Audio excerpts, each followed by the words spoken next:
a seat. Grab yourself a cup of Joe and put up your feet. Let's talk about the latest news and all about true crime. We can make a difference if we put in the time.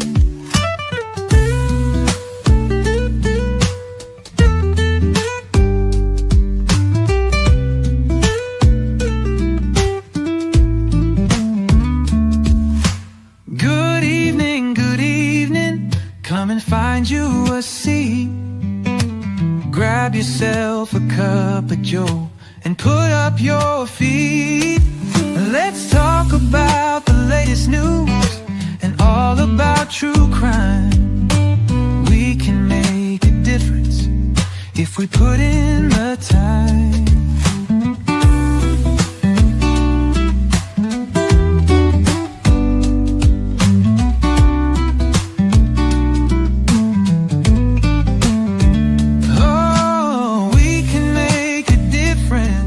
If we put in the time.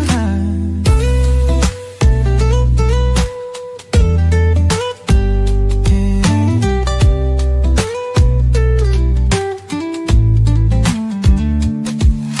Good evening, come and find you a seat. Grab yourself a cup of Joe and put up your feet. Let's talk about the latest news and all about true crime. We can make a difference if we put in the time. Good evening, good evening. Good evening. Good evening. I'm not going to sing. That's why I have AI doing the singing. Those are my lyrics. I wrote the lyrics, but I mean, good evening is so original. Like I should get like a Grammy for that. You should. I don't know why you haven't. You know, I look at people who get Grammys now a lot different. So don't get a Grammy, Joe. And both of my Grammys have passed. So. Oh, you know, my mom wanted to be called Mom. Hey, y'all, I look rough, but hey, I'm here. My mom wanted to be called Grammy. Whenever I had my son, it was her first grandson or grandchild. And she got a brick at the Millennium Park that they had just, revamped. Actually, they created it, a place for kids to play at the park, downtown. And she bought a brick. It was like $50 a brick. And she put to Zachary, I'm going to say the rest of his name. And she said, my first grandson. And she put love Grammy. And he's like, hey, Mama. He calls her Mama. So it's always the first one the first grandchild, I guess, that, creates that moniker, right, or what everyone else will call their grandparents. So it's pretty cool. Yeah, that is. Do you remember the victim impact statements in before? Yeah. Like her grandma testified about that. Like, that was cute. I mean, it's very unique. Yeah. Yeah. Oh, I love like it went from Nana to Deedle or something like that. Deedle. Yeah, just unique. Like, okay, I had a Nani. Okay. Thanks, cousin Daniel. Right. It is what it is. I'm so glad to hear that, Disney Nerd 85. She said, thankfully, my papa pulled through and is in rehab hospital now. Latest update, as if he can get up and around on his own, they will send him home. Yeah. Godspeed. I'm glad to hear that. Yes. Okay. Your turn. My turn. So speaking of health issues, where am I at? Mm-hmm. Like physically? Physically, where are you at? You've been traveling, so. I have been. I am back home again in Indiana. Okay. Yay. Yeah. So I was in Kerr County, Texas over the weekend. So that whole trip, starting out here in Indiana, going to Phoenix for Lori's sentencing, then going to Kerr County, So I went to Phoenix. I drove all 25 hours in one straight shot. Boom, 25 hours. Craziness. You are crazy. That's just straight up crazy. But then I took the 13-hour trip or whatever it is from Phoenix to Kerrville. I broke that up into 2 segments just There because you I'm go. like, I'm gonna stop in El Paso for the night. El Paso is a different looking town. I mean, I just drove through it and I was like, holy crap. There were like 5 different Rosses. I was like, how many Rosses do you need? You know? Actually, Jason pointed that out. He's very astute. But how many Rosses do you need, El Paso? Just kidding. You know, I went to Phoenix and everything and never saw one LDS temple. What? I did. I mean, I don't know if I wasn't. I definitely wasn't looking. I stumbled across one on the back roads of Texas. So Wow. like once I got to El Paso, so it was the day of the trip from El Paso to Mhm. Kerrville. I'm driving on this back road and I come to this town called Thatcher, Texas, and there is an LDS temple in Thatcher, Texas. Oh, how high was the steeple? Moroni? Yeah, he's so Moroni high. was probably 66 feet and 6 inches above ground. Yeah, that tracks, right? How about y'all? Y'all think that tracks? It's like the higher the hair used to be in the 80s, you know, the closer to the Lord you were. Same concept. Right. Oh my God. Speaking Then of Moroni. after my weekend in Kerrville in Kerr County, which was actually very, very enlightening. And I told Megan this, but I don't think I've told you this. Guess where I went to church Sunday morning? Well, I'm gonna guess the LDS Church. Yep, I I think you did. did now that you say Did I that. tell you that? Okay. I think. Maybe. I don't, you know, my Yeah. short-term memory is really, really bad. So one of my childhood friends growing up here in Indiana, his older sister, and she and I are kind of close too. She's like a big sister to me too. Mhm. She's been in Texas for many, many years, and she moved to Kerrville a couple of years ago. And I didn't know. So I reached out to her on Facebook and I'm like, hey, I'm in Kerrville. Do you know anybody that lives there? And she's like, I live here. And I'm My like, word. exactly. And I'm like, well, do you know anybody you could introduce me to get an interview? And she's like, come to church and find out. Always So I with did. strings No, attached. no, she's sweet. And Good people, man. honestly, yes, they were so friendly. But you know what? Now that we have had our discussions, and Megan and I have had our discussions, and all 3 of us have had discussions, And my your eyes are eyes, open. yes, and that's how it felt. That's how it felt Sunday morning, and it was a fast and testimony meeting, Yeah. which is See, a it's like you different. feel bad because like people just look at information data that is outside of church approved things, and just because it's right, because it's right to know what you are investing so much of yourself in, and your children's spiritual, financial, physical, I mean, all mental, all the things. It's a lot of investment and not a lot of transparency, and I'm not for that. I didn't know I wasn't for that till I learned that there's that thing that exists, and people should have people should have this kind of info no matter what organization you belong to or believe in, and put so much of your heart into. It can be harming a lot of other people, and then you find that out and you're like, oh, you know, do I want to? It's no different than Lori's the family origin of Cox, right? If I'm just saying, if her siblings are contributing to the conspiracy, then they're enabling the killers. And so, do you want to be a part of that? You know, like it's just, I don't know, kind of, that's how I Yeah, kind of see it. Ada Kay and I kind of had that discussion She's so sweet. when we did our live together at her studio. Mhm. Her mantra or her phrase was, not condemning it is condoning it. There you go. Or yeah, just I want people to be aware, right? I think that's what we all want. I just want people to be aware of And what's going on and not. You taught me this cognitive dissonance thing is huge. It's affects every one of us. In all arenas, okay? Political, um, I don't know all the things, but social, familial, religious, I religion. mean, educational, I'm sure.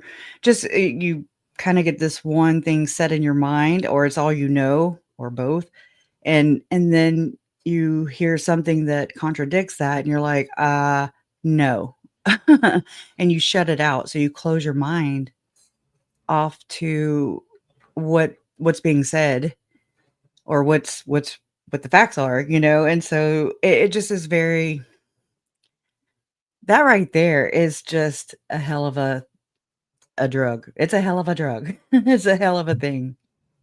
Well, I hadn't been inside of an LDS church in a long time, and it brought back memories, but it also helped me to see, now that my eyes are open, that this cognitive dissonance thing, the church uses that to their advantage. Absolutely. The leadership, the the priesthood leaders, if you just walk into the service like I did Sunday morning and you meet the wonderful, warm, friendly people that are shaking your hand and saying, welcome, we're so glad you came. And you don't just find that in the LDS church, you find that in a lot of churches. You also find Yep. the opposite in a lot of churches. A lot of churches will be like, All who's this right. stranger showing up? Who's that? They're dark. They're zombies. I mean, come on. I feel I've you. never ran across that in a church, And but is it the church or is it the temple? It's like right. there's the two different things, and that's not something that outsiders really are aware of. Right. So every day, well, every Sunday, and then every Tuesday or Wednesday, and then every morning for seminary, Every you damn go and day they line you up. but you go and you interact with other ground level, like regular human being Mormons, and are like, I love these people. They're great. They love me back. And Mhm. when a flood happens, we all go out and we help each other and we pick ourselves up by the bootstraps and we all come together to form a team and help out members of the church and help out other people that aren't members of the church. And all the while Hmm. distracting them from the other thing that you and I talk about and Megan talks Jason about. says all the time they don't let the right hand know what the left hand's doing. And it's just this big game. I say game, it's not a game, but it's this big thing about that, you don't. And so, but if you go look on the Widow's Mite website, you'll see that the church only donates its, oh my God, like a small percentage of the required 10% tithing from people. And I mean, they're wealthy and they only help so like specific organizations. And it's like, well, it just creates like this middleman type thing that I've noticed. You had said that you wanted to talk about adoptions soon, in the future. We will. But it reminds me of Tim Ballard and his Children Need Families organization that him and Catherine had with Janet Russin. They still may have it. I don't know. But they act as middlemen and they find the right adoptive parents for the right kid. It's just a lot of, they get a lot of money, millions of dollars to do what could be done without them, Right. like, And it's like our government. It's similar to our government in the fact that it is a select few that control that and comes in from the majority of us. benefit from that. Yes. It's Right. follow the money, y'all. Follow the money. Everybody told me that. Follow the money. Follow the money. Follow. I do. I have. And that's what I talk about. And then people get pissed off when I tell them, where the money led. They're like, no, not so and so. And I'm like, oh my God, cognitive dissonance. Can't worship people, man. That's what it is. You can appreciate what they do in whatever it is you're interested in. Appreciate their work, their hard work, merit, things like that, integrity if they have it, things like that. But you just don't. That's my advice. Don't worship people, and you're okay. You can't like be a fangirl or a fanboy. Yeah, Just it's appreciate it. it's funny. My brother-in-law, well, now my ex-brother-in-law, but he's still, to me, he's my brother-in-law. He's almost as close as any of my brothers. Almost. He's a football fan, and he's a Pittsburgh Steelers fan. And Ben Roethlisberger. Ben Roethlisberger was like one of the most popular players in Steelers history when he was good, and he led them to a Super Bowl championship like within the first few years of being there. And somebody was going to get him a Roethlisberger jersey for like Christmas or his birthday, which are actually really close. And he was like, no. He goes, I never want to have a player's name on a jersey because while they're still alive, they can still screw up and embarrass themselves and embarrass their fans. Winning. Roethlisberger did. Like, he had that thing in the hotel room with the manager, and he's like, oh, my cable needs fixed. Will you come to my room and fix my cable, type of thing? And I mean, I don't know if you want to share that. You don't know that story? No, I pulled up a story if you want to share it. Oh, yeah, go ahead. I just need you to allow it. Oh, no. Please, I'll say the password. What is it this week? Beetlejuice. Atlanta Braves rock. Actually, they suck this year, but that's okay. This is the head coach, Mike Tomlin of the Pittsburgh Steelers. I crave growth, man. I look for days like this in my life. You know what I mean? Gain understanding, meet new people, see new things, help.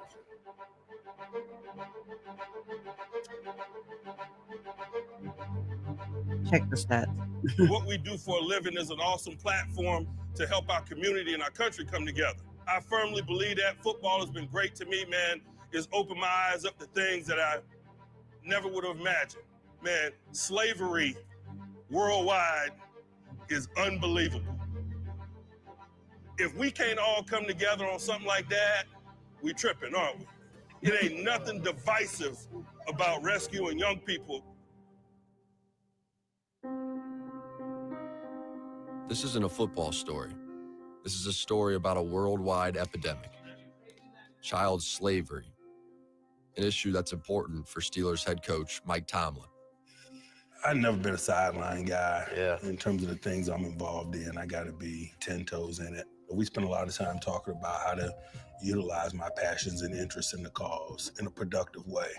Every time I come home from one of these ops, and we're in 17 countries now and doing these, when I come home and it's like I get shocked when I open my news feed. How is this not the headline every day until it's done? As Americans, you think this is some faraway thing that occurs other places, but we're the #1 consumers worldwide as we are driving this thing globally, and that's crazy to me. The men sitting alongside me and Coach Tomlin are part of a group called OUR, which let's at least stop so we don't get struck. Right. But I mean, first off, the way they say that America is the #1 consumer of CP, and how Tim has bragged or admitted to having to consume CP in order to buzz people. And I'm just, anyways, it's really, it just depends on your awareness. Okay. And so at first glance, this is like such a noble cause. And I'm here for it all day, every day. I'm here for saving people from slavery, for sure. And just being aware about it. I was so mixed up in a jump, because I was like, yeah, And then what does HT look like? What is rafficking? I'll say, what does it look like? And I had no idea. But by digging into and not just buying this at face value and just peeking behind the layer, behind the screen, the curtain, The veil. the veil, parting the veil, and I was just like, oh my God. And that's also going to play a huge thing into our story tonight about this, the church claiming clergy penitent privilege, and where they think that when someone confesses their sin, so to speak, to the bishop, that it absolves the bishop from Responsibility. contacting police or helping the children victims. It's like, So it's explain not to cool. me, in layman's terms, the correlation between CP and trafficking. Well, that's Because why it that's is the one of the US. reasons they're doing it. That's one of the reasons they claim, like Tim is an anti-rafficker. Okay, he claims to be against people who are actually trafficking people and children, especially. But with money behind him, with Elder M. Russell Ballard, the apostle in the Church of Jesus Christ of Latter-day Saints, that died on November 12th, 2023, he backed him to start his organization, Operation Underground Railroad, or OUR.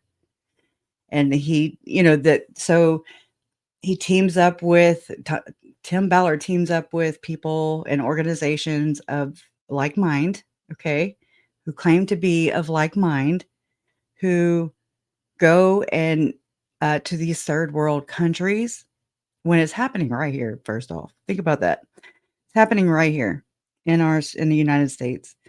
And they're claiming to go to like Haiti and rescue people. But, when you go to look at the receipts, there are none. Zero, zilch, nothing. In fact, there were aftercare facilities claimed by Tim Ballard and Tom Harrison of Visions of Glory. Okay. And I found this out by digging. Okay. You just have to kind of dig a little and make sense of what's kind of being said. Themes, I guess you could say. That's what exposed them to me. And I knew the affiliation between Chad and Lori. But anyways, what they're claiming to do is they're going in and they're helping these vulnerable third world countries. And they say that they team up with the law enforcement there, and they are able to execute these stings and rescue all these children, but there's no receipts, none. And so, knowing how the world is today through my hesitant, open eyes, I didn't know. And so when Tylee and JJ happened, my eyes were forced open, and I've not been able to shut that off because I can't unless because I have a conscience, and I can't close my eyes. So that's the grift right there. The grift is, and then there's the movie, The Sound of Freedom, that really convolutes things. It's propaganda. Okay. I'm behind it. I'm all about saving people. But these people have a God complex, a Messiah complex, Captain Save-A-Ho. I don't know. I'm going to say some weird stuff, but I mean, they want to save everybody else. And when they can't even save themselves, and it goes back to the church and its missionary program. They're going out to teach and preach and convert people to the religion. But, I lost my train of thought. They're going to preach and teach and save people, basically, because they are taught when you're in the LDS church, through my research, it appears that, they're taught that they're the one true church. The church is true. Joseph Smith is the true founding prophet. that they have a living prophet today, which is President Russell Nelson, who is a skull and bones freaking initiate. Okay. And you got to kind of put these Well, things into a bigger. that trickles all the way down to the local wards. So the Yes. ward is the smallest local congregation, Knows the And- least. and they believe that their bishopric, the bishop and the Which first- Chad was in, by and the way. their first counselor and second counselor, or whatever they call the two that are below the bishop. I don't remember that, but The ward those- clerk is what Chad was. He Right, was in there but- with the other two, the bishop and whatever you just said. right. It's they the were- bishop. Yeah, the bishopric is those three. And the ward members believe they were appointed divinely by God and that they hold the keys to Of the entire world. authority in their entire ward district, not just the LDS, but non-LDS too, that they have authority over them. Over people. That's Yes. interesting that you say that. Like, whoa. That's their thought. Or that's what they were taught. They speak it out of their mouth. Mhm. Wow. It's just layers and layers of this kind of indoctrination that really, really, really affect the core of this, when everybody's like, they don't belong to us. They not like us, Chad and Lori, what they're doing is not like, obviously what they're doing. I don't believe everybody is doing knowingly.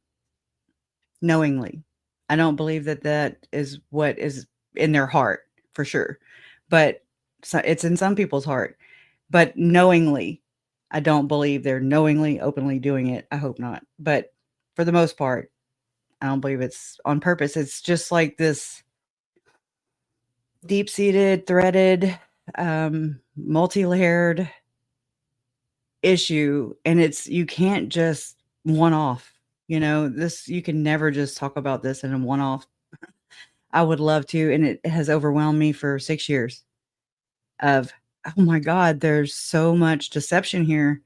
But how do you do this? Like, how do you tell somebody that their church is and their leaders are, in my opinion, corrupt from the ground up?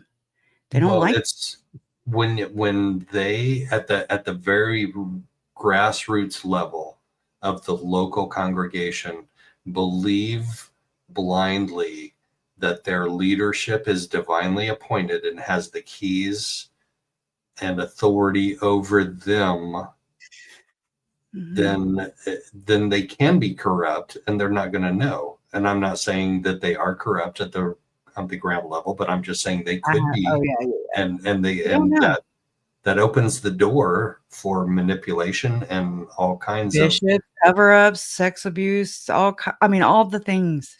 The trafficking issue, the forgive and forget issue, the clergy privilege or clergy penitent privilege. It's a hard phrase to say. All these things, and the patriarch is the lead. He's at the head. He has the say so. And I say patriarch, the prophet, yes, but Chad was the patriarch of his family. He had the say so. Chad is a great example of coercive control. That's just in one little tunnel vision glance. But you open that up and it's like, holy crap, this is huge. And it is a problem. And it's not just an LDS problem or an ex-LDS problem.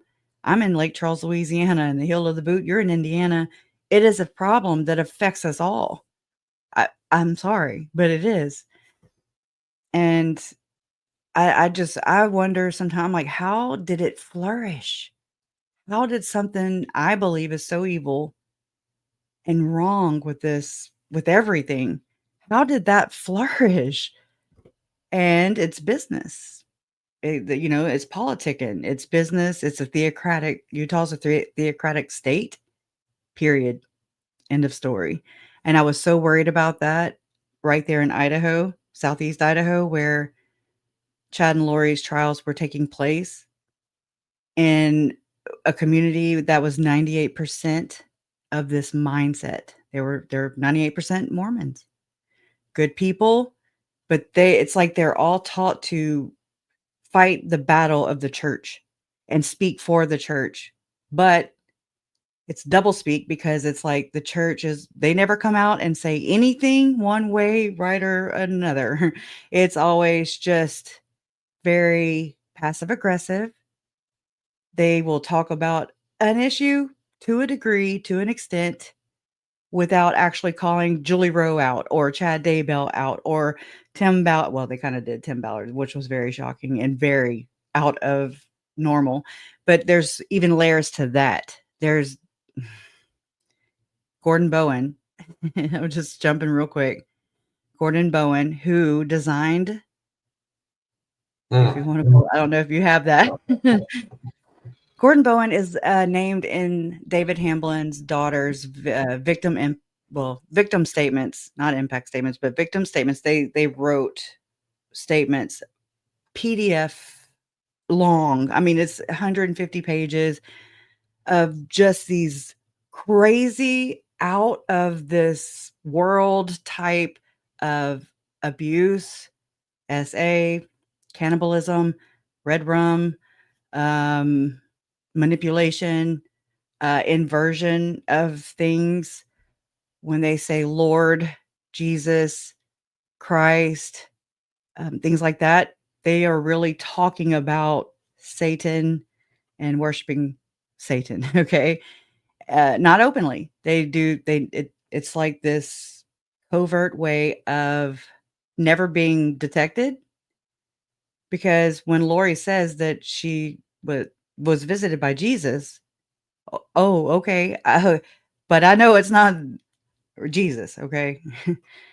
Anyways, Gordon Bowen, who is listed in the victim statements by the Hamblin daughters, they name him as an alleged LDS Church of Satan punisher. Okay. Well, Gordon Bowen designed this Christos brand Jesus right here and was paid I believe Glenn Pecker said it was $20 million for his design here. And he also designed things with Mitt Romney for the 2002 Winter Olympics that happened in Utah, Salt Lake City, back in the day. Gordon and Mitt, they are like buds, okay? But they don't like Tim Ballard. I'll just tell you that.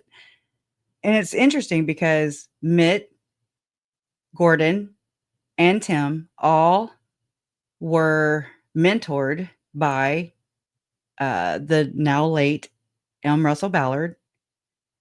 They claim no relation, Tim Ballard and M. Russell Ballard, which I believe is some bullshit. Okay, I just go and find it. With the way that the church obsesses about genealogy and stuff, I'm like, there's something hidden there. But also, there's a lot of Anderson family name relation. Anyway, it's a very complex story, and see how I'm kind of going all over the place because there's so many layers to this. It will blow your mind. Mine has been blown for years now, and I still don't even know how to tell it correctly or properly, or how do you go about this? How do you tell the truth? How do you follow the money and then expose it? So that's what I think. Yeah, Huggy Bear is huge, and they follow this exact movement, money laundering, like crazy. I would say, it appears, I would say OUR is one of those. Yeah, just one. There's many. Tim Ballard has organizations with called slave stealers. I mean, the names give them away. I'm just like, really? Come on now.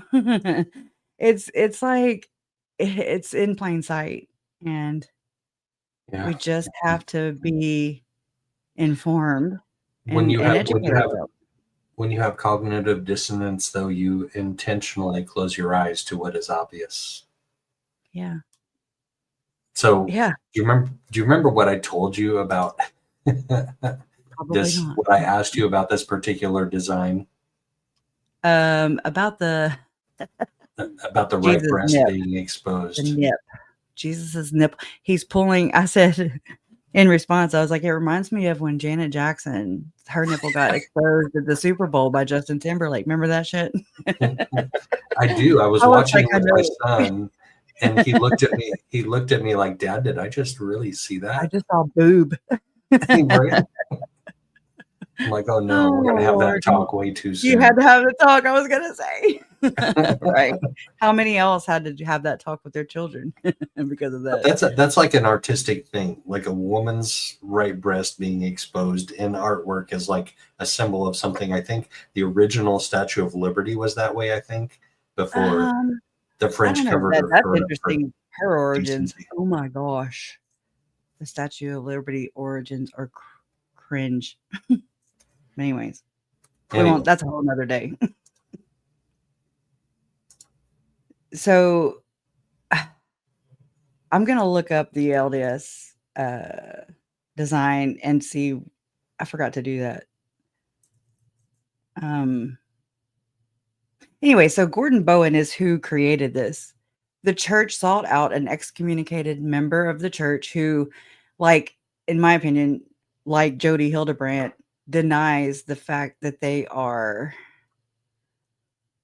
actually attracted to the same sex, but because their religion doesn't allow them to live normal to them, like because they don't accept homosexuality.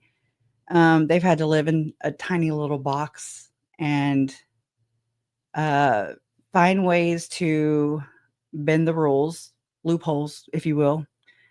I believe this is how we have the whole soaking phenomenon, which is crazy.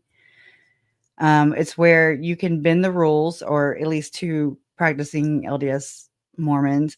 They're so hard about, the church is so strict about having sex outside of marital relations. So that's why there's that's why they marry young, without hardly knowing each other, without hardly courting each other. It's so quick.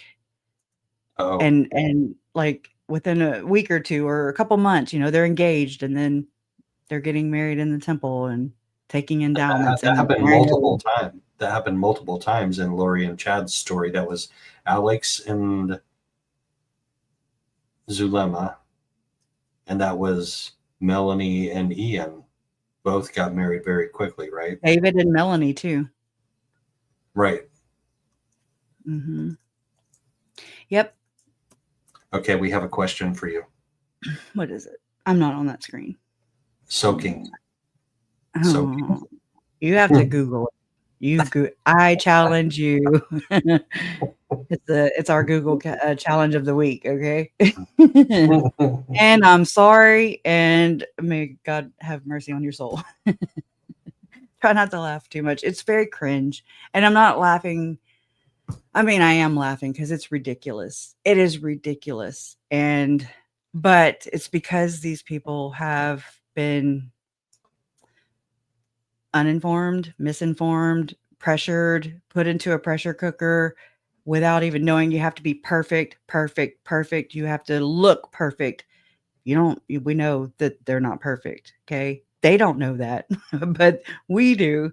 And they're not a very diverse group of people. They're very insular people. They network with other inside people, other Mormons within the religion. Once you become an apostate or an ex-Mormon, and you're cast into outer darkness in your afterlife, that's equivalent to a Mormon hell. Is outer darkness, being alone by yourself, not participating in the eternal family program. I mean, it's their expectations of afterlife, what they're taught. is to be a forever family. And it looks beautiful, but it's not. It's not There's just what they're more taught. families. It's what they believe. It's what they believe. Like, you will be a god someday, and if you are sealed to your wife in the temple, you will spend the rest of eternity populating a world. Lori has said this in her allocution statement in Idaho. She said that her and Tammy she said Tammy is my, how'd she say that? My forever or eternal friend, that type of thing. Spiritual wifery also plays into it's so layered, y'all. It's so crazy. I mean, how many things did we talk about already where and it just builds and builds. It's layer upon layer and precept upon precept. And I'm using those words specifically. You know, there's so many things intertwined. Mm-hmm. Does it rain? Nailed that. You will be a god is the lie of the serpent in the garden. There you go. I mean, don't they have the movie thing that they play inside the temple, where it's like they used to have it where they acted it out, but now you can go look up New Name Noah, and he has shared and exposed the things that happen inside of a temple. They're very occultic, satanic, even Freemason. I mean, it's just layered with. I mean, it's laced with Freemasonry rituals. You just kind of have to dig into everything. Okay, I'm like, I know about Freemasonry. I've heard that word, but I don't know. And how does that play into this? Well, Joseph Smith, the founder of the church, was a Freemason, and he was like not just a Freemason, but he was like he went all the way up to a 33rd degree.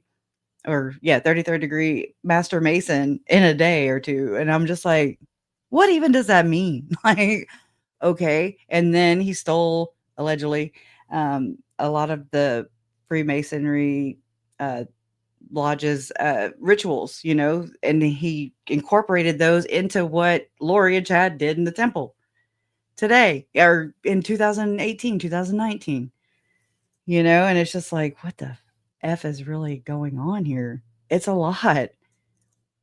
And its founding prophet is a magician and a treasure digger, and he used a seer stone, and he had a Jupiter's talisman, and here's Chad with a flipping pendulum deciding whether my family lives or dies. It's mind-blowing. So, of course, he doesn't think he did anything wrong. I mean, why would he? Makes you really think about things. So this is in the Church History Museum in Salt Lake City. Oh, wow. I mean, Joseph Smith's papers. So we have journals. Yeah, the what do you call those things? The hieroglyphics or something? I don't know. I forget what they're called. Sorry. I'll remember. So we have did you know that it just reminded me of, I remember this, and it's just one of those icky things that I'm like, oh yeah, that's what that is. Because like, okay, I'm gonna say the Hamblin daughters, they accused the guy who created that brand emblem of Jesus Christ that the church uses today. Paid him lots and lots of money for that. Whatever. Everybody deserves money for their living, I guess. Like, I get it, but that's who they sought out to create that. And they accused Gordon Bowen of making them, while he was torturing them, they allege that he also had human skins. I don't know. I'm just here. But they, like okay, they saw human skins.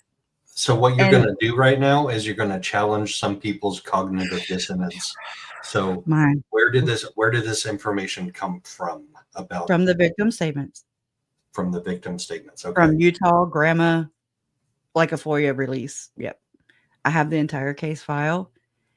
It's hard to publish it. A lot of people have not shared it openly because they come at you. more than once, more than twice, more than 3 times. Okay. Because they're bullies. This is how this works. These are rings, not just one-offs, like Lori and Chad, okay, well, we stamped that out then. No, we did not. We just barely touched the surface. There's so many people in the same ring who are doing the same things. Maybe not to the degree they did, but it's somewhere in there. Trust me. Same thing with Diddy, Epstein, with what I believe Hamblin is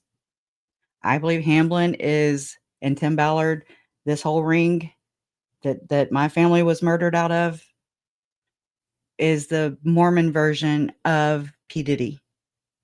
It's just Mormon themed.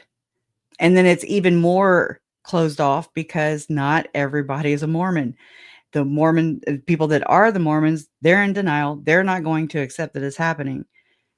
There's the people on the outside, they consider, I guess, fringe or conspiracy because my family was murdered. I'm blaming the church. This is how these things are spun. And it's like, what? And then there's the people who aren't Mormon who've been following this case, maybe who are in here right now, who have eyes to see and have opened them, like all this has opened their eyes to, holy crap, no, this is what's going on all around us. A lot of these murders, they convict killers who aren't guilty. It's mind control. It's so many layers of mind control. And I'm like, what? That sounds so crazy. What? We're now like, I'm looking everywhere too, but I didn't have to look far. And in fact, I tried to avoid it because I just didn't want to know anything about it. But no, I needed to learn because it affects me too. It affects you. Right. And when you go into these things, I feel like you go into these things to learn for yourself. You want to know the facts, you want to see the receipts, but then you can bring those receipts to other people. I'm trying. I'm not very eloquent with this part of it. So right, but at some point in time, like somebody like me looking at somebody like you, I'm like, you've brought enough receipts that if you tell me that those came from the victim impact statements, I don't need you to whip those out right now and show them to me. I can though, but I will. I know you can, exactly. But so finish telling that story though about Gordon Bowen and the skins, because not everybody here has heard it, and it's a disgusting. Glad. So trigger warning, but she brings receipts. Kresha's bringing the receipts like she did in her victim impact statement to Judge Boreski. You brought the receipts. You brought receipts. It's so, and it's cringe. I was cringing saying the things, I was like, oh. Just saying the things. I think my favorite phrase from that was side piece.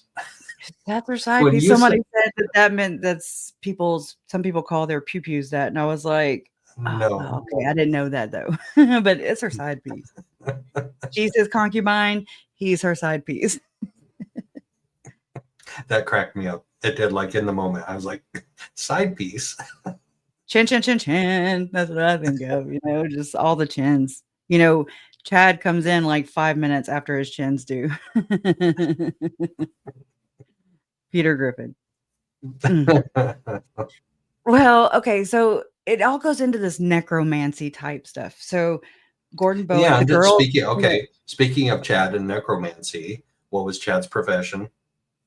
Gravedigger. He ain't nothing but a gravedigger. Okay. All right, she's a gold digger, he's a gravedigger. And both. But this necromancy story is not about Chad. This is about the guy. Kind of. I believe that they're all in the same kind. They're loosely associated. Okay. Now I don't know about Chad and so much David Hamblin, but Chad's connected to Tim. Tim's connected to M. Russell Ballard. Tim's connected to and then M. Russell Ballard's connected to Mitt Romney, connected to Gordon Bowen, and Elder Ballard connected to Gordon Bowen looks at him like a prodigal son. But in these statements, the girls claim that Gordon Bowen had these human skins that were some partly stitched together. They were forced to wear them while they were being R-worded as punishment, or not really punishment, as I'm trying to think of how it was said. Okay, just know it was like their dad messed up in the LDS Church of Satan organization that's within the Church of Jesus Christ of Latter-day Saints, amongst their wolves in sheep clothing, basically.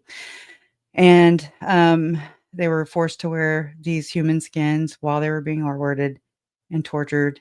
And it was payment because their dad had messed up in the eyes of that of the inverted organization. And it was like an offering. It was like, here, here, I messed up. So have your way with my daughters, who I prostitute out anyways. That's basically what they do. And so there were these human like skins that they had to put on, even the facial part that still had hair in them. Okay. And that they were told that the skin still had the person's spirit inside of them. I've seen that on more than just that one story. They said there were other stories in these victim impact or victim statements that will horrify you. Okay. I mean, that's like, we don't need to know all the details. That's I think what makes us shut off. Where we're like, no, that is so crazy. There's no way that could happen. Where's the bodies? Where's the proof that you were R-worded? What are you going to do?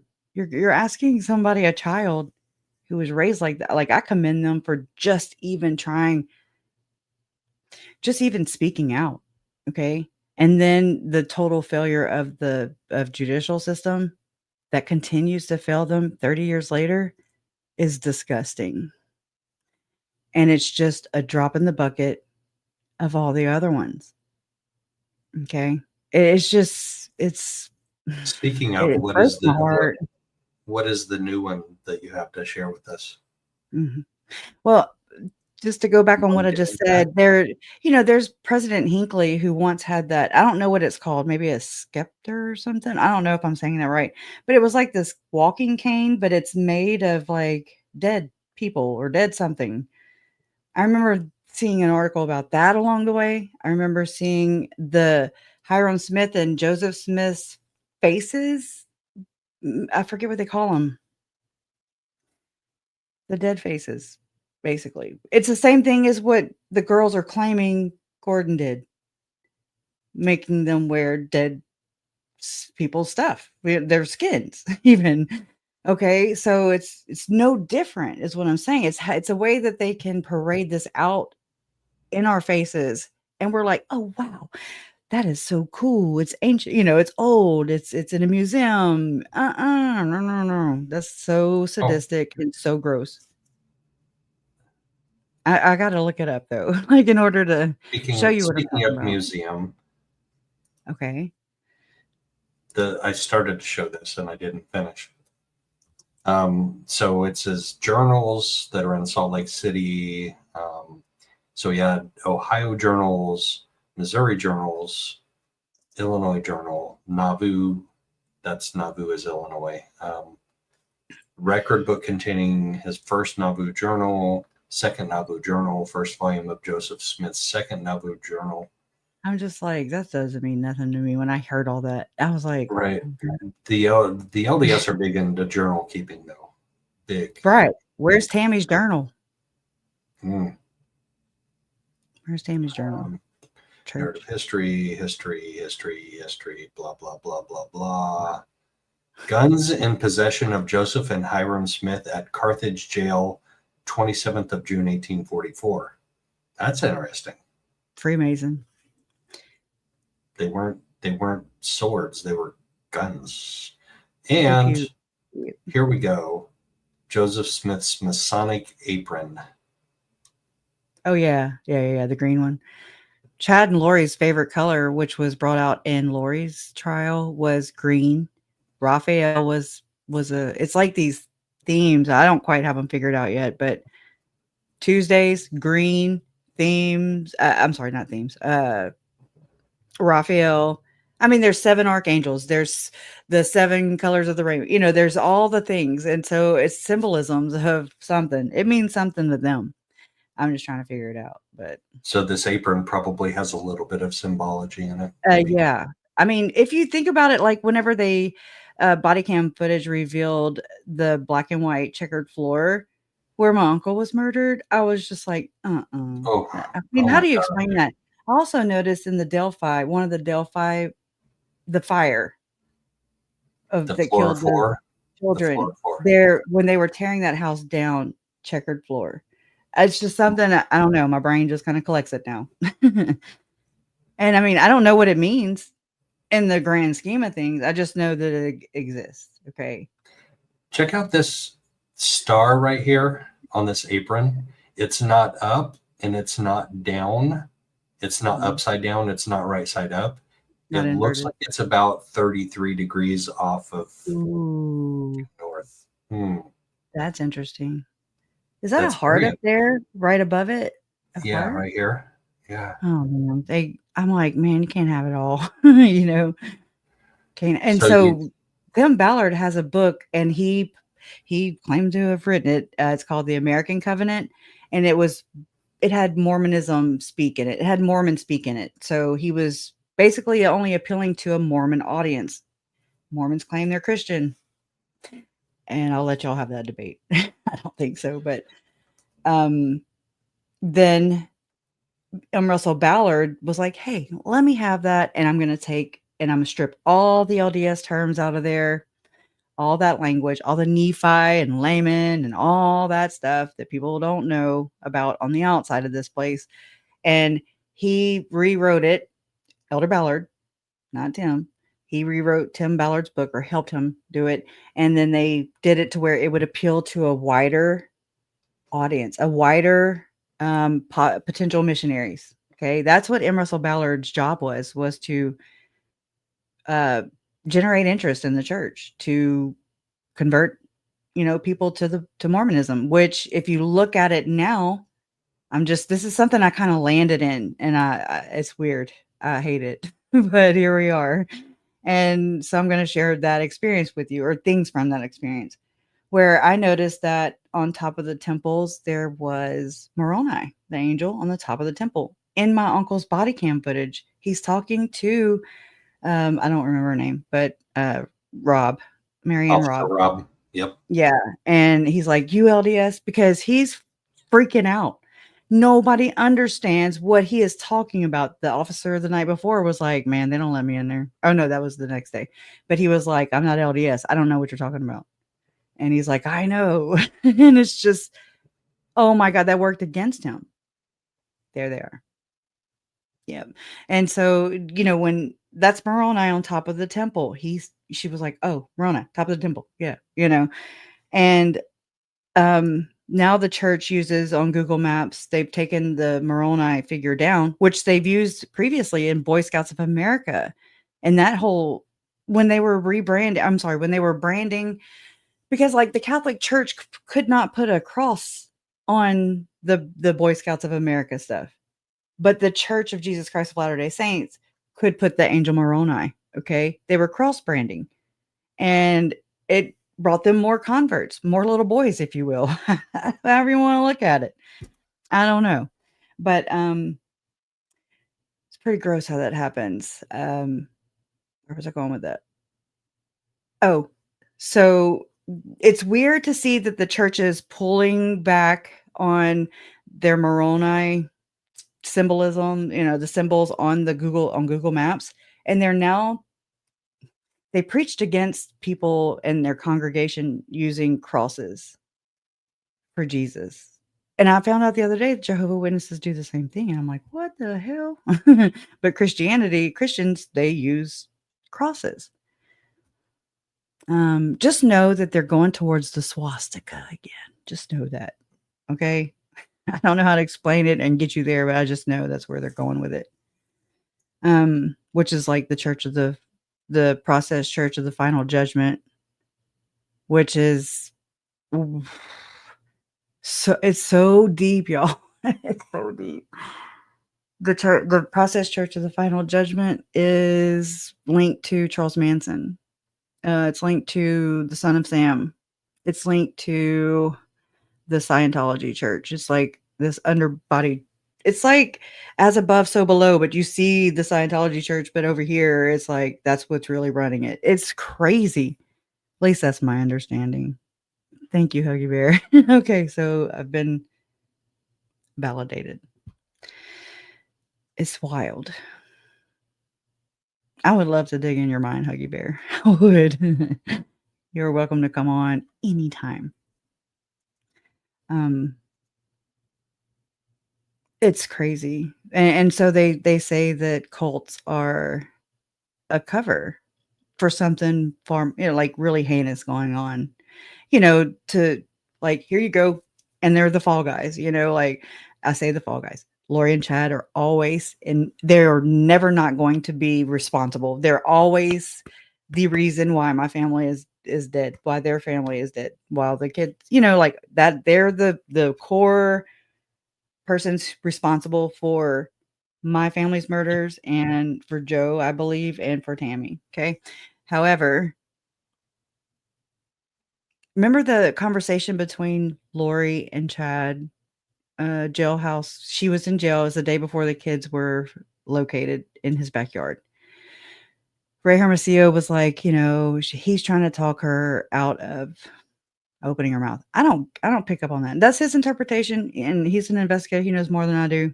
Okay, I do, but I've also dug a lot more into this hidden occult, the meanings, what this really means. Like the symbolism, like what's being said, how there's really secret ceremonies going on in the church that have never stopped. They never stopped believing in polygamy, if you ask me. They've continued to practice it in this secret manner. And you have people like Denver Snuffer who broke away from the church after that, but continue to so people in the church are like, he's a prophet. And then he's just like, what? It's so crazy to watch. Same thing with Chad and Lori. I believe the same thing with Ursula Barron. I believe the same thing with the Lafferty brothers. I believe the same thing over and over and over again. And that's why you have so many branches and offshoots of Mormonism specifically. So let's just talk cults in general. And I'm going to go back to where you were when you first heard the word cult, and you said to Larry, well, they haven't killed anybody. Charles Manson didn't kill anybody. Right.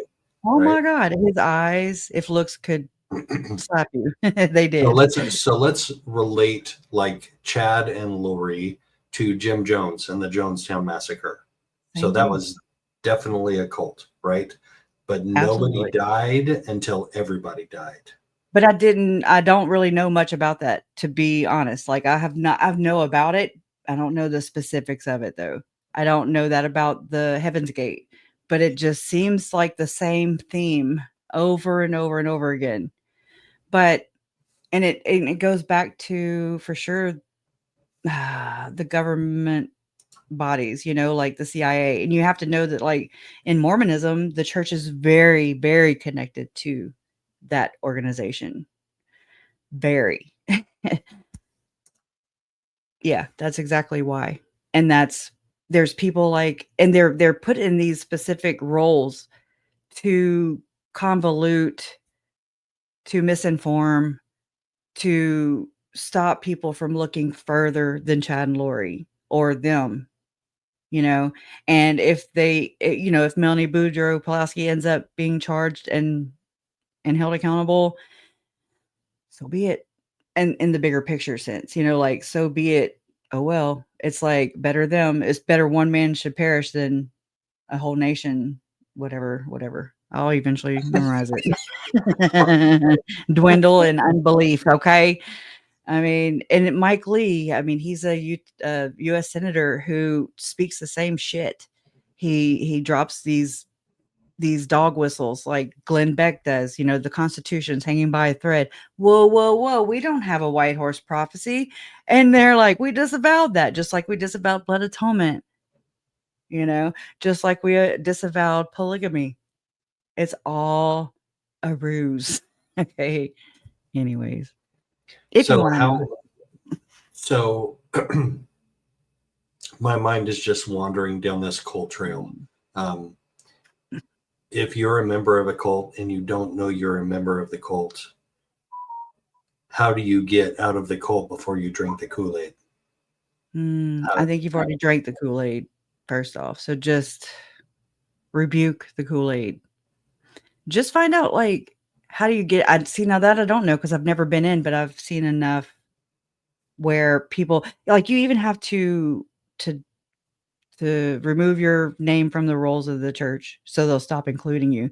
Although I don't trust their numbers anyways. I don't trust people who have these secret ceremonies and say different things out of both sides of their mouths. So I already just I'd have to value what they say in order to for it to mean anything to me, because I've read so much. I've looked into their past. I've looked into why they're there, things they've done, allegedly. I mean, all these things. And I'm just like, nobody was like, hey, they're bad. They're dark. Don't like them. They're zombies. Okay.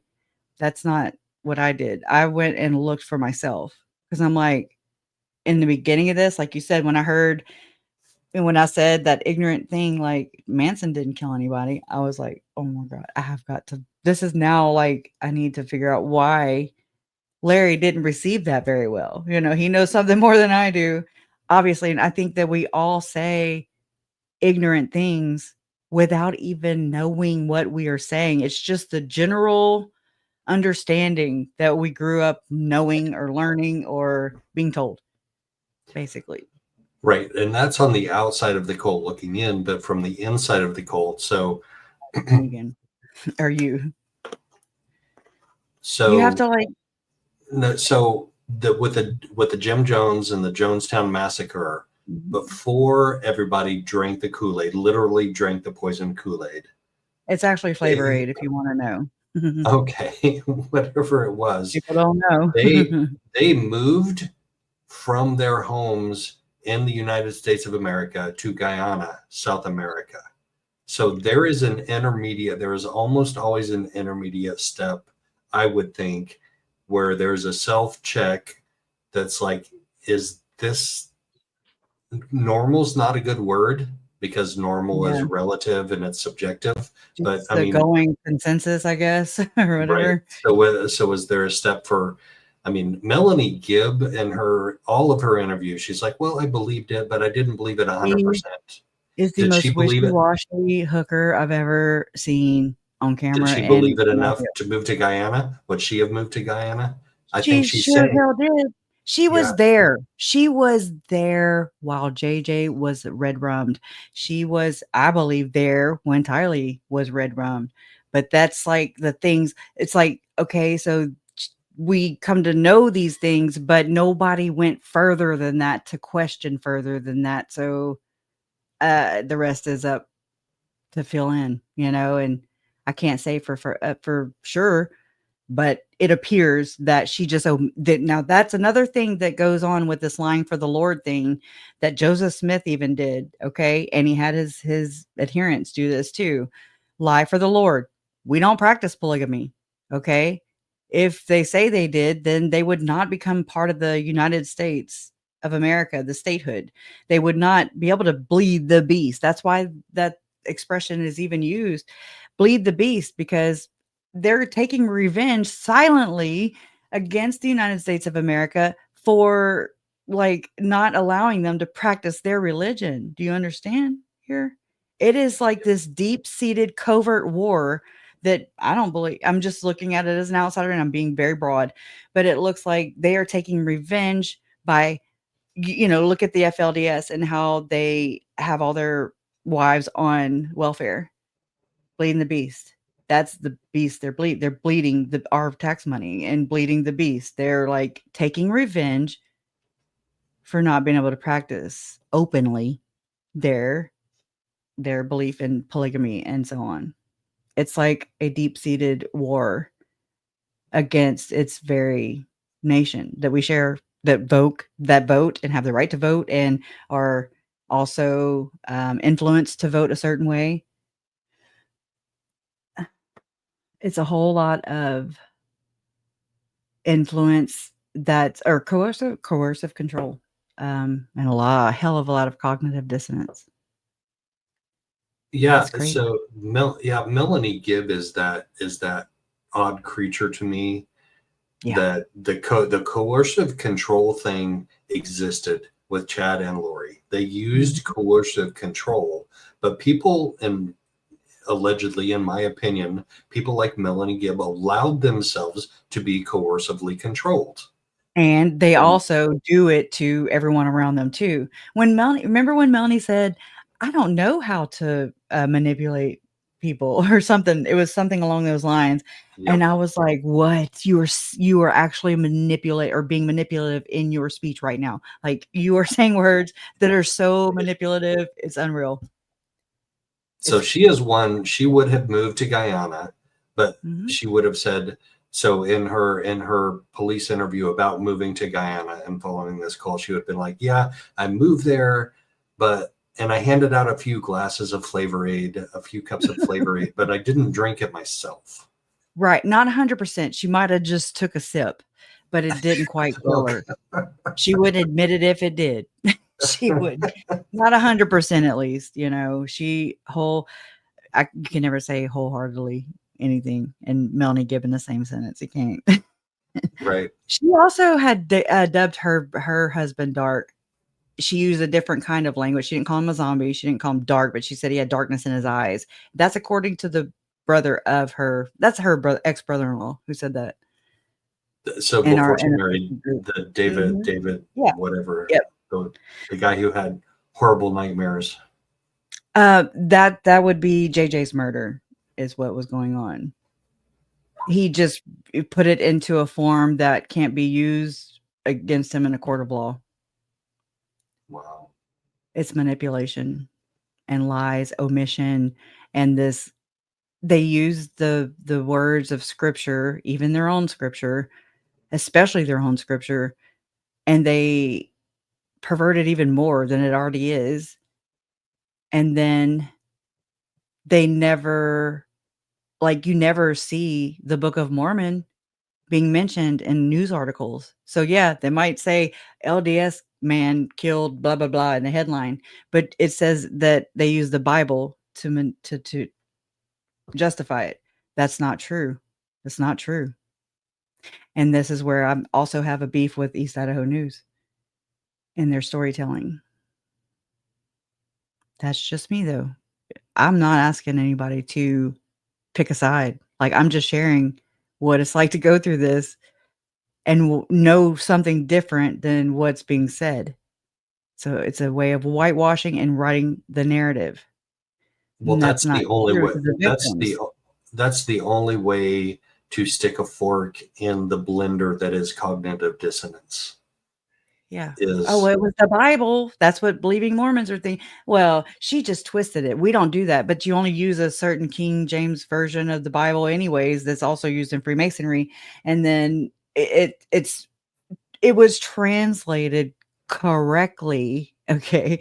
And I'm using like the most hideous air quotes back here. You can't see. You should have. But I mean, just as to it's translated translate correctly.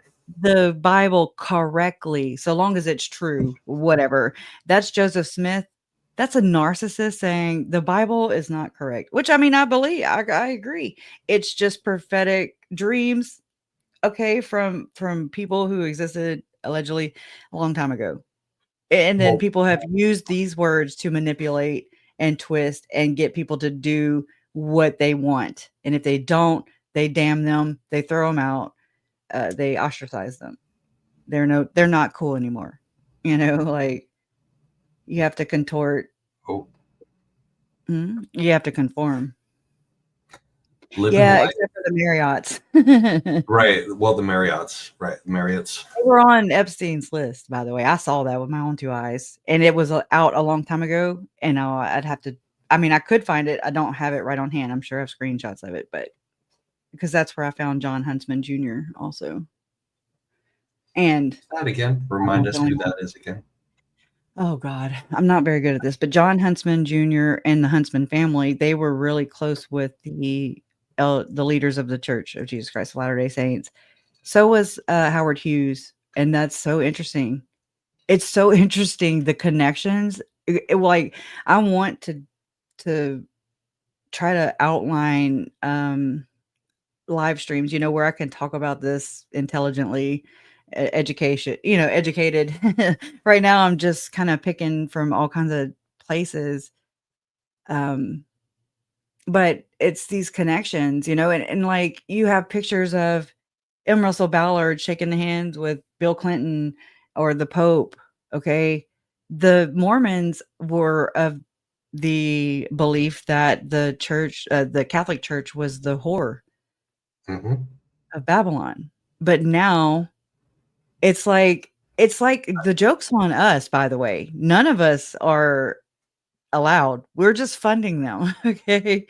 That's the thing. It's like watching through all this, through just researching into what Chad and Lori believe and or don't believe, what they practice and what they don't practice, led me into this, oh my, like this realization of my own world, and has shattered my own world beliefs over and over and over again. And I've just come to the conclusion that, I mean, and I'm not finished concluding. So I'm not going to say I'm here and this is where I'm staying. My mind is open. I'm very open to how this works, or what the truth is. Um, Well, maybe you yeah. should go to the next fast and testimony meeting if your mind's still open. Look, when I went to Salt Lake City to visit my friend Jen and Michelle, her wife, they brought me downtown to the, I forget the mall. I forget the name of it, but it's the church's mall that they paid a lot of money to build, through tithing money, I believe. And so Jen went into the Apple store to go get her computer looked at, and I could not physically go in. Like I was having panic attack upon panic attack, and I mean, I was just, and I mean, anyways, I'm just real sensitive to these kind of things, and so I come to find out that we weren't far from the Salt Lake Temple, and I'm like, oh, my body must have been like, I rebuke it, I don't know, it just. I was not right. And then it took me a while to settle down, going back to their house and getting my grounding again. Like, I don't know if I could step foot in one. Jason wants to go tour them, but I don't. I'll just listen to his stories. People like expressed worry for me, concern for me going, and I was like, I'll be fine, and I was fine. It didn't bother me at all. It didn't faze me. Went to the temple? Well, I haven't gone in one since I was a member, which was a long, long time ago. I'm talking about the everyday chapel that I went to on Sunday. Yeah. So your church meeting house. Yes, right. Which local. Chad had keys to, by the way. I'm just saying. Right. And Alex lied in wait. This one was a trip for me, though, going into that particular building, because it was an older building that hasn't been updated. And it reminded me of the one that I went to when I was a kid. Like the layout of it was almost identical to the one that I attended when I was a kid. And it just it brought back so many memories. But it also going in there with eyes that have been opened more over the last 6, 8, 10 months. I saw the last hymn that we sang. I didn't sing the last hymn that they sang, and I watched the words in their hymnals, because they have very nice hymnals. And you open the page, you sing the hymn. A lot of churches do that, but it was, "We shall wield the sword, the mighty sword of truth." Was wow, their truth is what that means, means. right? Yeah. I was like that was just like, whoa, what are we talking about wielding a sword here for? Why is there so much violence? Like there is. Anyways, and so you look at it as an outsider, I looked at it as it's being perverted, and then I'm like, or is it? But it's also ingrained. You wonder why there's the Danites, why there's the oh my gosh, what's the name of the new people? The modern day Danites, I guess you could say. Deseret, somebody will say it. Desert Rain, maybe. If Megan is in here, I don't know. What do they call them? I'll think about it. But they go after, they're online. If you make a post on Twitter that opposes their view, then they are harassing you like a mofo. It's the modern day Danites, basically. I know it's, Desnat. Thank you. Des Nation, Deseret Nation is what it's a nationalist. It's like a hate group. Desnat. Thank you, Huggy Bear.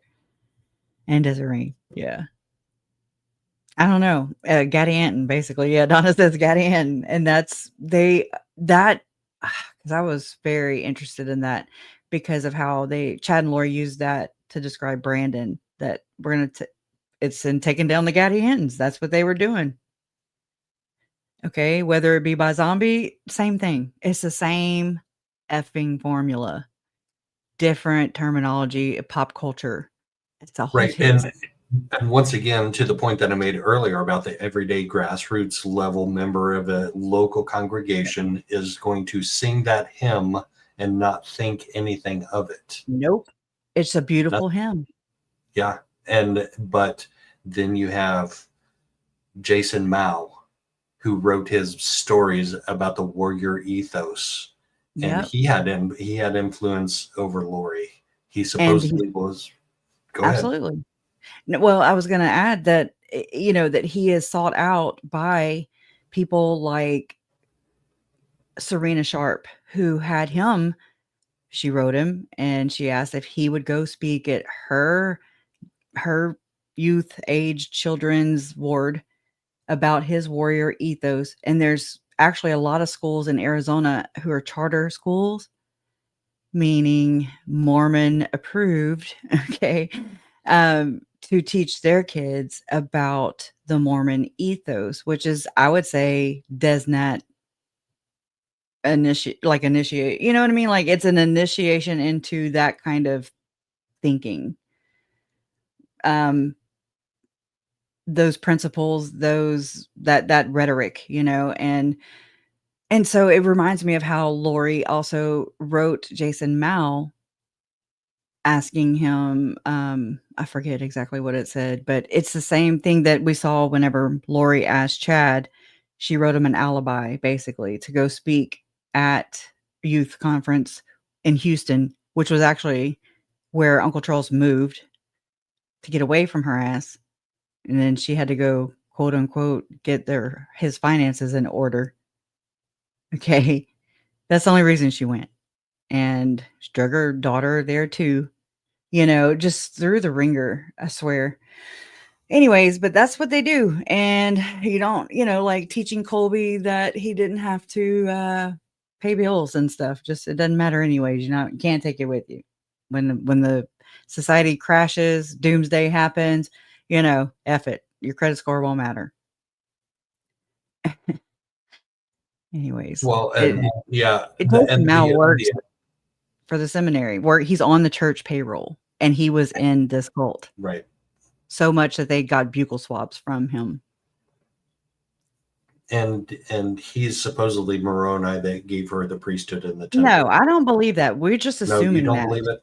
Okay. No, we're just assuming that. That's a story that was spun by Melanie Gibb and David Warwick. Really? And I'm not buying it. Yeah. Huh. It was let out by some people who knew them, who basically were taking notes of what was being said. They published it on Reddit, on Mormon Reddit, and then it was taken down, and then it was posted under Lori's subreddit, under Lori Vallow subreddit. And it's redonkulous, and some of it was missing. But I want y'all to know that that same thing, that the same email that was spewed all over Reddit that came from David and Melanie, was also an outline that Nate Eaton sent to my mom, like right around the time that he was interviewing Melanie. It's the same outline. So I'm like, where did he get his outline? Like what? But it's different a little bit, but the same thing with the people who took the notes. You can go watch on Hidden True Crime, who took the notes. They actually did, interviews and everything. So I'm not throwing shade on them. I'm just saying, like, all that came from Melanie and David, who were spinning the story, who were creating the alibi out, like, with what was publicly known. And they were able to do that. And I believe the same thing for Audrey Baratero. Now, I watched this in real action, real time, when Audrey Baratero testified on my birthday at Lori's trial. I showed up right after she got off the stand, so I didn't get to see her, but I heard it, and no, I didn't. I didn't hear it. But KJ was reading the tweets. That's how I knew. So, that were coming from Nate Eaton. I'm just saying.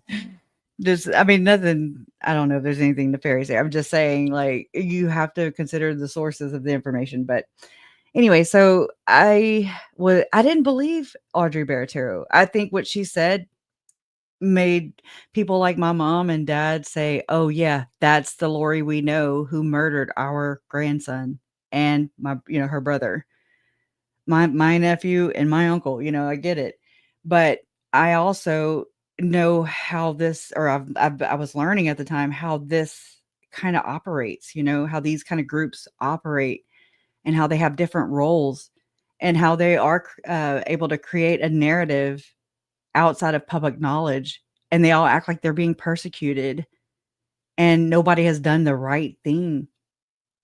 And, besides Janelle, like, that is the only person who was remotely close to the situation who has shared her truth. And I adore her for that. Like, I wish, how many people are involved, and only one person who was kind of associated loosely has come out and said, yeah, I know she's not, there's other people who have done interviews. I'm just saying, it's astonishing. It's appalling. It's mind-blowing how there's dead children and everybody's so busy playing hot potato and nobody takes accountability, even Lori Vallow Daybell. Or the church. Or the church. No, instead, they go and narrate it. They go throw themselves into it. They insert themselves if they weren't already inserted, which I've asked, I'm like, why would they insert themselves right now in this unless they were involved already? Like, let me control the narrative. They're all about controlling the narrative. You can see so many times of this. I even remember whenever the stuff was hitting the fan about Tim Ballard, and the church spoke out whenever his name was Russell Brunson. He spoke out about how he was like, oh no, Elder Ballard is who contacted me, told me to invest in OUR. And then the church got ABC4 News to pull down the whole damn story. And I'm like, damn. And that was quick. Like, you got to be quick. Or they will 404 scrubbing bubbles. Yeah. How many things are linked to the church or that are quoted that, in news stories, and you go click the link and it says 404 error. And I'm like, nothing ever, they never keep it up. They're dirty deleters. They'll go and delete comments and make you look, they'll gaslight you in that sense and make you believe you're just, look at you going off here in the comments. Why are you doing that? That's what I'm saying. It's very covert, very narcissistic, very deceptive and manipulative, and nobody ever holds accountability. Plus, a lot of these creators who do this kind of stuff on YouTube, TikTok and stuff, they'll go and delete all of the negative comments. And I'm like, oh, it's happening on Adam and Rex's right now. on that AI. I saw it. They're deleting their negative I comments. mean, because I know there's so many people in our community who have watched the video, who were in the live stream, who were like, "Oh no!" And I mean, I only saw one comment that was like, one out of all the other ones that are puff pieces, puff comments. You know, they make them feel comfortable. That's how they view themselves. And so, one comment out of all of them, I was like, "Yeah, okay, I'm pretty sure." I would say more than one person went and commented. If I'm not a betting woman, but if I was, I'd bet the temple. Just the gold on the statue at the top. If it even is gold, Joe. I mean, come on now. That's what we were led to believe growing up in the church, that it's real gold. Weren't we? I remember learning that it was gold plates, but they're really brass. So there you go. But aren't there two sets of plates? Aren't there a brass set of plates and allegedly? I don't know. I will only like. So the brass plates came from that King Laban or whatever his name was, that Nephi went back and cut off his head and took his plates. Those were the brass plates. That's Nephi and Laban ending right there, basically. Yes, exactly. Yep. That's so funny that came up as not nothing funny, to do with Mormonism, though. Right. Yeah. That's nothing. So not funny, haha, but funny. There's no such thing as Mormon true crime. What? You guys are crazy. It's like one of the biggest true crime stories in the modern era. And we have the prosecutor talking about Nephi and Laban, and then the defendant representing herself getting up there and trying to defend that talk about Nephi and be like, well, there's like 4 Nephis. Yeah, it's just for inspirational quotes. Yeah. Silly, crazy anti-Mormon. That's really what she's saying. You know? Maybe Judge Brisky isn't from that background. You know, I was kind of thinking that maybe he kind of like Judge Boyce, you know, just because I don't know. I never asked Judge Boyce directly. I never heard or read anywhere where he said it directly.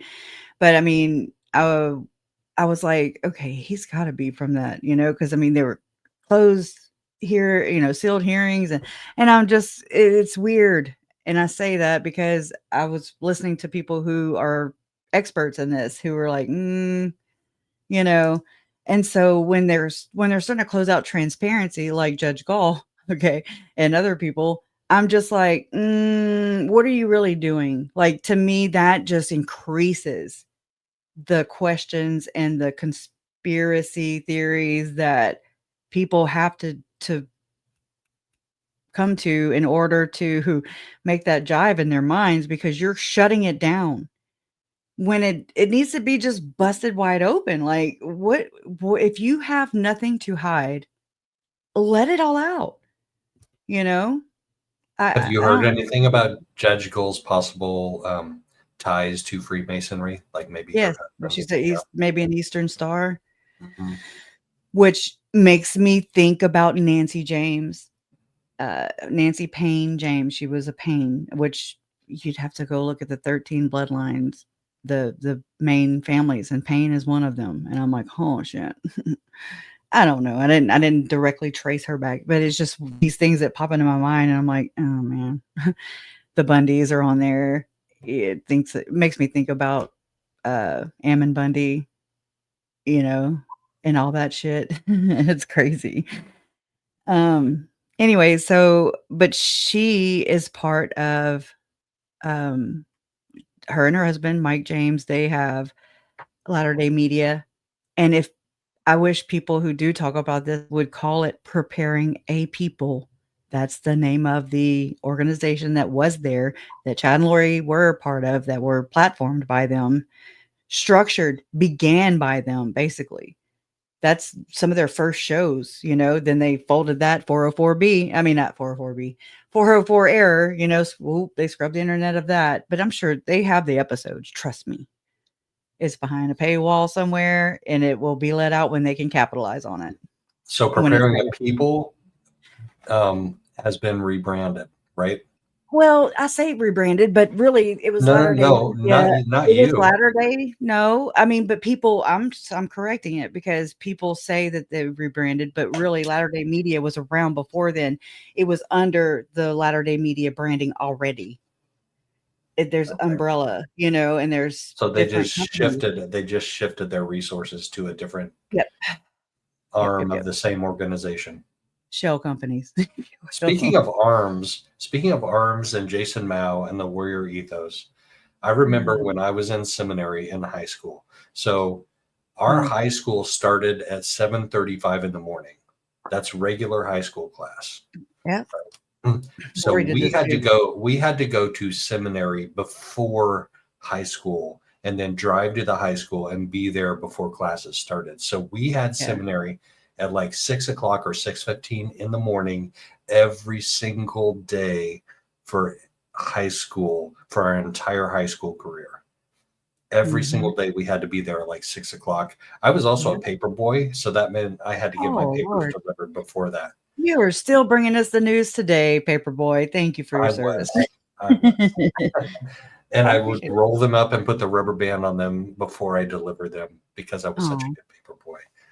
But anyway, where was I going with that? Seminary. Seminary, had to go before school.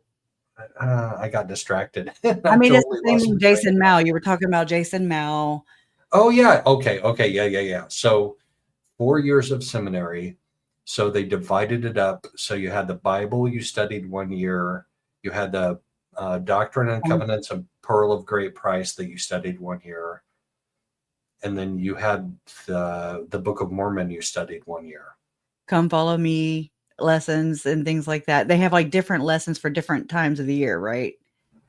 I remember Chad Daybell being offering a statement whenever Julie Rowe was getting hammered on in 2015. And how he was saying, well, that year we were the new year was just underway and we were talking about this. So, and how he justified that and how he knew that the Old Testament stuff that Julie Rowe was purporting is not, it's frowned upon. It's frowned upon by the church. He knew that.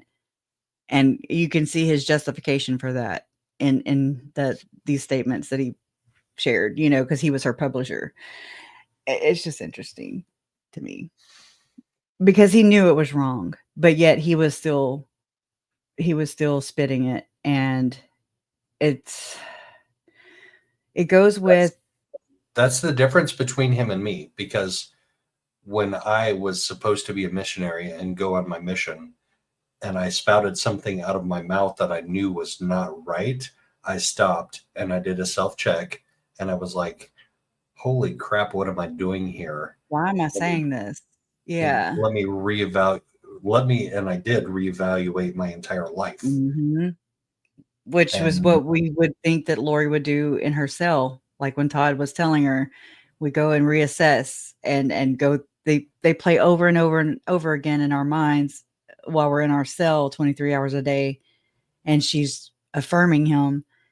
But she don't get it. It missed her completely. That was so she does not know what that means. That was so powerful. And it was telling. It was very telling because like that's what I walked away from it with was she doesn't get it. She just wants to matter, to be relevant. Todd saying he knows what it's like, so don't persecute me. He forgives me. They forgive her. She says her victims forgive her. We should too. We should just let it go. They're not seeking revenge. And we need to drop that shit. Well, what's the difference between forgiveness and forgetting? Forgiving and forgetting are two different things, right? Well, and yeah, I would think, right? Because that's what is being taught at the pulpit now and has been forever. Forgive and forget. Maxwell. Neil Maxwell.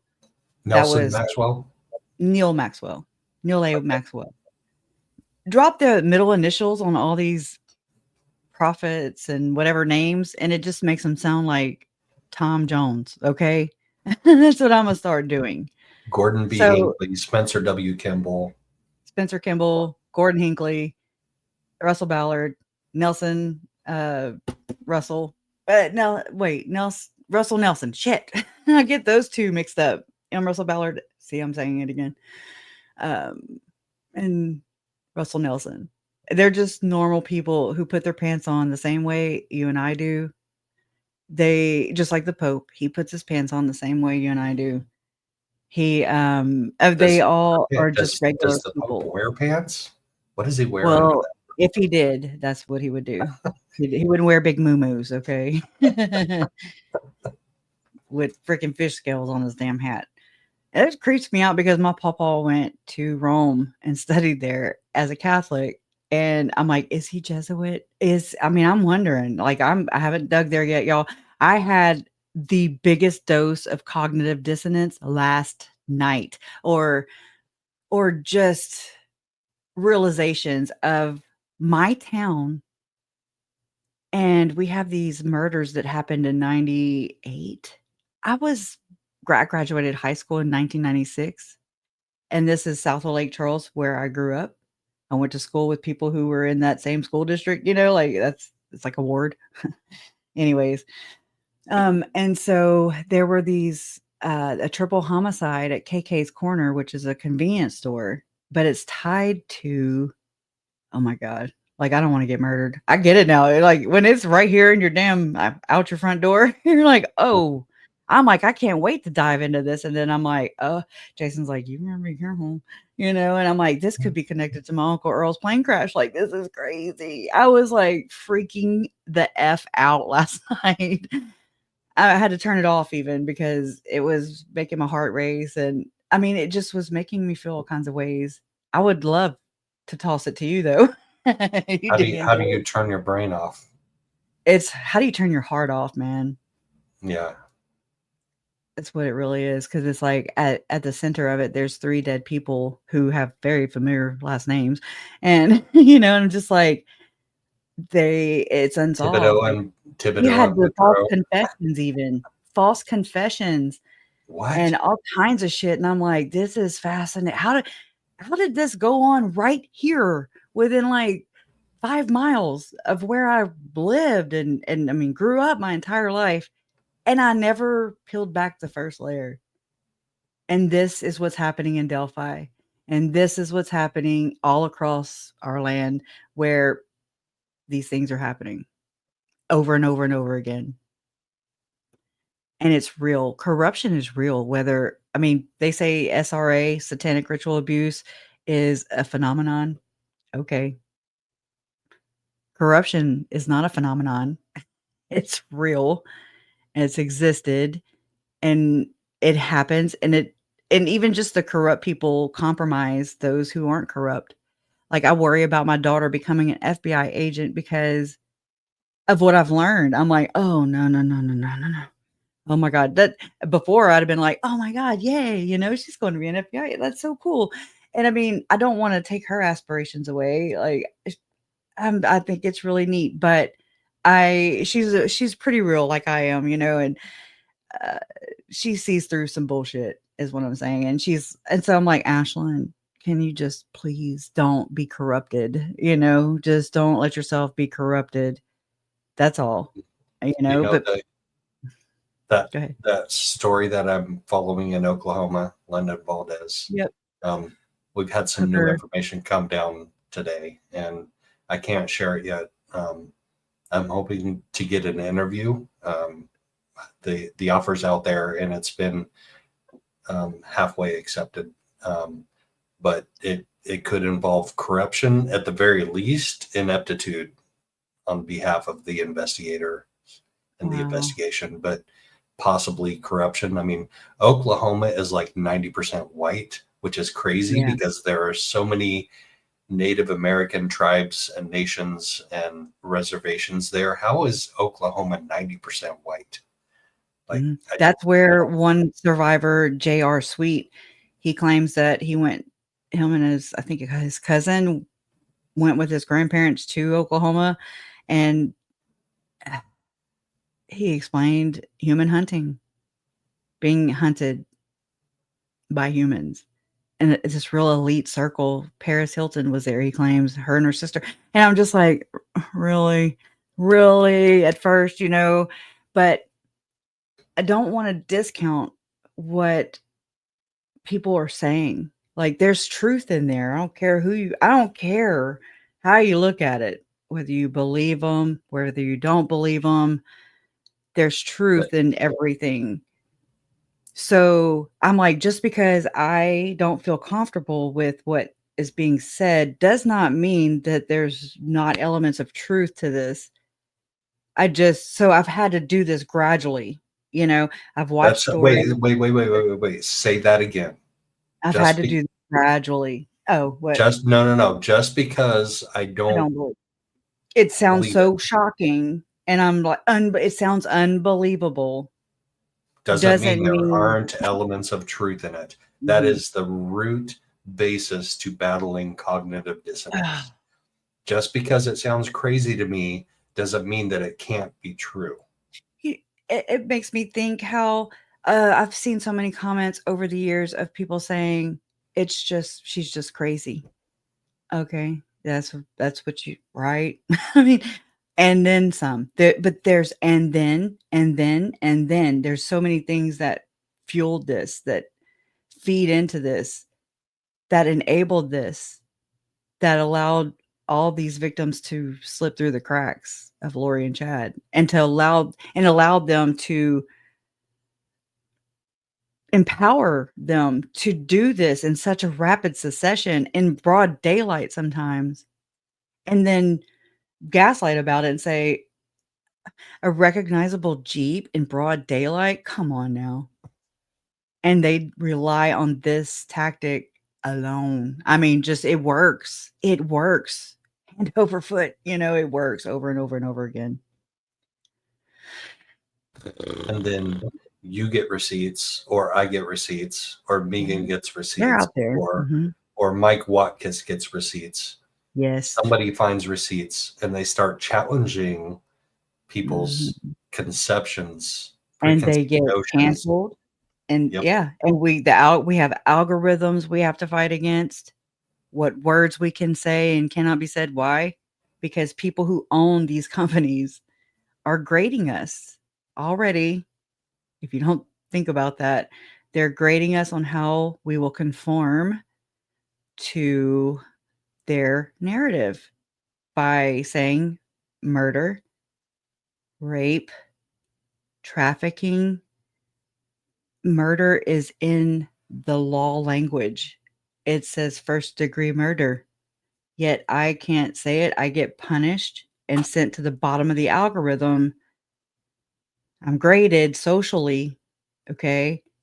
And my videos, my channel does not get pushed into the algorithm where it would make more money, or the message that I'm saying would get out. So if they suppress that, keep me at the bottom, they squash my way of making money, but most importantly, they hinder what I'm saying, the truth. And this happens. They control its. So your Joe Rogans and those people, they're part of the problem. They are paid agents, so to speak, if you will, endorsed. Allegedly. Yeah, Joe, don't come at me. I used to watch you on news radio. And I'm like, you were a doofus. Can you see this comment that's up there now? Have you looked into the sheriff who red rum Judge Mullins? That's Mickey Steins. I've been watching this. Yeah. And the precursor to it regarding this deputy who abused prisoner situation in Letcher County, Kentucky, they talked about shut up. They talked, Glenda, I saw you yesterday. I saw you in Criminality's live stream last night after I got off my live stream. I'm glad you're here. Yeah, they don't want this. Tim Ballard is connected with Mickey Steins right now. I can't believe I didn't know that. And I know you have receipts. If you ever want to talk, you come on, please. Please. Yep. We can both have you. We can have you together. If you will, because he follows Delphi too. See, it was a thing last night on criminality, and it was she was sharing the Hulu documentary that came out on Delphi. And I just caught the very tail end of it, but I already feel so passionate about this. I didn't follow it from the beginning. I was unaware of true crime genre. I've watched Casey Anthony's trial stuff with my mom a little bit, so my mom followed it more than I did. T and I have a history. She and I know each other, so I'm sorry I missed that, but I was sleeping off my 18-hour I drive. was like, where the hell is Joe Schmo? I was wondering. Sleeping it off. Because and so there were things said in that documentary, and I've experienced this so many times myself in my own family's stories, where they're not saying exactly what it is. They're reinforcing law enforcement's narrative. And I'm not saying it's wrong, right, or indifferent in every case. I'm just saying it can be done, and it is done. And when you see it done, and I believe that they don't have the right guy, and I believe it's an injustice to the girls. It's an injustice to the community who's still in danger. It's an injustice of epic proportions, and this is not good, guys. And so you have these different tribes of different beliefs who I'm in the camp, but I can still be swayed, like I'm not closed-minded. I just am like, wow, I followed Lauren's coverage on it. I've listened to correct sources, if you will, people who were in there. I'm going to blow your mind right now. Oh God. I still don't know today, at this point in time, after covering Delphi, living 20 minutes south of Delphi, knowing from minute one when the girls were reported missing and when they were found the next day. Wow. And then going to a couple days of trial, going out there to the Monon High Bridge, crossing the creek, going up to the floodplain where they were found. I still don't know to this day if Richard Ellen is factually innocent or factually guilty. I don't think he was the only one involved, and I think that's pretty easy to prove. The creek was flooded 3.5 times its normal depth that day on February 13th. There's no way a guy that's 5'6", 150 pounds. Well, I thought he was 5'3". I thought he was my height. Yeah, 5'5", 5'6". Something like short dude. Yeah. Right. Like if he were to give a hug to a taller dude, then he might like have to strain and reach up and crack his neck. My ex-husband used to be 6'3", so I know I'd be like, "Oh my God, you're up there." I don't believe that he could have taken those girls across the creek by himself. I think something else happened, but the jury believed it and they convicted him, and he's in prison for 130 years as of this date and time. To me, it was just like a public statement. It's just to suffice. It's to salvage the public image, and it's to suffice the community who's outraged or outside like me, and I'm just like, what? But I mean, as an outsider looking in, knowing what it's like to be on this side of the crime, okay, I'm a family member of 3 of the victims in our case, but I've seen these things go on. We just happen to have a case where, it's different, but it's the same. It's with the some people in like with Idaho, I believe up there, it's not as aired out as it is in Arizona. But I was so worried about corruption in Arizona way more than I was Idaho. But it's like every place has this ability to be corrupt. I just told you about Lake Charles and about KK Corner murders, the triple homicide that is still unsolved here, where there were false confessions, where there were claims of the sheriff's son here, who my grandmother would kick you out of her damn house if you said an ill word about Sheriff Wayne McKelvin or his son possibly being involved in these murders, and he like threatened the community, including the family members of the victims, were in that, and said he was using his Westlake. He was using his authority to investigate rumors, speculation, people accusing his son, and he was threatening people with false, like locking them up for whatever. You can find little reasons and just have somebody. Just saying, every place has this ability, and I just don't want to be a freaking moron. Okay, I don't want to feed into false narratives and injustice. I want our judicial system to represent how I feel it should be. Yeah, like the Memphis, I finally watched that. That was crazy. Yeah. It happens. I'm not going to say I'm sorry it happens, because it does. And I mean, it affects all of us, our thinking.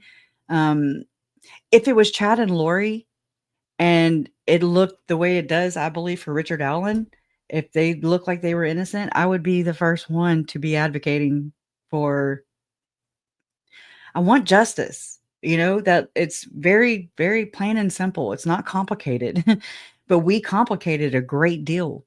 It's, Well, and money complicates it more, because think about this, because I still, like I just said about Richard Allen, I'm not sure if he's factually innocent or factually guilty at this point in time, based on the evidence that's been presented to me. I feel the same way about Karen Reed. I'm not sure if she may have backed over Officer John O'Keefe. Maybe she did. Maybe she was drunk. It's so muddled. It's so muddled. It is, I know because just like Delphi, the crappy police investigation, the shitty police investigation, preservation of evidence or lack thereof. Or the video. I remember seeing a video where it was inverted, or the inverted Sallyport video. What? Absolutely. Like how did they not know that? And how does an officer go on the stand and say, yes, this is a true and correct copy of the video, when it's inverted, and he knows damn well it's inverted?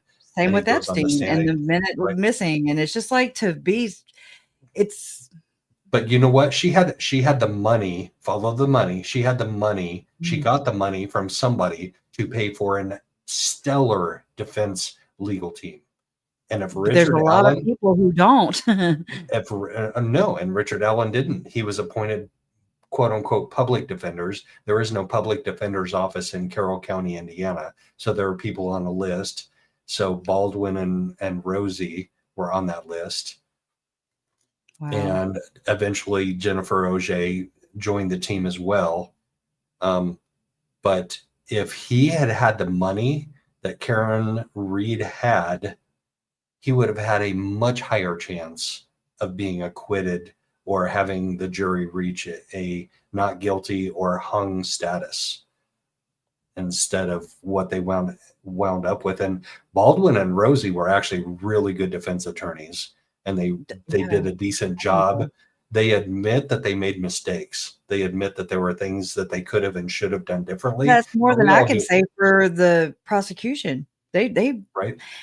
They seem to. Oh my God! Don't get me started on Nick McClelland. Don't get me started. I mean, I'm not even going to name names because I don't know the names. But I'm going to name Nick McClelland right now. Like I stood in line with two guys that play golf with Nick McClelland, so I know things about Nick McClelland that I can't discuss publicly because they're just like conversations while you're standing in line waiting to get into court. So they're not provable, but. Nick Potential jurors, like in Arizona, could be listening, right? Like you're just talking. I was in court when so we have transcripts now from the other hearings before this. They just released the transcripts like a month ago. It took them forever to release the transcripts, and he literally lied, because he said in the pretrial hearing, after Richard Allen was arrested for this, he argued we have to keep all of this, the PCA, the probable cause affidavit, we have to keep it under seal because we're still investigating other suspects. Tony Liggett, Tobe Lesenby, Jerry Holman all got on the stand, and I don't think Tobe Lesenby actually got on the stand. So I'll go Tony Liggett And Jerry Holman got on the stand and said, from the day we arrested Richard Allen, we believed he was the only guy involved in this. So we have a lie. Somebody's lying. It's either Nick McClelland lied in the pretrial hearing to seal the documents, or Tony Liggett lied and Jerry Holman lied. Which is I think they're looking for the right patsy or the right fall guy, the right person to just be able to pin this on. He put himself that day. That's, I believe, where he effed up. Right, voluntarily. He went to But Dan Doolin. him confessing, that is MK Ultra. That is mind control. That is trauma based. That is putting him in a place where it's fit for prisoners, not just somebody bound over waiting for a trial. It's just a lot of like weird things like that. Just, you're like, oh yeah, but I mean, if I'm the family, I'm like, get them, get them, fuck them. Like, I don't care what happens. But I mean, I do, because like I said, I have my brother who was in prison. Okay, then our aunt murdered my brother's son, and they murdered Charles and Tylee. So it's like I can say fuck them, but I can't, because my brother was also part of that. I don't want to say fuck him for my brother, because I don't think he'd, just saying, it's a very weird spot. And I just want, if there's just equal like treatment across the board, then no worries. But that's not the world we live in. It's not. It's incorrupt. I mean, it's corrupt, and it's I'm saying all the wrong things, but it's corrupt, and there are injustices, and people are pinned for these things, and there are theories. I won't say conspiracy theories. I mean, there are that end up becoming proven to be real, and it's just like it's just a matter of time. He knows whether he was there or not. I really think he was. Again, I'm not a professional, but sometimes I think people can be so damn tunnel visioned in here and just have their eyes on just that. And they can't, cognitive dissonance, like they can't allow anything to challenge their narrative. So I mean, I get it. It's got to be frustrating. Cognitive dissonance is a human condition. We all suffer from it in one area of our lives, or two, or three, or four, or whatever it is. But corruption is something that's completely different. That is, you have a knowledge. You're Nick McClelland, and you have the knowledge that you don't have a solid proof case against Richard Allen. You're under public pressure. And you're going to, and the sheriff is up for re-election. So we're going to arrest this guy. Tony Liggett is going to become the sheriff. He was the lead investigator. Then we're going to shut everybody out of it. Exactly. Shut everybody out of it and make it as difficult as possible to follow, attend, and report on. We're not going to make any of the documents public. We're not going to show it on camera. We're not going to show it on TV. We're not going to broadcast it. We're not going to air it. It's going to be as obscure as you can be in 2024. And then we're going to make public, whatever you call it, what do you call those things? Public appearances. I don't know. What do you call that thing where they have this cops talk or whatever? Oh my God. Oh, press conferences. There you go. Thank you. I mean, my little brain. Oh, Doug Carter. Don't get me started on Doug Carter. I don't know what it is about that guy, y'all. I'm just like, I've done plain sight, and I'm like, you don't say those kind of words. I've done several lives on Doug Carter. I did one with, so you remember you told me once that my collaboration effort with Jack Fox of Never a Truer Word with Lori Daybell's interview was your favorite ever. He did that with me with Doug Carter. What? Yes. I haven't seen it. Oh my God. Yeah. You got to go back and watch that. Wait, no, it was yours, right? It was on my channel, yes, but it was with Jack Fox. Yeah, I did. Never a Truer Word. Yeah. So we've done that with Lori Daybell, and we've done that with Doug Carter, and it's enlightening. Breaking down what's being said. Yeah. And a lot of times we hear something, and then when you go back and you filter that, you let it go through all your filters, and then you're like, oh my God. it's very telling to me. I love that y'all do that. I love when that's done. I will. Now there's another channel too, but he's really into the weeds sometimes. But he claims I don't trust really the He's CIA into the people. weed or he's into the weeds? He really is filtering it through. I just don't know where he's at yet, on my trust rating scale. I'm just kidding. I don't sound any different than Chad and Lori, huh? I mean, I'm just saying, I How don't do know you what rate the him? Do you credentials rate he him claims light or he dark? has. I don't trust that community, that government community, if you will. I'm just like, what are the ulterior motives? What is your end game? What's behind you? And why are you just here? I do that. I've done that also when I realized with Mike King. I did that with his buddy of where they started his podcast, his Profiling Evil, with Chris McDonough, who happened to go to the Idaho 4 killings, Brian Koberger. And he finds a rubber glove, and I'm like, well, what are the odds? That's after, he had asked me for my email. He had went to Idaho, Rexburg. He went to Yellowstone, and he filmed it. And I appreciated him for boots on the ground, right? I get to see it. I'm way down here. I don't have to travel. I can go see it through your perspective, through his perspective. I appreciate that. However, you just have to be careful. I've had to be careful in this arena because I don't know who's who. I don't know who's in the cult, so to speak. I don't know. And people know who you are. You have no idea who they are. I don't know who One-Eyed, One-Horn, Flying Purple People Eater is. Your screen names. I get it. That's comes with this territory.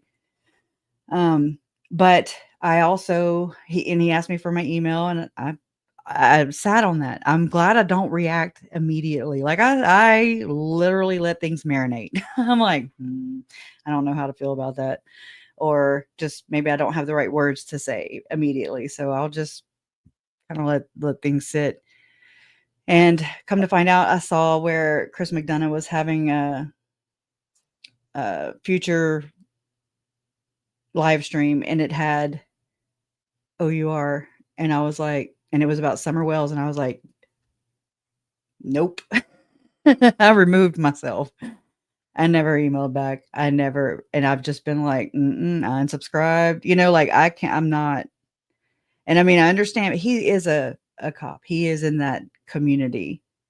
There are sometimes people that are placed in these communities to, I believe, to misinform people of things. And I mean, I think Mike King already has that because he is devoted to Mormonism and its beliefs, its message. So I respect whatever, do you, boo, but I still go listen. But I mean, I have, I know what background he has. I know It's kind of like what's driving it. It's kind of like the Nate Eden thing, right? Like he tracked down Lori and Chad in Hawaii, but he's also with East Idaho News, who is owned by whom? Frank Vandersloot, who owns Idaho, basically, definitely Southeast Idaho. Even where we not buried the kids. Oh my God. Even where we had that's why I said buried. Even where we had their celebration of life. I always have a hard time remembering that phrase. Whenever Chad's trial was going on, Mom contacted me. At the beginning of April, and she was like, hey, I think we're going to have a celebration of life or something, a memorial for the kids. I'm like, while the trial's going on? And she was like, yeah, we're going to be there, so might as well. And she was like, I want to know when would be a good time. So anyways, come to find out, there were a couple of venues that were offered or that, made available for them. And so she was like, okay, we've been offered this, which is outside. So if it's bad weather, or we've been offered this for free, just public venues. And I'm like, well, just go with the free one. That way, it's just less you got to deal with. And it'll be inside. So, you don't have to shuffle or make last minute things. You're already dealing with a trial. Try and make this as easy as possible, So it was at the theater. And then while I was there, and then knowing and learning all along this journey about the process church of the final judgment, and I was watching, her name is Rotten Jules, her work and other people's work on just all these weird things, that all these ties. I'm so fascinated by connections and ties. Who knows who? Because that's what it is. It's a circle jerk. It's a there used, and I mean, I don't know if I should say this, but it's not who you know, it's who you blow, was one of those expressions that, anyways, kind of like the knee pad things or whatever. I'm just saying, I've worked in a male dominated area before. And I mean, you kind of have to. Wait, what? I'm confused. What do knee pads have to do with blowing? I have no idea. Who you know and who you blow. Who knows who's willing to do what for whomever. Sarcasm. Okay, didn't put it. I'm like, oh my gosh. I'm being a smartass. In case you didn't know, now my ears are red. That's what did it. Not saying who you blow. It was, having to explain it even more. Not being able to. Anyways, it's just, they do know birds of a feather flock together has been my initial just understanding coming into all this, with the cult members of Lori and Chad who are still free, who were there when my nephew was murdered, living their best LDS lives, just not reprimanded, not punished by taking away their temple recommend, because reading these texts and how the people in this circle were saying and treating their temple recommends was like cutting off a left arm or a right arm, or just an appendage of their body. That, and I mean, Lori killed because she saw Charles as a threat to her temple recommend. Here we are. What's it worth? Why? That's fucking so worrisome to me.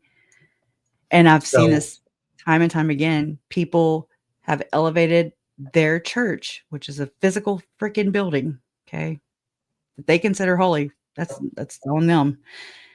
And they've put it above human life, and not just any human life. They've put it above my family members' human lives that matter. And they should matter. They claim to matter to the church. I've learned different. It is not, I am not of that opinion. That's not been my experience. And I'm not a church member. But when I thought Christian, my understanding of being a Christian and what Christianity looked like was shattered initially, because I was like, why are they saying all this? But they're hiding behind Jesus, like what? And I'm like, really thought about that. I was like, holy shit, that's some really ballsy people to be hiding behind Jesus, like, whoa, that's a whole different type of people. And I've that view has only gotten stronger because I've seen it over and over and over and over again. Using Jesus they weaponize things. They weaponize and create politics. They create division. They create labels. We're not humanity. You're a Mormon. I'm a with this. It's labels. It's like, it's not just boy, girl. It's now, when you used to have to fill out the things that said Caucasian, the Native American, Pacific Islander, and then just all the things. And you're like, white, Caucasian, whatever. I mean, it's just labels, classes, social grading. That's what it is. And so whether or not someone's going to listen to you or not. Help me figure this part out. So I was on with a collaboration effort a couple of months ago, like I think in between the trials, or maybe right after the second one. And we have the motive that Charles was coming in town and he was going to try to revoke her temple recommend. He did, and he was instead met with his bishop. He didn't know. We didn't. I mean, I know this now that Bishop Gabe Bonilla was Jason Mal's narrator, not narrator. What is it? Whenever you draw the illustrations. Illustrator. Yeah. And they also have a business together. Like I have that receipt. You know, their names are both Bonilla on it. and Mal. Bonilla and Mal. They're buds. What? Mm-hmm. I mean, Melanie Gibbs said that too. He said Jason Mal was interviewed too, and it was within the report. And I actually read it. More recent, you know, it was right around the same time as the trials in Arizona. And I read it because not many people see this report. So I put it on audio. And so Jason Mal and his wife, Nikki Wood, which is interesting. Her name is Nikki Wood, Rob Wood. I mean, that's the way I connect things. Whether they're related or not is Nikki Wood. Nikki Wood. Yeah. Anyways, they were interviewed by the FBI. So this is not just the one that we have, the body cam. This is a whole nother FBI and Chandler, Chandler detective who interviewed Nikki and Jason. And it kind of went in more to believe. When? July 22nd, actually, the actual July 22nd when the end of the world was supposed to happen, 2020. Do you have the video of that? Mm-hmm. Damn it. Okay. Yep. Hold on, I'll find it. I mean, but okay, where was I going with that? Mm-hmm. So I'm talking about motive right now to unalive your Uncle Charles. So he came in town and he was texting with Adam and he was texting with Brandon, or did he and Brandon never really text about this? He did, but Brandon was real mad, like you heard in his trial, where he lashed out at both Lori and Charles, like a group text, SMS. And he lashed out at both of them. But come to find out, Melanie she'd got into Brandon's phone and had it to where messages from, she blocked Charles's number basically. And so he found all these emails and stuff and calls that were blocked and put into a folder on his Samsung Note 8 or something. And he turned that phone into the police so they could do the forensics on it. So the bishop is Lori's bishop? Oh, yeah. Yeah, he was. Mm-hmm. And Melanie's. So he's the one that she probably interviewed with for her temple recommend. Because you interview with your bishop. Yep. Sometimes you do with the stake president. Sometimes you have to do both. But they knew him too. Adam knew. He said his name was Shane Holmes. Right. I looked into him. And I found a Shane Holmes actually that was speaking. He is on the Unblog My Soul website audio. You can hear him with John Pontius, with Tom Harrison. What do you do? So what do you do when the mayor of Rexburg is interviewed or approached by a reporter the day the kids were found on Chad's property? And he said, knowing, and I mean, come to find out, I found that Jason Mal spoke at the same conference as the mayor of Rexburg in Arizona. So they were on the same flyer. Okay. Just know that. And then to see that the mayor commented that he said, oh, I'm so sorry to the families about the kids. And the reporter said, oh, so that is Tylee and JJ? And he said, oh. Nope. Just saying. So don't tell me corruption doesn't exist. So we have the motive of the temple recommend challenge in June-ish, late June-ish of 2019. Mm-hmm. When do we have the motive of the life insurance policy who she doesn't know the primary beneficiary has been changed? Like, when She does thought she it was talk? her. When does she talk to anybody about we can get? Does she text anybody about that life insurance policy? Not that I know. I mean, besides Chad. And then that's What? when my mom became dark. That's when she got the zombie name of Rhonda, and they were going to start working on her. And when was that? That was in March. Wait, hold on. He was murdered in July. That was July 15th. He was murdered July 11th. She called. You heard the Oh, lady testify who answered at Banner Life Insurance. And she was like, oh, it's me. When she asked who the beneficiary was. And she didn't okay. know, but she found out a couple days later that it was my mom. That's when Lori took a picture of the change of beneficiary form, texted it to my mom, and said 5 kids and his sister gets it all. And then she cut off. And then that's when Operation freaking, for sure, revenge kill, in my opinion. So I mean, the I think temple. she was going to do it anyways, but So the temple recommend really was the primary motivation on yes, July the 11th. temple recommend is yes. Some temple Mormons. Mm. But then you have Nancy Joe, you have Brandon, you have Charles, and I'm just like, they're good people. It's a mixed bag. Yeah. Maybe. I don't know. I don't know what drives people. I just know what is said about it. That's not just a puff piece and not just Mormons complimenting it and just saying it because it's so great and they want to, convert you. And I want that. I see that. But I mean, it's important to know that too. Motives behind people and what they're trying to, like me, like what's my motive to tell you all of what I found? What's my motive is exposure for sure. Now, I don't know about any dark things, like I just want people to be exposed and I want this to stop happening to kids, especially. And it's like, what's going on there? What's really what really? So a temple recommend your little card. Her mom and dad, Janice and Barry, were temple workers. Tom Harrison is a temple worker.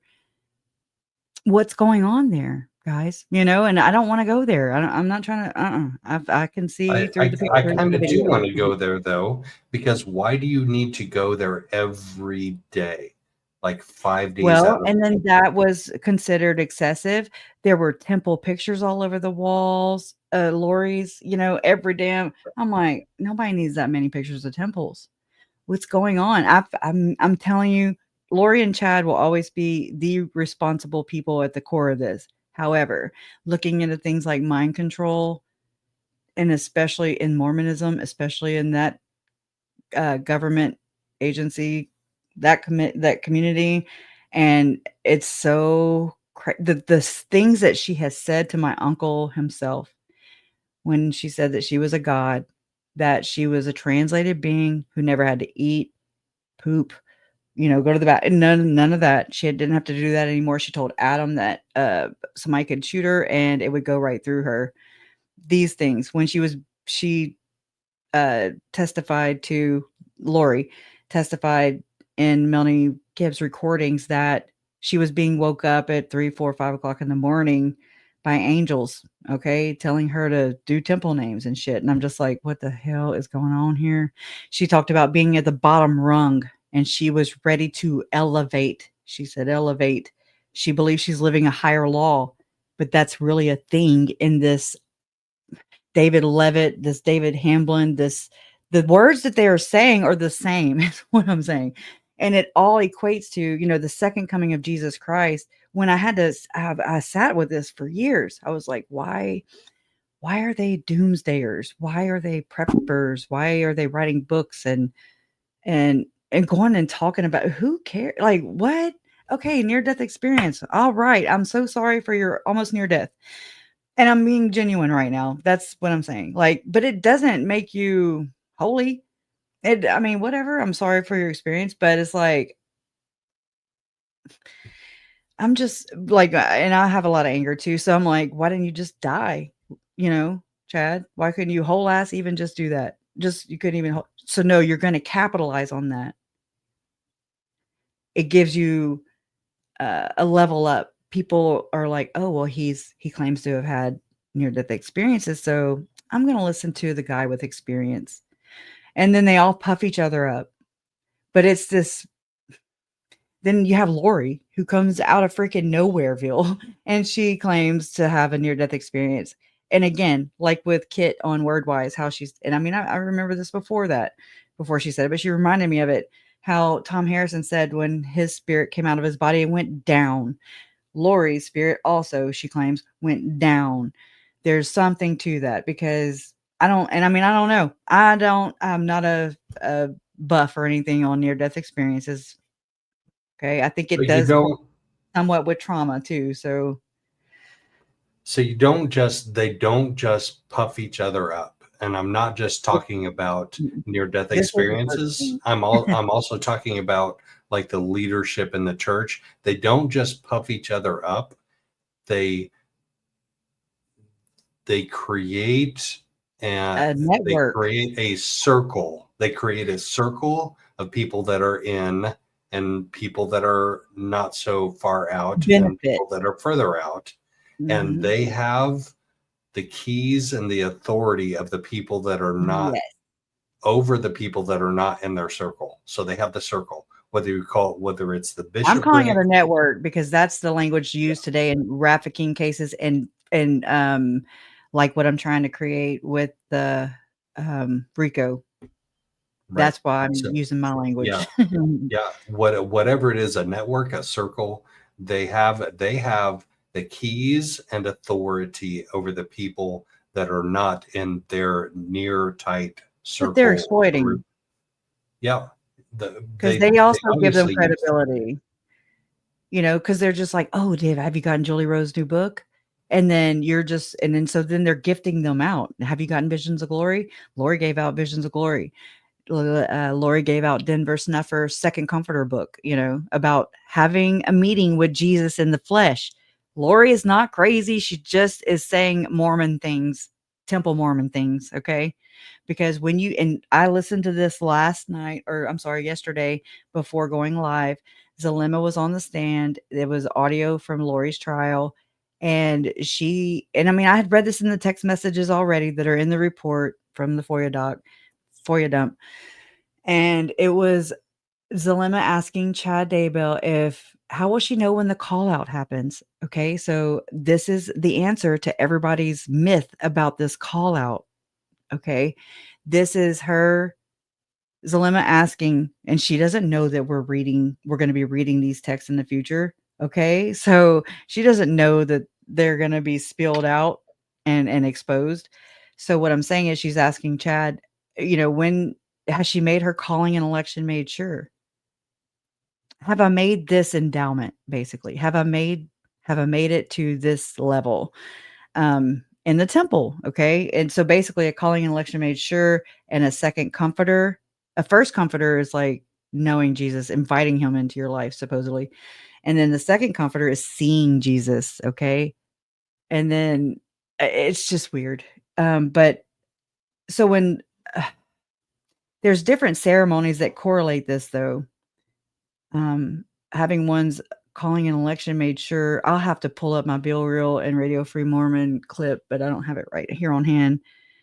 I had to figure these things out. I had to read between the lines because ex-Mormons weren't connecting it, and Mormons aren't going to freaking tell you about it, period. And a lot of them don't even know about it. And so it's been me surmising, saying, oh God, this is so crazy.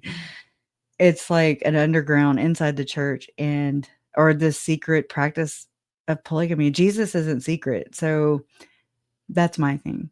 And so I believe that the church and church leaders from jump have been exploiting Christ, God, people's beliefs. I mean, I'm sure before that, but this is my study. This is the Catholic Church did not have anything to do with my family's murders. Neither, and one can say, well, neither does the LDS Church. No, but the religion does. The culture. That's the word I was looking for yesterday. I couldn't think of culture. But when there's these secret kind of organizations, these kind of ordinances or ceremonies going on behind the scenes where the church is all about bloodlines and superior bloodlines. You know, there's this whole rumor that Elder Ballard claimed, you know, he's Hiram Smith's great grandson. I don't know how many greats, but anyways, so Joseph Smith is by extension or a couple generations would have been Elder Ballard's uncle, you know.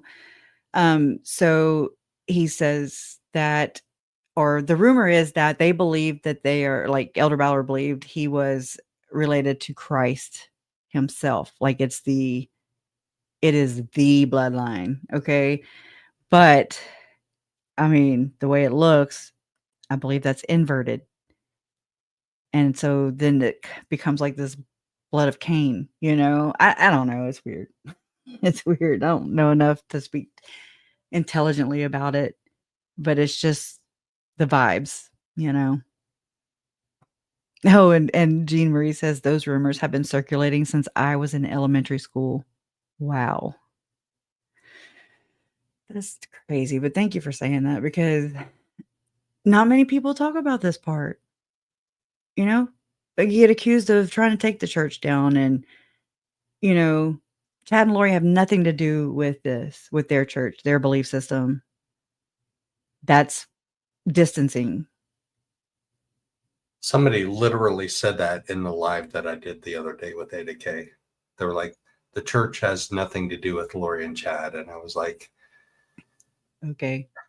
I appreciate alternative opinions, but I Yeah. beg to differ with that. How can they just come out and just be so like have nothing to do when she's saying Nephi and Laban and Gaddy Antons, and how can you say that? They belonged. Chad was he was an executive ward clerk or whatever.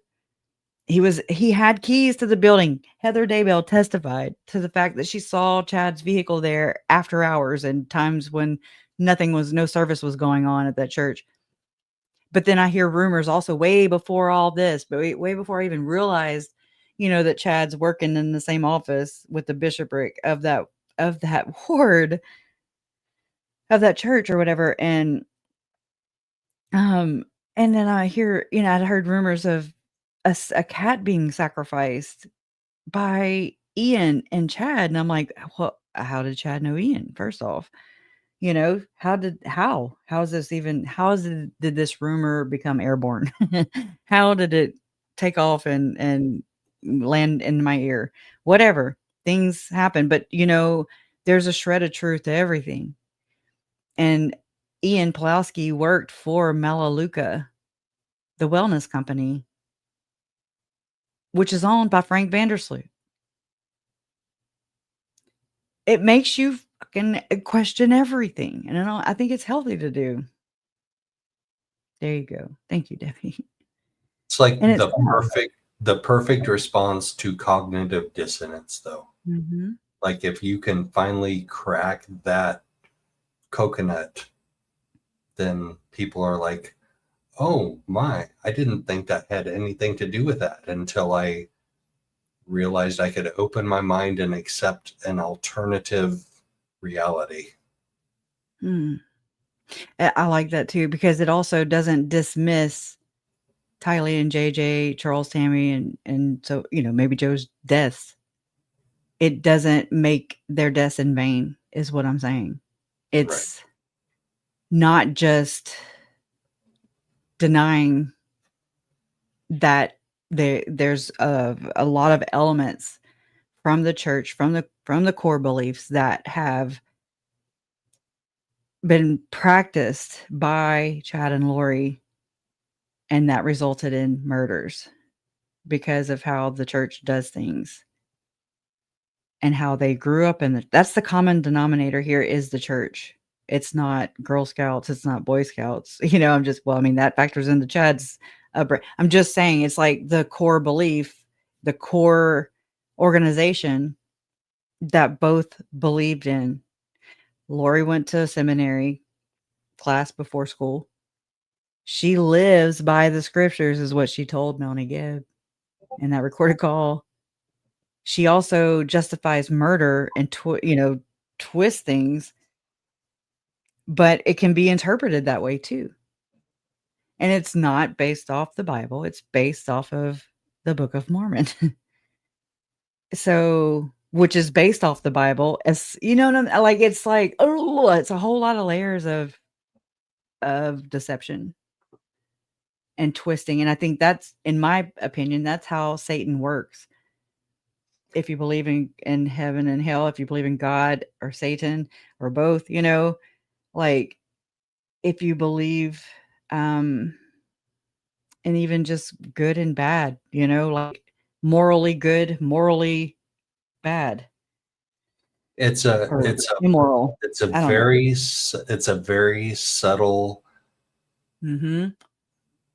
seed that is planted through your Sunday school classes, through your young men's classes, through your young women's classes, where you're taught these things like Jason Mao expanded on in his crazy fictional novels. He's exploiting. but the seeds are planted by the church in our Sunday school classes every single Sunday. And they change accordingly too to benefit. They do. They do, but they're so subtly planted that you can either use them to go off the deep end like Chad and Lori did, or you can use them to deny the fact that the church has any responsibility for Chad and Lori at all. Like it's such a subtle planting of seeds that they get both both sides of that. Yeah. And so then it gives the church plausible deniability because they say, oh no. And they actually don't ever say it. They have other organizations to say it that they're also not affiliated with. So they become the authority on what believing Mormons do believe. And they go to these trusted resources that the church allows. I wish Jason would get the kettle off the damn stove. It's like whistling. So they go and they trust these people like Fair Latter-day, I think it's called Fair Latter-day Saints or something. I don't know. It's a channel or a website that claims to not be affiliated with, but Megan did a big old, I'm gonna have to go tell him. He's not doing anything. She did a whole deep dive into this, and she found where the church had donated money and it did go to Fair Latter-day or something like that. But so just go to her channel. That's like the victims line. You can call into the church and report something to this telephone line to get help for being a victim from some kind of church abuse. I had to text them. It is just going crazy back there. It's like, let me go take it off the damn stove. I'll be right back. I need to, you know what we're going to do? I think I have this ready to go. I hope I have it ready to go. I mean, thank you. I don't have it ready to go. Oh, yeah, I do. We're going to go there. So Colby did an interview yesterday. We're going to watch Colby's interview. That's what we're going to do. We're going to watch Colby's interview. The only We're going to take a break. Convicted killer Lori Vallow Daybell is speaking out for the first time since his mother was sentenced to life in prison for crimes she committed right here in Arizona. 12 News journalist Gabriela Becerra sat down with Colby Ryan, exclusive interview, opened up about his mom and a life-threatening illness that he's also dealing with, Gabby. Well, Troy, at the final and most recent sentencing for Lori Vallow Daybell, we heard from her estranged son, Colby Ryan, who was noticeably missing from the courtroom that day. He gave his statement virtually, not because he didn't want to be there, but because he was fighting a rare disease that almost took his life. Trapped in a new normal. Probably one of the most out-of-body experiences where you're stuck in your body with no control. That's how Colby Ryan woke on July I was like, 18th, uh-oh. 4 days after an outdoor run led to a life-threatening illness. It's as simple as going around some dirt, which literally I ran through the dirt trail right by our house a few days before. A severe headache, multiple mini strokes, and dozens of tests later. Ryan says doctors diagnosed him with a complication of valley fever. It's supposed to stay in your lungs. And instead of staying here, it said, let me go see what's going on in your brain. It's called coccidial meningitis, an extremely rare prognosis found in about 1% of people with valley fever. Being the 1% of the unlucky feels normal a little bit at this point. Ryan lost his family in 2019 at the hands of his mother, Lori Vallow Daybell. Vallow Daybell will be behind bars for the rest of her life after killing her children, Tylee and JJ, and conspiring to kill her fourth husband, Charles Vallow, and her niece's ex-husband, Brandon Boudreaux. On the last day of his hospital stay, Ryan virtually participated in Vallow Daybell's most recent sentencing. Having to give the impact statement while you weren't feeling good, while you're in a place that's unfamiliar, what was going through your mind? How were you feeling? I think it was hard because I didn't want to look vulnerable in front of Lori. I know that sounds weird, but I didn't really want to give her that in that moment. Mr. Ryan, if you want to unmute yourself. Ryan tells me he wanted to be in the courtroom. Yeah, I'm here. Go ahead, sir. And would have turned his camera on if he knew it was allowed. Instead, he confidently read his impact statement from his hospital bed. Quite frankly, I believe that Lori Vallow herself is the family tragedy. His words echoing through the speaker, touching everyone in the courtroom. I was prepared, but it's always still really hard. Like, you could easily, like in any other setting, I could talk about Tylee and JJ or like my family or anything like that, and not every time I'm going to be triggered to like cry. But every time I'm like reading a statement, it's just so real in that moment, and you're talking to that person, and that's hard. And I feel like a part of me wanted to be there, and then maybe there's a reason why I wasn't. But I felt like I said what I needed to say, and that was it. I just tried to close the book on it. Do you plan to talk to Lori at any point going forward? No, there's just no reason. And the reason is because there's no rationality between talking to her. When you speak to her, you're not really talking to a normal person. And so there's nothing that I'm going to get from I love that. I haven't seen this before, but I love that part. When you talk to her, it's not like you're talking to a normal person. And I love the fact that he calls her Lori. He doesn't say my mom, my mother. That's got to be so difficult, man. Because I mean, it's totally losing everybody in your family and then being betrayed on top of it. And then it's so publicly known that, you know, he's had to do this. And I mean, it's a process, you know. I've watched him go through this process. I've gone through a similar process, just different dynamics. You know, it's like, holy crap, a realization of someone you trusted. It's like Satan being in your family. Like, I don't know. That's where he wants to be, though. And that's where we have to fight the hardest. I just feel bad for his journey, but it's also what's going to shaping him and making sure that he doesn't turn out to be another family tragedy. Right. The cause of another family, you know, like she's a tragedy pimp. So he absolutely could have been another victim of the family tragedy at this point in his life. He was, but he almost, I mean, but I'm saying that he could be looking at no hope right now, like no hope. Yeah. Like he and your brother Todd, I think, are very similar in the fact that they took the family tragedies and have overcame them. Or they're on their way to overcoming. Not being hardened. Brandon too, not being hardened by these people. Yeah. Right. Because it can. I look, there's times when I was broaching being a cynical person, you know, and I'm just like, oh, but then it's like after I was able to go and actually read and face her, you know, like be there and represent my uncle and Tylee and JJ, like I wanted, like that was so healing for me. That one thing that I wasn't even considered in Idaho. You know, like thank God we had extra, like more trials than just one, because it's like each one we learned how they work, how they go, and so you can kind of adapt and overcome, right?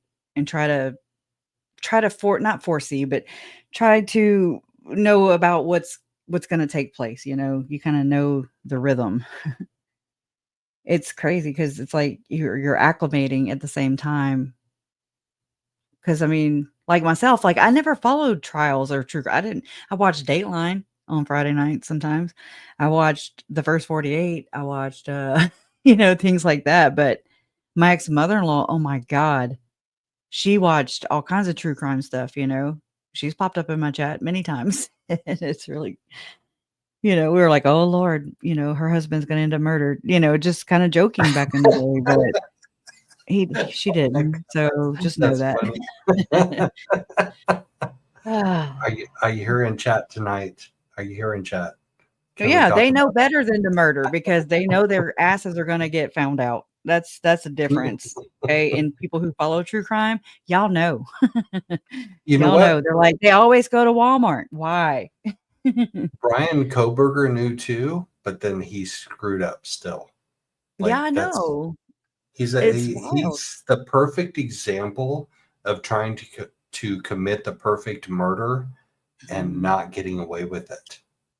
Like, what went wrong? I want to know. Yeah, I still want to know what went wrong. How did that sheath get left there? Probably because because of how chaotic the scene became. He didn't expect the other people to be there. I think that's just my opinion. Yeah.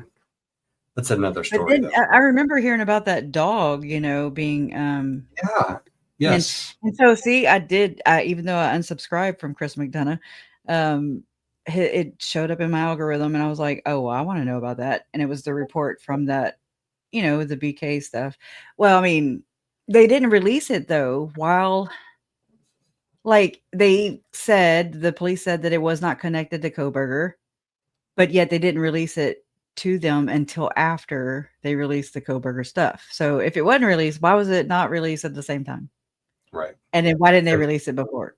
You know? And why is the FBI not releasing their information? Because I FOIA'd that and they declined my FOIA request. Lori got her ass off of death penalty,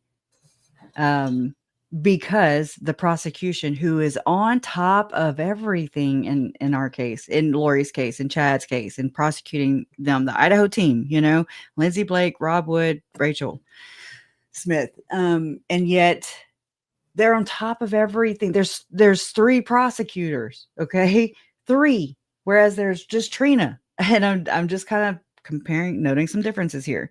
So I question things no matter what, okay, and so I'm like, why did Judge Boyce? He had because the prosecution didn't turn over this discovery in time. That was 5,000 whatevers of the FBI's investigation, just so happened to contain that. And then the penalty for prosecution not turning that over in a timely manner was to take the death penalty off of Lorhor. And that was because of the FBI's discovery? No, it was, I mean, it was the prosecuting attorneys did not turn over the discovery in time, but they're timely on everything else, is what I'm saying. Just like all of a sudden they're like, oh, damn, we just missed it. I have submitted, it's not FOIA requests, it's another term with the FBI, but I have submitted several of those under Delphi and another case and under Koberger, and they have denied every single one. And then I have appealed, and the appeals have been denied on every single one. No soup for you. No soup. Yeah, right. Oh my God. But it makes you wonder. So I'm like, because the prosecution who recommended death penalty, they get punished by removing the death penalty off of the perpetrator. Like that does make that math work.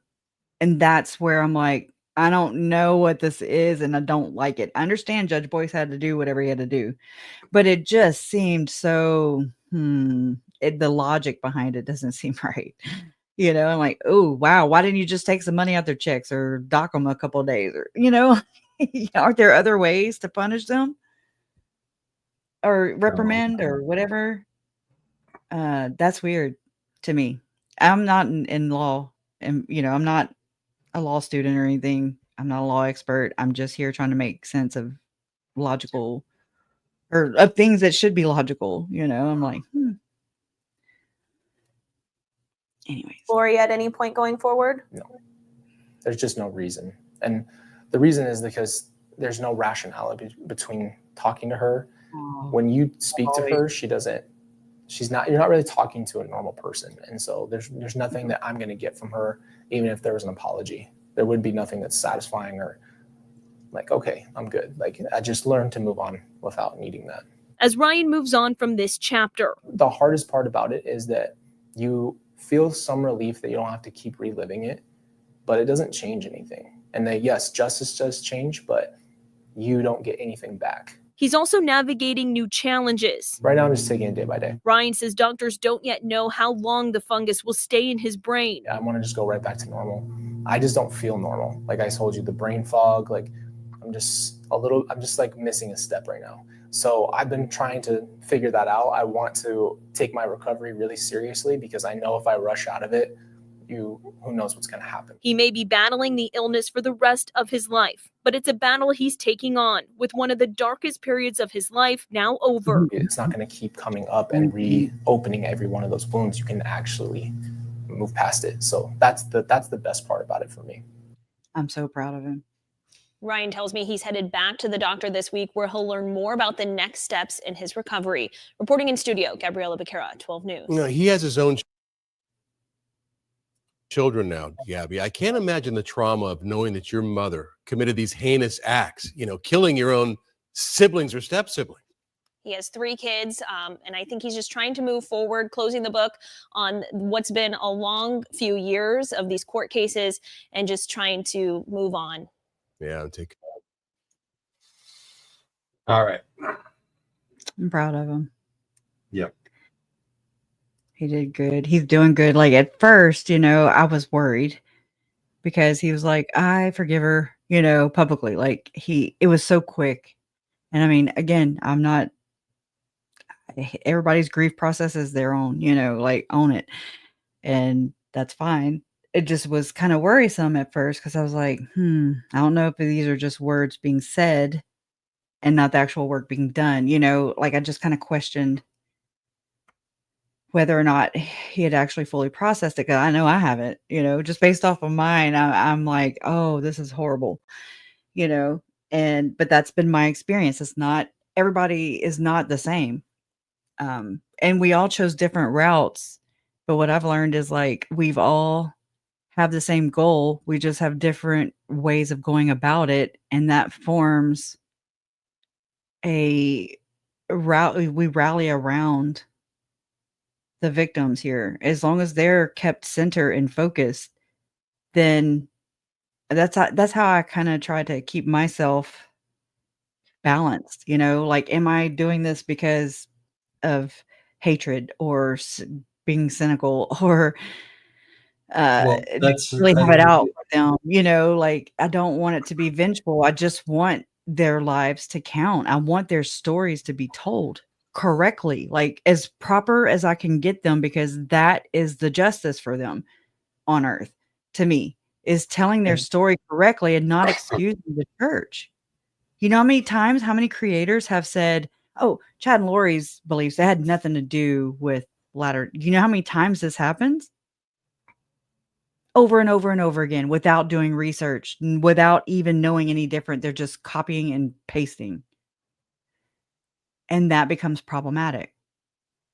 The knee-jerk apologist movement is not okay when children are dead and dying and being trafficked and being kidnapped. The knee-jerk apologist movement isn't working.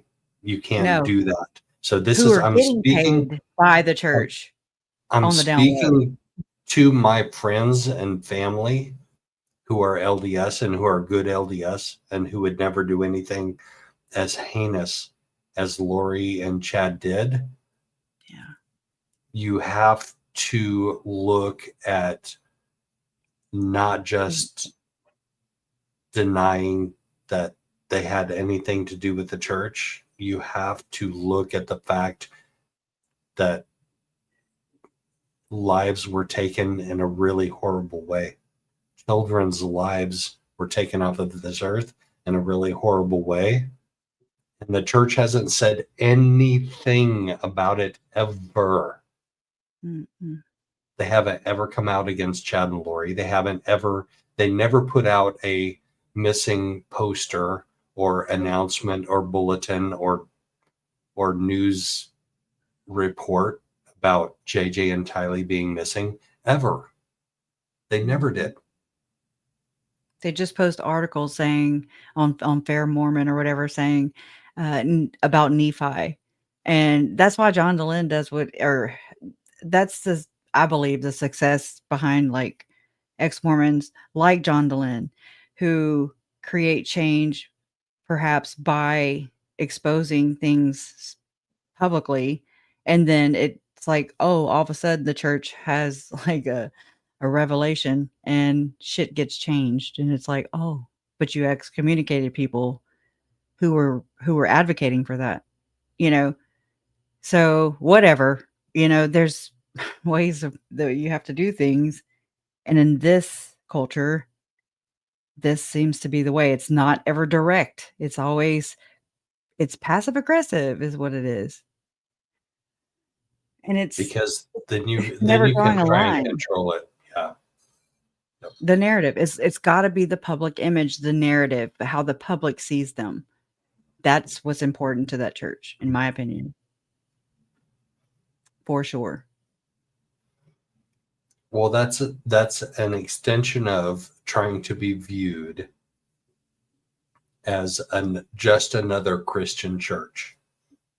Since I was a young teenager, my early teens, the LDS church has been trying to be looked at as just another Christian church. Mm-hmm. And it's Like, not true. It's not. That's why they were not that's why they preached basically against crosses, people wearing crosses and stuff. But then yet they're going to wait years later after they're having meetings with the Pope in Rome and building temples in Rome after they called them whores of Babylon. And then, but yet they're all like, all the leaders are, they're buds, they're elites, they're in that club, and we are not. So you can have whatever, no matter what, at the end of the day, whether you're Republican, Democratic, I don't really even know all the things they have for that, but, and whether you're Mormon, Jehovah Witness, a Scientologist, a Baptist, Catholic, it doesn't matter. Okay. They've used these things to control us, to exploit us, to get gain off of us, and to fool us. The joke's on us. And until we realize that, let's just keep casting stones at one another about who's right and who's wrong and who's whatever. Okay. At the end of the day, it's not what it's about.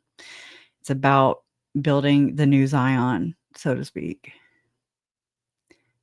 and getting us to have one religion, one government, oneness.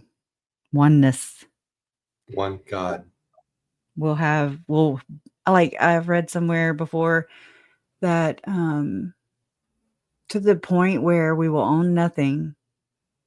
We will rent everything, even a Christmas tree. Like, and we're already being tested on, in my opinion, by the algorithm of YouTube, of other social media platforms where you can't say certain words. Who gets offended by words that are said? Ask yourself that.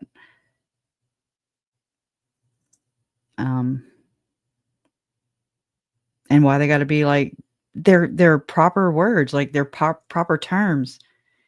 They're used in law, like to prosecute, but yet you can't say these words, or you get socially scored a low social score. You don't get to participate in their program. You don't get to benefit from their program. Or you're going to conform, or you're not going to participate.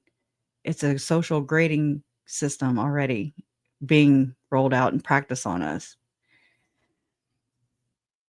I'm like, here I am. I'm just talking about my family members. I have to say murder. I have to. Like, I'm not going to say it's not a red rum. It's not an unaliving. It's a fucking murder. And it's horrible. Okay. So that's the truth of the victims. Also, they were murdered. Wasn't that Brian Koberger's defense's motion at one point in time? It was also Stephen Stearns. To have them not say the word murder, to not use that, even though the state law says his charges are murder.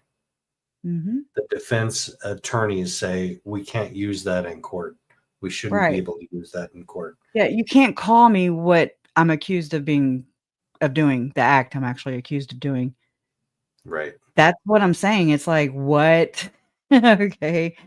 Like, okay, it's like Gypsy Rose saying that she doesn't identify as a murderer. Well, that's not what the court papers say. Okay? Like, you are a murderer, a convicted murderer. You got parole. And so it doesn't matter what you identify. It's not like an identity thing, like it is, you are who you are. You were convicted of that. That's what happened. You were convicted in a court of law. But she doesn't identify as that. She's been rebranding herself so fast, it ain't even funny. And it seems to be the thing that's done with all these people who belong to this mindset or this group of people. They don't identify, like, they're, I believe, psychopaths. They are doing these things. They are the consumers of the trafficking issue, the trafficking. Okay. They are, I believe, what they project. Like when Tim Ballard says it's the fastest, number one fastest growing criminal organization, and America is has the largest consumers of CP. And then I believe that's true, but he's saying it as if he's not part of that. Just like, kind of like Lori when she says, if she was accountable, then she would say sorry, but she's not. I don't know. They project, and it's easy to spot now. I didn't know this existed. Like, I didn't realize that people project so many things. And so, especially people who are into the sadism, who get such pleasure out of pain, causing pain, torturing, stripping her children from every comfort and every stability in their orbit. She doesn't see herself as the actual perpetrator. And I'm not going down to the semantics of did she actually kill and or not kill. She did, according to the law. And I hold her even higher in this regard because she is a mother. Her one job is to protect her children. She put them in harm's way and then planned harm and possibly participated in harm. And it reminded me of Adam and Rex's damn AI killer conversations with fucking murderers that are dead. It's like, they don't get it, man. They don't get it. And I hate the fact that they belong to an organization that also contributed to killing their family members. It's like so aggravating. Did they put out a list of those 10 killers they're going to do AI of? I hope they stop. But right? But I mean, they could do the thing where they can claim that they didn't hear anything about it because, all the comments, they don't show up for some reason. They're not, there's not very many comments calling them out or saying, hey, the other family doesn't like this, maybe, I don't know, but maybe I'm thinking that they could claim that they didn't know. And so, oops, we heard. It comes down to some tough personal, ethical, professional decisions. Like An actual compassion. Right. And empathizing. How much do you consider compassion in your monetary decision to monetize your channel, your new channel or podcast or whatever, or mine? I would support it if it was not going to hurt potential. Oh, for sure. My family members who aren't related to Alex. Okay. And don't see him in the same light. Okay. It's like I can understand being related to Lori and Alex. But can you not bring him back to life because he tortured, my mom walked around with a gun in her house.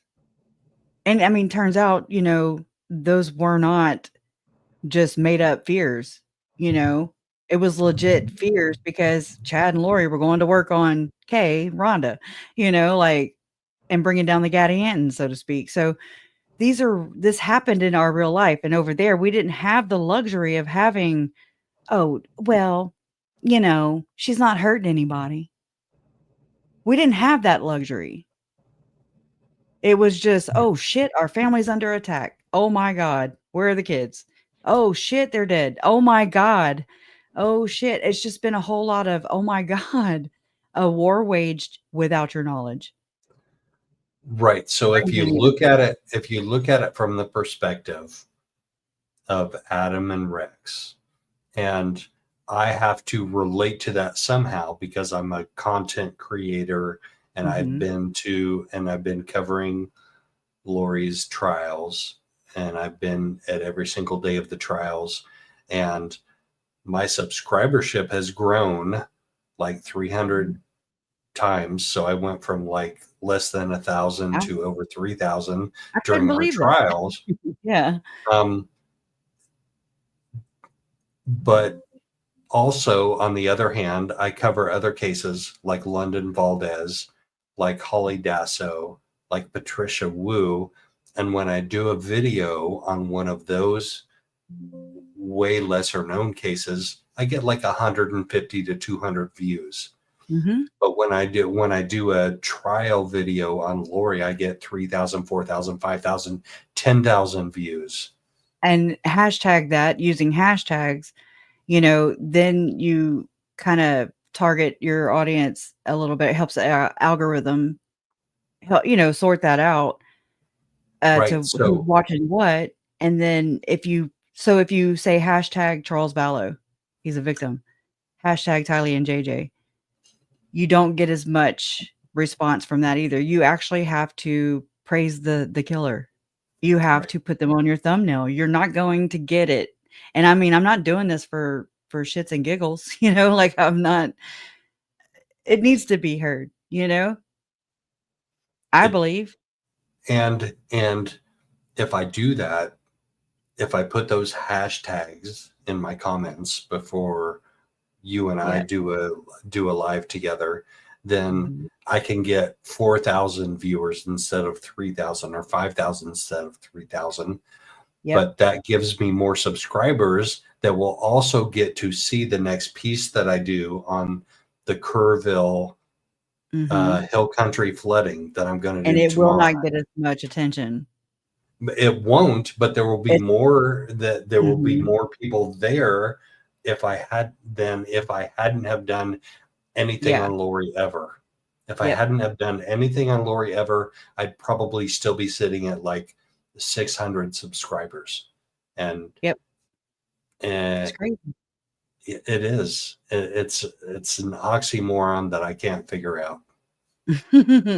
It's weird, but like just what I said, about how if I put Lori Vallow Daybell in the hashtag, if I put her on the thumbnail and the title, it generates more opportunity for me to reach more people. Like the algorithm doesn't treat everyone equal. No. So because I don't conform, I stay in the what do you call that, shadow band kind of place. Right. So does the algorithm help you, or do you help the algorithm? I think, well, I mean, they benefit completely because they're providing the platform. They're going to go for target, like the prime. They've got this down to a science. And the church even owns stock in Google. So they are part of this. Okay. They own stock in beneficial life insurance, which is, payouts on life insurance claims. I mean, you got it. Like they own stock in Apple. I have an Apple. They have stock in IBM and Microsoft.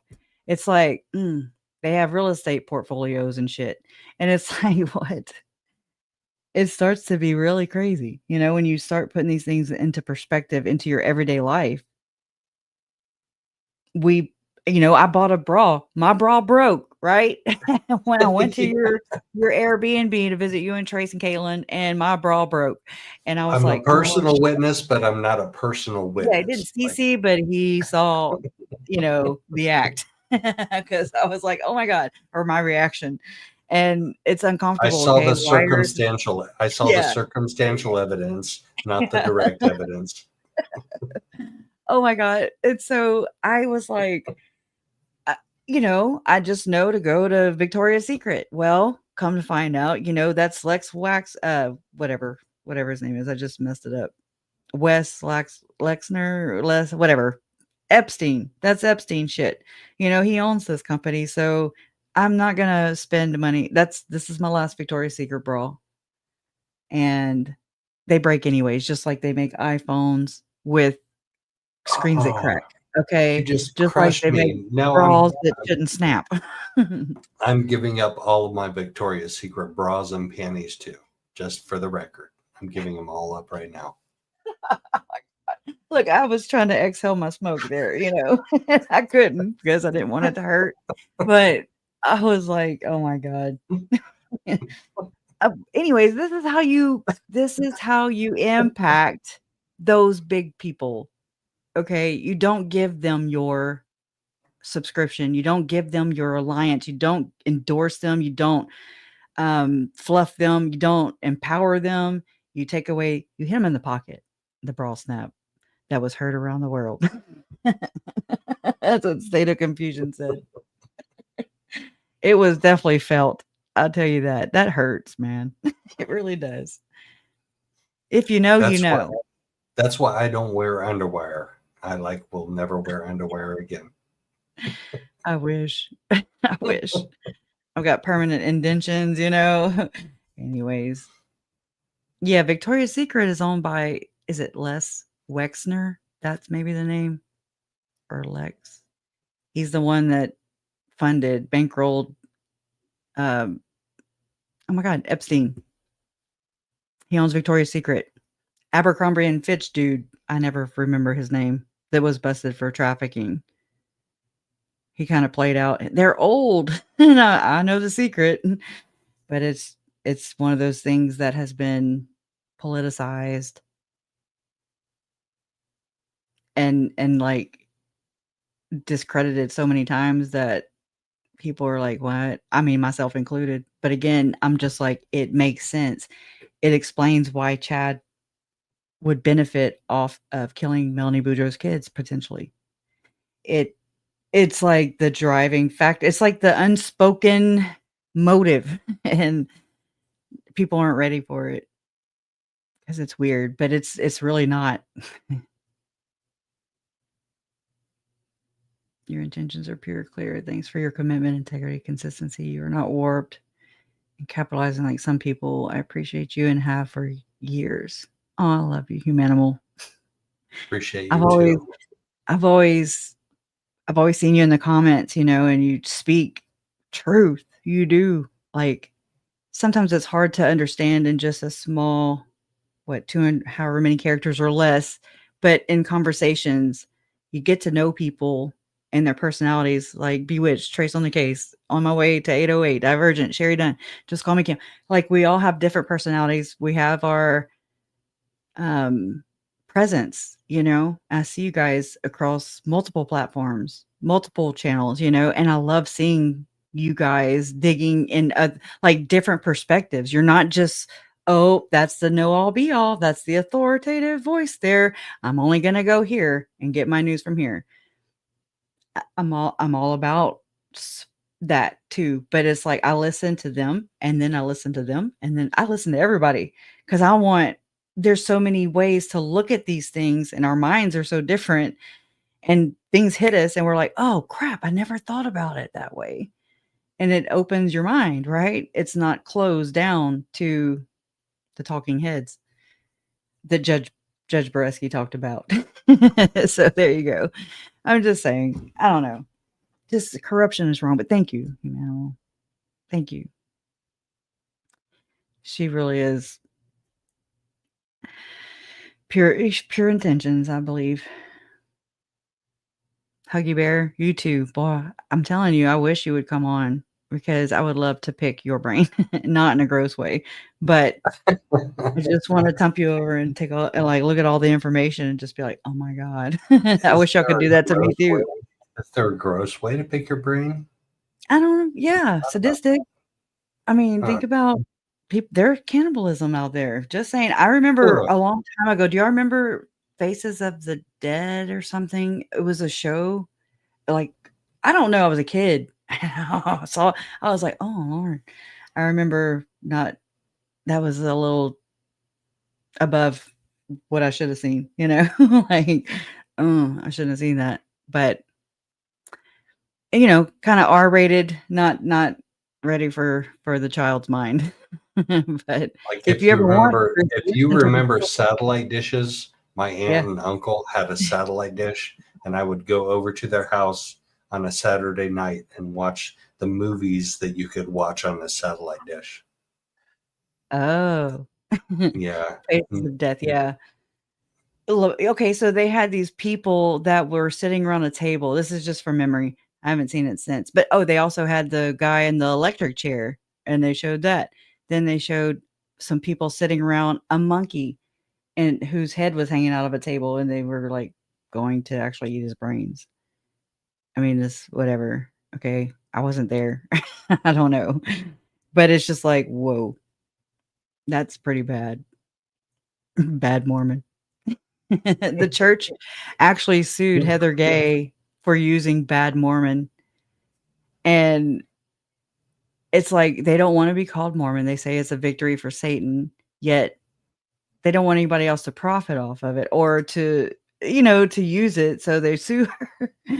They sue someone, an ex-Mormon, who is related to a very influential figure that's in Tim Ballard's success behind Operation Underground Railroad. He invested. He was on, what do you call that when they're no longer, they're like an honorary apostle. What do you call that? They're on emeritus status or something. And that's her family. Heather Gay, her family, or I forget the guy's name, the apostle, something Gay. He was on emeritus status. Mormon church. You can't say gay with a Mormon church. I mean, it is what it is. And he was, and he was put in the hierarchy. So there you go. Let that, you know, just sit on that for a little bit.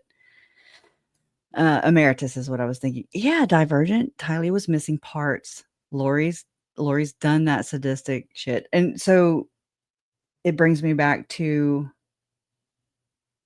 like, why did Lori and Melanie Boudreaux travel to Independence, Missouri, where Audrey Baratario lived? Audrey is a herbologist, by the way. She practices in the dark arts. And was employed by the church too. But so they contact her, and there's this thing in the FOIA docs where it's like a conversation between Melanie and Lori, and they're talking about the beliefs of who's going to be resurrected first and yada, yada, yada. And Jason, I mean, he's just kind of, you know, he pipes in whenever. I'm always looking and searching and researching and studying. Okay. Always. He knows Mormonism. We know. I'm like, oh my God, I'm so sorry, babe. I'm so sorry. You know, like I've exposed him and turned him out basically by researching this. And it's like, what is, he wondered whether or not perhaps maybe Lori brought some of Tylee to Independence with this lot, you know, that's supposed to be the new Zion, where Jesus is going to come back, where they claim Jesus has already been in the Americas. And then they intertwine this with Columbus, the Santa Maria, and the people on the, like the passengers on these ships, okay, is so intertwined with some weird shit. So the founding fathers thing, that is something that these people believe mixed in with their religious beliefs. Okay. There was a post that was made by Mike and Nancy James, and it was post murders. And they said, oh, we're just getting back from a Thanksgiving break. And they said something about a Mayflower Compact. And I was like, what? What the hell is that? I Googled it. It brought me to Wikipedia. And I'm like, what? You know, like, what does this have to do with anything? It's just random and odd. And it stuck out like a sore thumb. Another thing that they do is, and I just say they, meaning I say a lot of Mormons do this. They put a lot of things in quotes. Highlight those and look them up, because when they're quoting shit, I'm like, that's the honey right there. You know, like that's pay dirt. It brings you to some interesting places. Kind of like the calling and election made sure, and this term, the second comforter, which translates to, hey, you want to see Jesus in the church, in the temple too? You want to become part of this group who sacrifice children as a way to gain entrance into this club? Come on in. That's what's happening. And that was proposed to Melanie Boudreaux by Lori. She asked her, are you willing to give up everything? And Lori has said this herself in her stupid ass interviews. You know, you have to give it up. She said that's what Jesus had propositioned her with. And what did she say? Job 2? I forget all the things she said now. I wish she'd shut up. Anyway, it's a lot. It's a lot. Were you talking about the Nina and the Penta and the Santa Maria? Mm-hmm. Not just a Step Brothers version. It feels like it though, sometimes. Really? Oh, it does. You know, when he does that song, Boats and Hoes. The Nina, the Penta, the Santa Maria. I can't sing either, Joe. Why you drinking sangria? Yeah. Oh my God, yes. You get me. You get me. Oh my God. I love it. Thank you. That's what you were looking up now. Yep. It's like, that was what I was looking up. That was it. I heard my name, Christopher Columbus style, the Nina Canadian. Right. You go, girl. You go, girl. We see through it, Humanimal. We pick up what you're putting down. Thank God, because we all have weird thumbs sometimes. We get it. We speak the same language. I love that y'all don't, that like y'all have no qualms with calling me out on things too. I mean, which needs to be done. Like if I'm saying something totally bass-ass backwards, tell me and let's, it'll make me aware of it. And then I can readjust, educate myself. And it's hard to talk about so many layered things that I had no basis, no basic understanding about, period. And so I've had to like cram a whole lifetime of like researching and learning, into one time period. It's crazy. And then trying to like, I didn't want to scare anybody either, nobody likes the whistleblower. Nobody likes the whistleblower. That's why they get protection usually, but until they benefit from the whistleblower. So let me yeah. tell you a little whistleblower secret story. Please do. An employer that I worked for did something that was a little different. When you worked overtime for him, he would take your overtime, and this was back before electronic time cards. So we would write it down every day. There wasn't a time clock.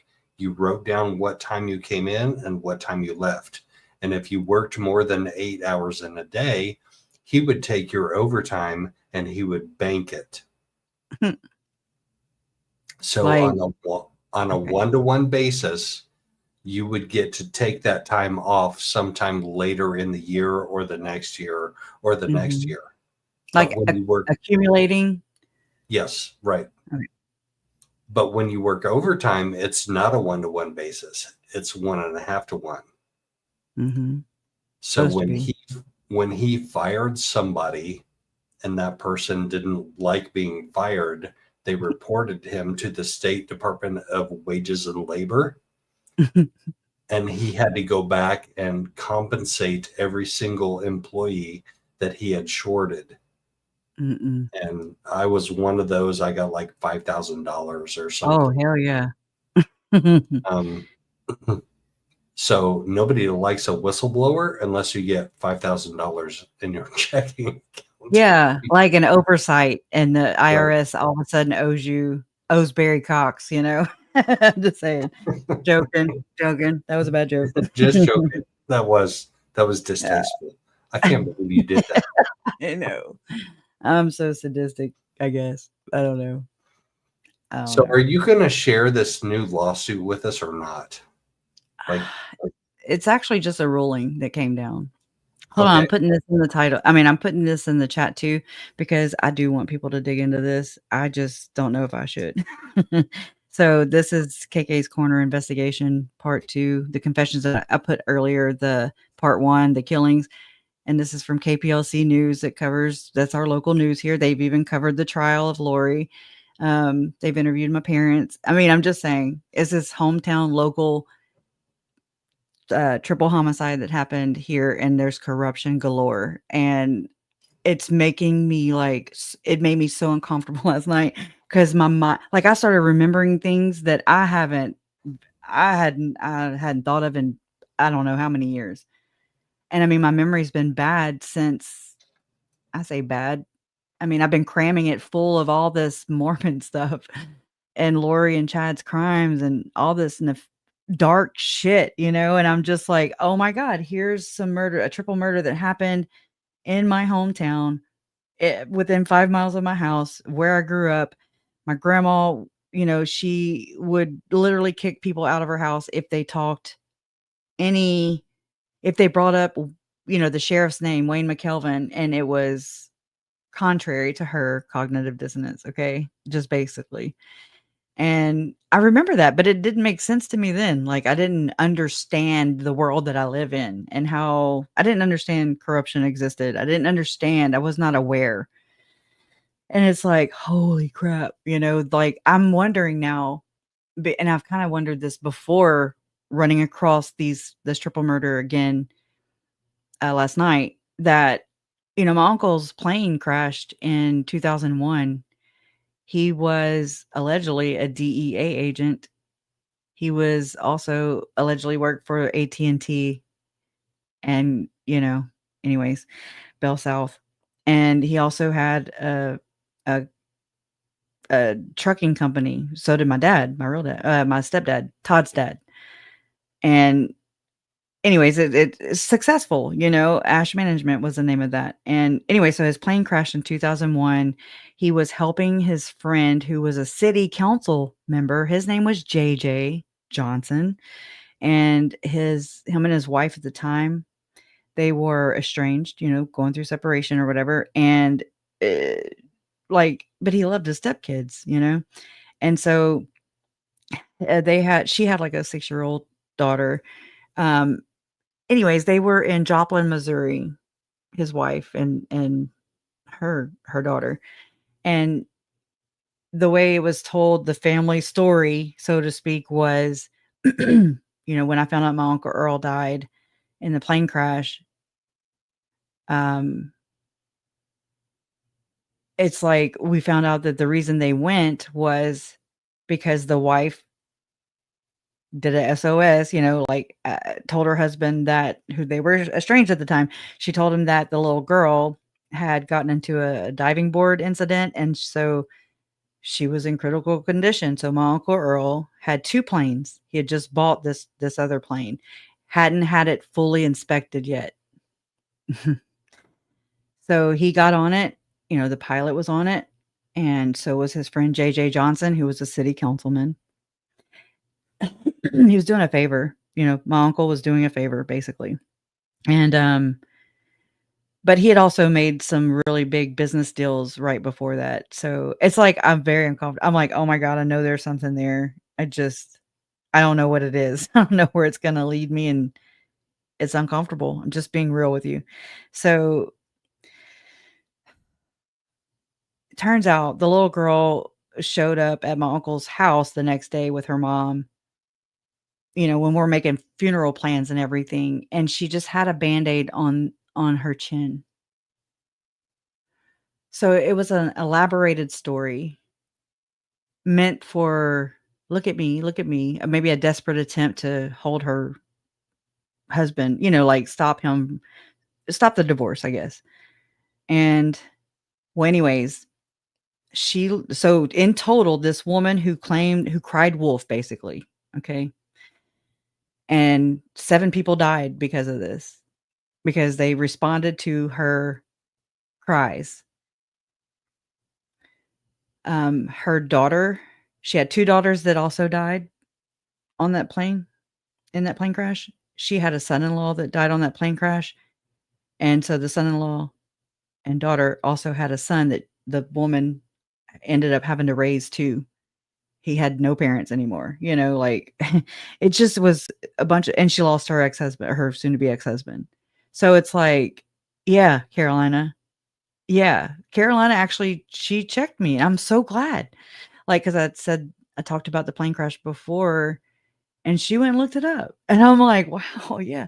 And I remember finding the newspaper I have, front page where, my uncle and them left. He was just trying to help his buddy, and her family get to the little girl. She was in critical condition, allegedly. They got to the airport and they circled it a couple times and never could get the airport lights to come on. Well, I don't know what that means. I'm not a pilot. So anyways, I want to say one of the engines stopped, and I don't know. I have to go back and read the report again to find out and learn more about this. It's like you take on this whole, I jump in. I jump in. I don't just dabble, I'm not one of these people that's just going to cover a story. I'm on the same story still, covering Lori and Chad. And it's been 6 years now. So, I mean, I dive in and I just dig deep. Just for the Dabble? record, I just dabble. I don't go and attend every day of trial. Yeah, you do. What? You do. Yeah, you What? did. Mhm. That's Allegedly. right. I mean, you did become media. You did become media, so you're representing.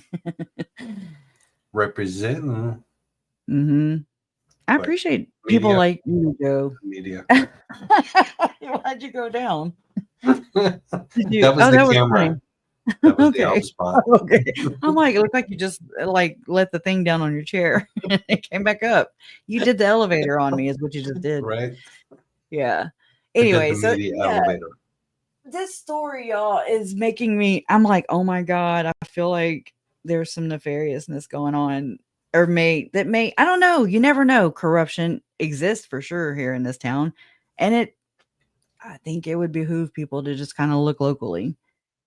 And I even thought about maybe starting a segment where we can share local stories. My people who are in my community who want to talk about local things that have happened that they don't understand in their area. Because it's easier for me to talk about your corruption than it is to talk about mine. I'm not trying to get killed. I'm gonna have to toss mine to somebody else because that's I think is smart. Okay. I can't help. It's like the natural researcher in me. Like I can't help but just I want to look. Kinda. I kinda do. But it's a bell you can't unring, you know? It's like, oh shit. And you can't turn your eyes off to it. It's like I forgot about all the local stuff. I have no idea what's going on in my local news. Jason, he kind of keeps me grounded with it. He'll report things to me, you know, and I'm like, oh, okay.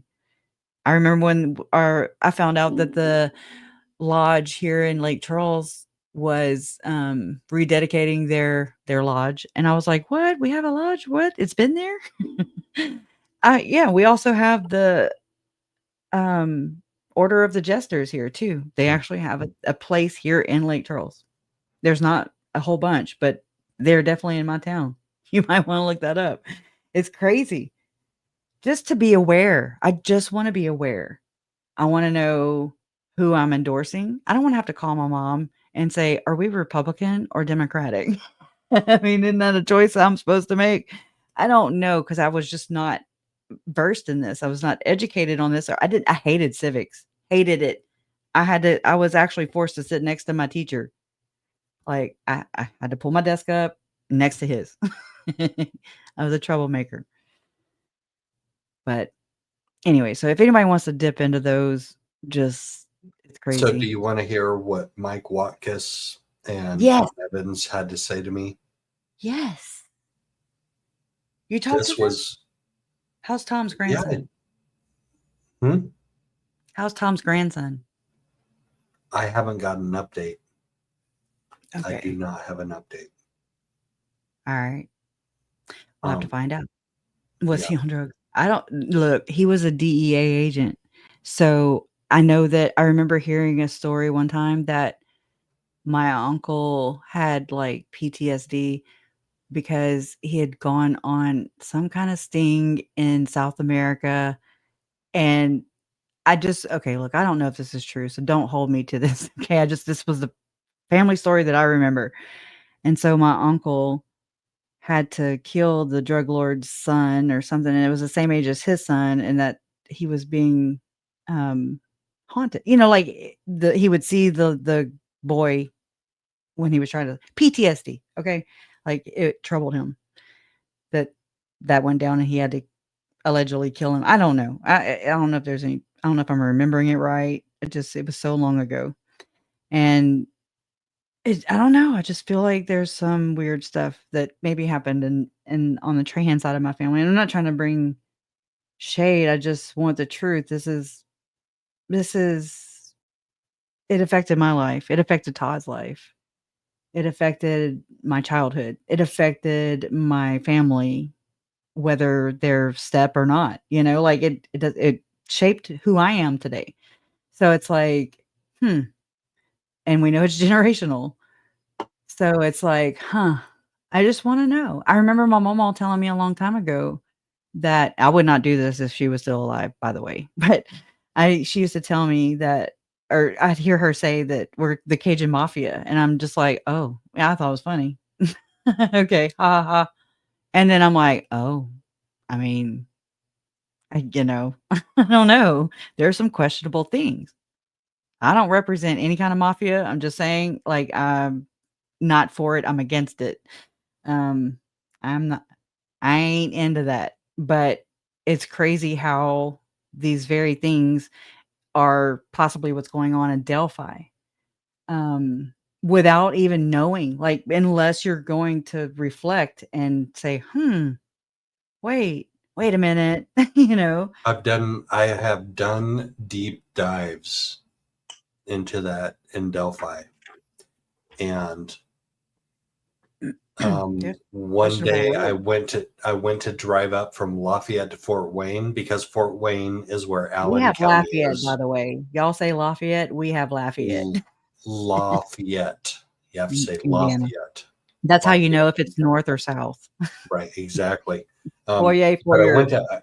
I went to drive up to Allen County, Fort Wayne, which is where some transcripts were that I That's needed to interesting. pick up.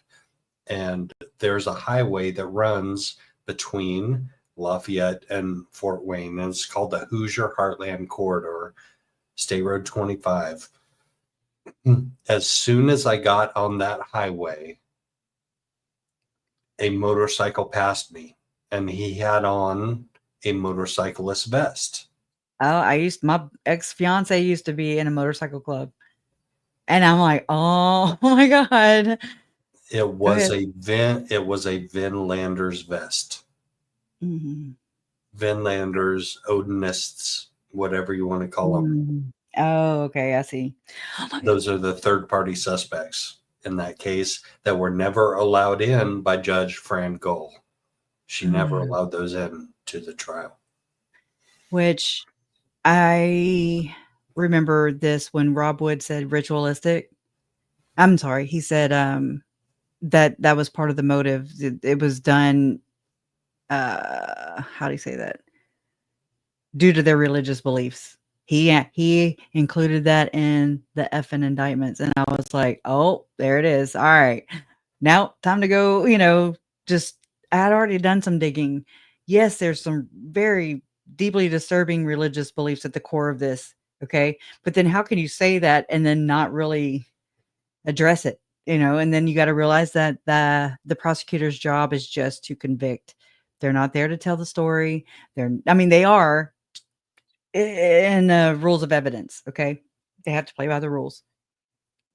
And when that person belongs to the same religion, so it's like, it's very sugar coated. It's very,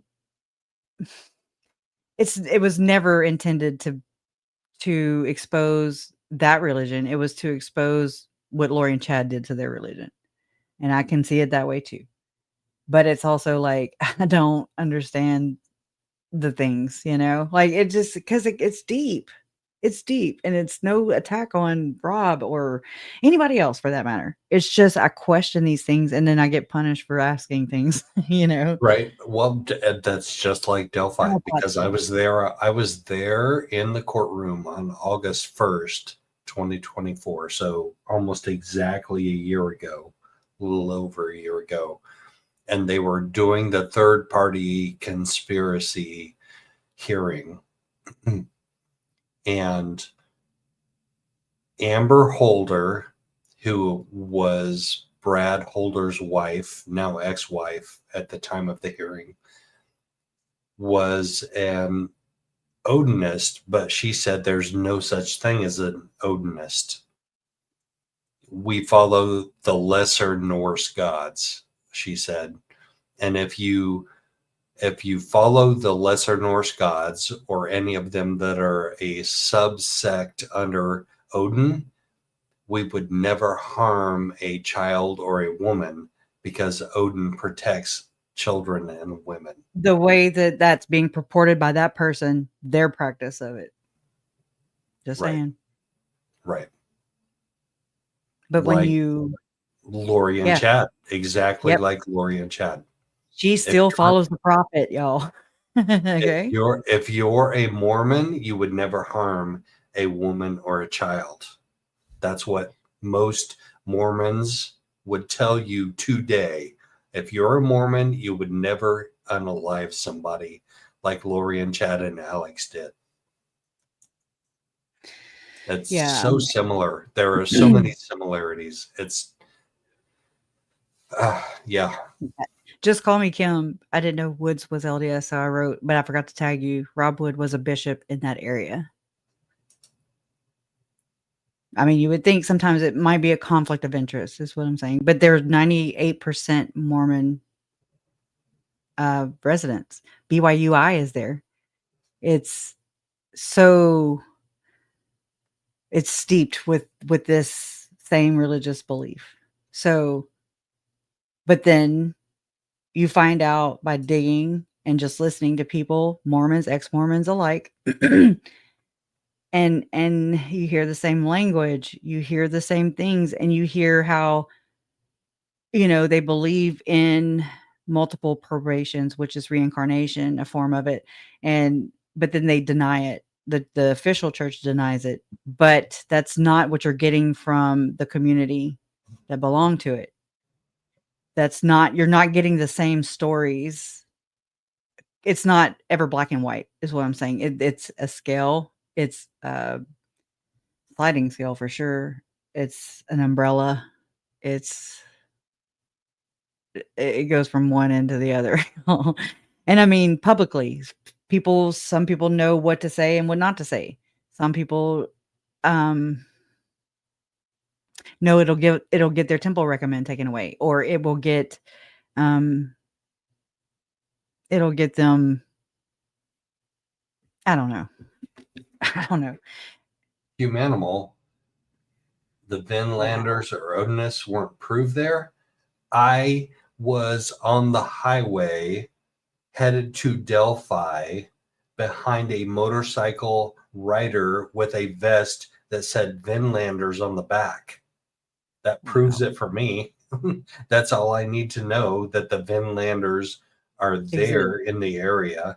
I don't know that they had any involvement in the unaliving of Abby and Libby. Right. I know that there are suspicions about it, and there were incidents. There was a task force of FBI and local police departments, local police officials that were investigating them as potential third-party suspects. Wow. That was never proven, but 2 of those 3 people are no longer viable law enforcement officials, because one of them is dead. Greg Ferenczi was killed. And what about that lady who was a fire respondent or something, and she died? I just remember, or maybe a state police. I don't remember. It was a lady, and she died. Where'd you go? Come back. Uh-oh. I don't know. I don't know much about that case. Like, I don't know all the details about Delphi. It's just I started really following it right before the trial. And then I remember noticing things like, you see titles, you see thumbnails, you see, other people doing other things, other cases. And I remember seeing the girls' faces, but I had to ask Joe. I was like, I don't know which one's Libby and which one's Abby. Like, I just know their names, and that's really it. I'm invested, and I'm looking at it through.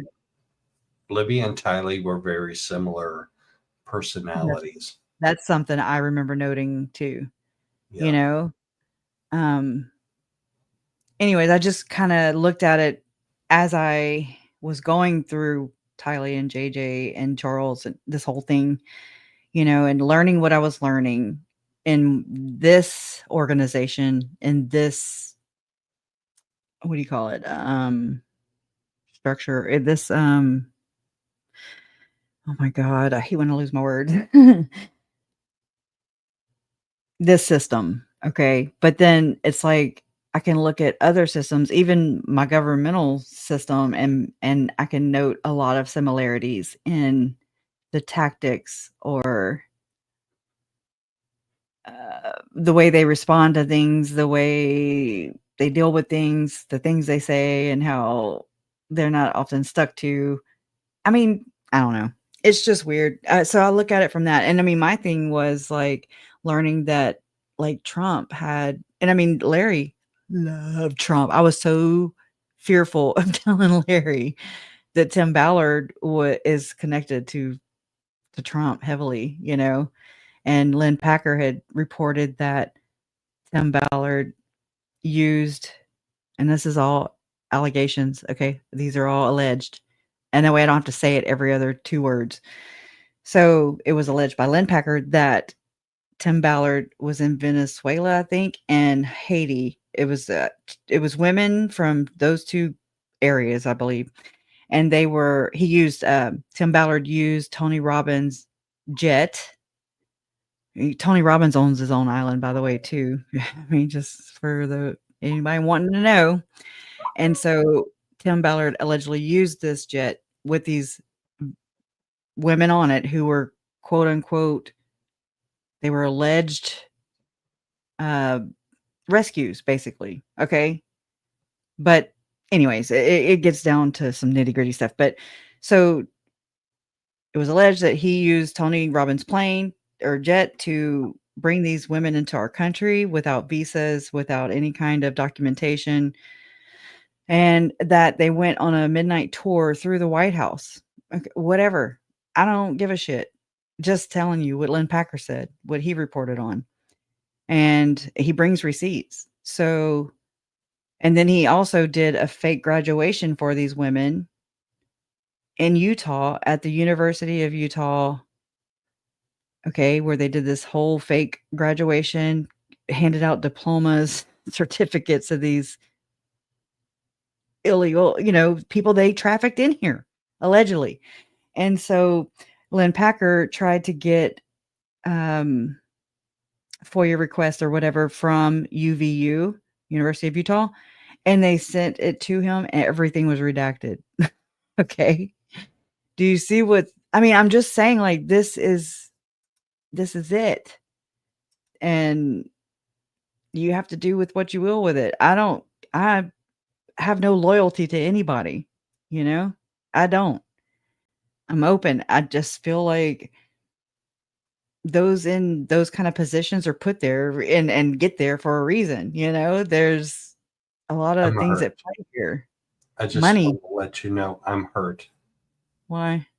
You don't have any loyalty to anybody. Except for you, Joe, and Charlie.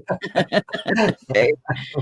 And just to let you know, JJ is hanging out with Charlie right now until we get it figured out. Yes. I love that. That's sweet. I've never thought about it like that. They are hanging out together. Oh, wow. I did pull that video up of Jason Mao, the one that I did that interview. And gosh. I'm going to share the link. No, I'm just going to share the link and people can go look. That way we don't. You're not going to do take up that. any more of your time. Not going to do that. Do what? What I have up. Oh, what is it? I'm looking for this other video. What you got? Jason Mao. What about Jason Mao? That's yours. That's not mine. I didn't Oh, share it is mine. up. Okay. Okay, well, I'm looking for it. So, of course, I'm not going to see what you have on the damn screen. Damn it. I want a wild goose chase, but this is basically how it starts. And then I'll leave the, I don't know how far you want to go into it. Just Jason Mao. July 20th. Interview with Jason. Wait, what? Wait, what? Oh, I thought you were saying something when I pushed play. All right. Anyways, I feel old now. I'm a boomer. Wow. July 27th, 2020 at 09:08. Yeah. Investigation. On July 22nd, 2020, I was able to make contact with Jason Mao regarding this investigation. The contact was in an attempt to coordinate an in-person interview. This was to be a joint interview with an agent from the FBI, Chandler Police, and Jason Mao. A date and time were agreed upon, and it was set to take place on July 27, 2020 at 0900 hours. The location would be at his home. On July 27, 2020, shortly after 9 o'clock in the morning, the interview began. Those present consisted of Special Agent Cooper, Jason Mao, and Nikki Mao, and myself. Audio recorders were activated for this interview. The interview took place in front of the residents in respect for the current health practices for the COVID-19 event. Interview with Jason Mao. Summary of audio interview. After introductions were complete, Jason was informed that he was not the target or the subject of the investigation. He was advised that the investigation to a point where he needed to make sure we talked with anybody that could have had useful information in regards to when I say these people some people like talk completely backwards from what I know, okay, as normal. I have the most difficult time reading it. And this particular investigation report, I had the worst time. So this was an act of God just to get it Lori out. Vallow or Chad Something like that. Daybell. Jason had expressed that he had been victimized and vilified in social media. He stated that just because Lori was a contributing guest on his podcast, it had come to the point where his business was being affected, and wanted posters had been created indicating he was part of the issue. Jason expressed concerns about his name appearing in the report because he felt it would feed into the current harassment he was already experiencing. I explained to Jason that his name was already in the report because of information from phone records. I told him that also know that Jason Mao posted things on Facebook like this was the day after Uncle Charles was murdered. He was looking for anybody that owned a Jeep. Okay. I'm sorry. That was after Brandon. Wait, hold on. Yeah, it was the Jeep with Charles after Tylee was murdered. He was looking for within the same time frame, but within a week, the same week. I want to say it was like September 2nd. She was murdered September 8th or 9th or whatever. And he was looking for a miter saw. Just know that. I mean, these are just things that were people, it stuck out, right? I believe it's in plain sight. Go ahead. I have other questions. She looks like she's like 20 years younger than him. Mm-hmm. Is that his wife?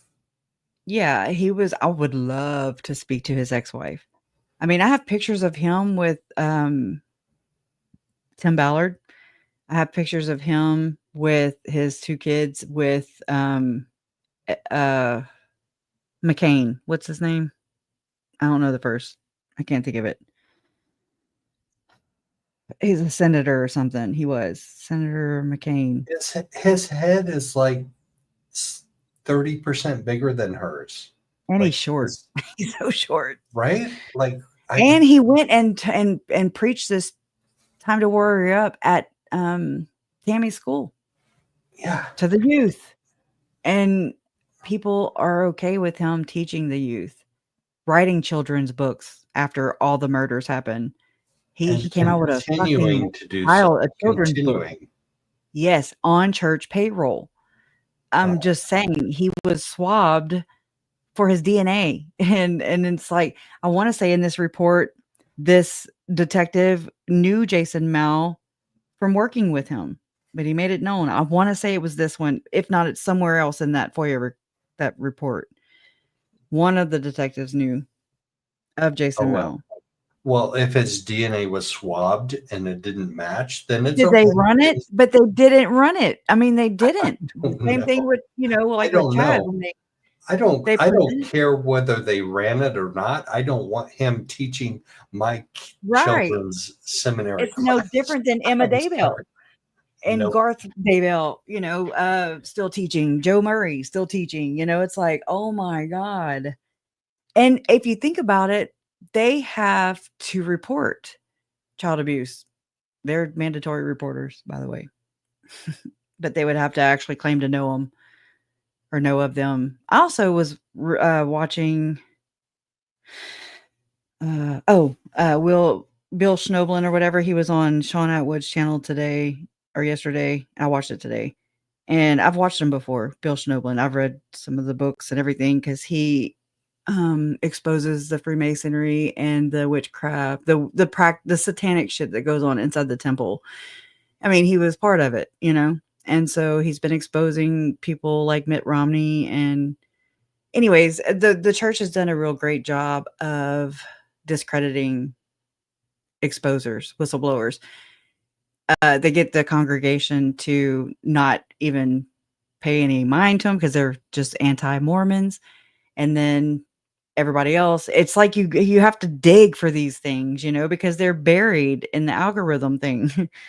That's an actual thing. Like when you go look up LDS abuse, you're going to see like the sponsored stuff first. You're going to see all that stuff first. You have to go through a couple pages to start even kind of seeing things. And then, I mean, I don't know when that's going to go away. You never know. You never know. Everything's going to be digital, and then things can just go away. Lori had used his name in a message to Charles. The situation was that Charles had told Lori that he would be staying at the house, and Lori responded that a friend of hers named Jason Mao was a police officer and he would make sure Charles did not stay at the house. Jason replied, "That's absolute bullshit." Jason confirmed that he was not an active police officer and did not ever portray himself as one. And What? Yeah. What? He's also been in a movie, Joe. Let me dig that up. I gotta dig that Oh up. my God. I've seen read this, this. but I'm down There's for so it much. again. We'd have to start a whole new freaking live stream. We've gone way along. I don't know. It's crazy.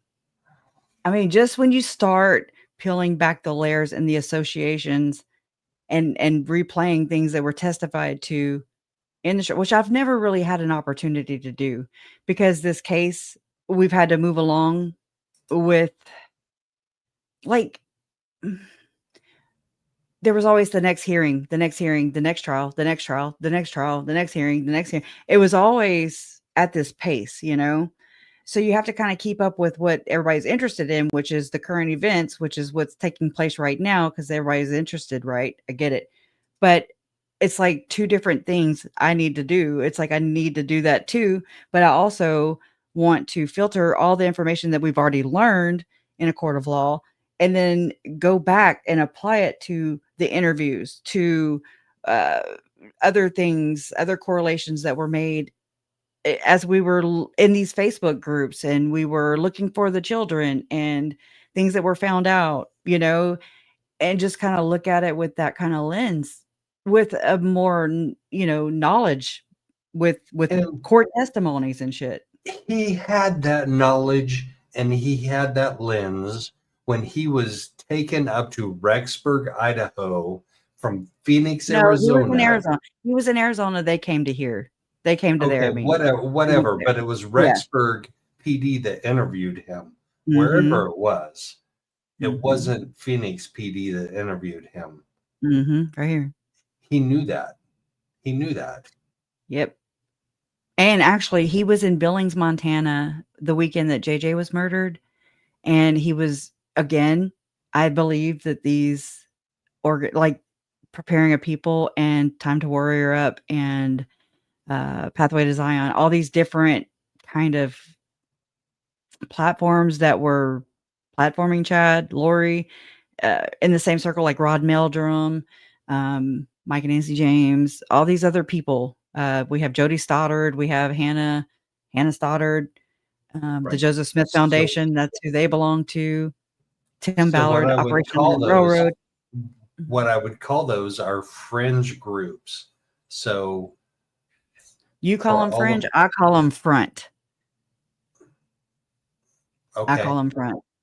I mean, that's what I was about to say. Like that's what I was leading up to. So yeah, there's something at the, like they're presenting an image, but Tylee and JJ's are happening in the background. Imagine if my family had not been Mormon, like had we been Mormon, what would that look like? How much would have been exposed? Okay, because nobody from my family for sure is taking this route. I am. And then I'm not acknowledged by East Idaho News. I'm not acknowledged by other big platforms. And on the opposite end of that, nobody in the LDS Church is acknowledging this problem that they have. Precisely. Yep. I couldn't say it any better. Nobody is acknowledging that Tylee and JJ are in danger, in grave danger, and Charles is in grave danger, even though he tells police officers that he is. Nobody is acknowledging it. Right. It's like an echo chamber. So you get caught up in it. Now, no, we're not the only families that are not Mormon to get caught up in Mormon bullshit. I know that. But again, they had to be like, they have to take this route too, to know. I believe a lot of family members of people that are murdered in their families find out truths that are shut out. Just be a good little victim, okay?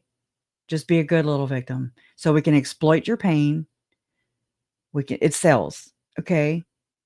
We can exploit all that, but we can discredit everything else that led up to it. It's not going to be in a Netflix anything, a Hulu documentary. It's not. It's great. I know, Joe. I'm sorry. And Carolina, you nailed it.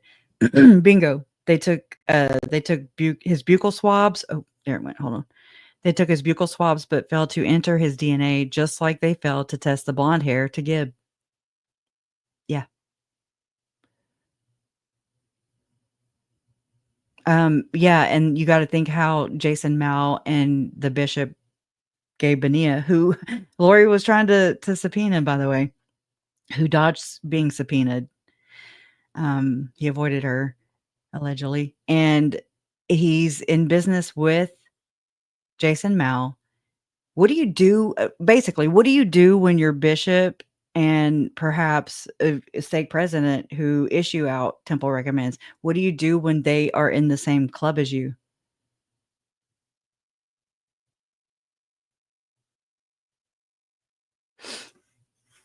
Just saying.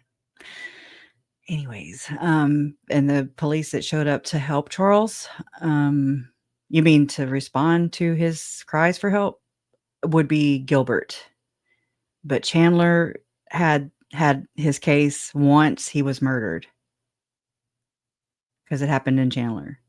Whenever he was trying to get help for Lori, Gilbert is where they lived. Gilbert is who responded. That's who gave him advice to go get the 72-hour mandatory hold.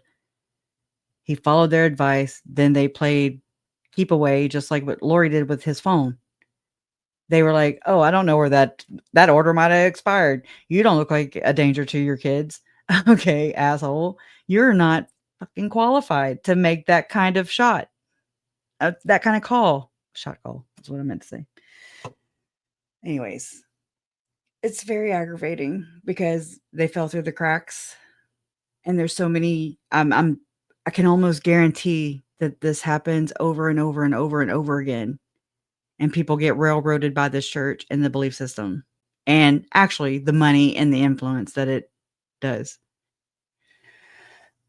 When you're almost a triple trillion dollar church or organization period, and you have 501c3 non-exempt tax status, you are God. You can play God. And the local people at the local level go along with that philosophy. Mm-hmm. Mormon or not, then you have to wonder, is there a Freemason lodge involved in this too? Or like Boy Scouts of America? Chad was a Eagle Scout. Frank Vandersloot was all about protecting predators. And he said that. He didn't say I'm protecting predators. He was like, I don't like, and he was referring to Adam Steed. Adam Steed was a whistleblower for the Boy Scouts of America scandal.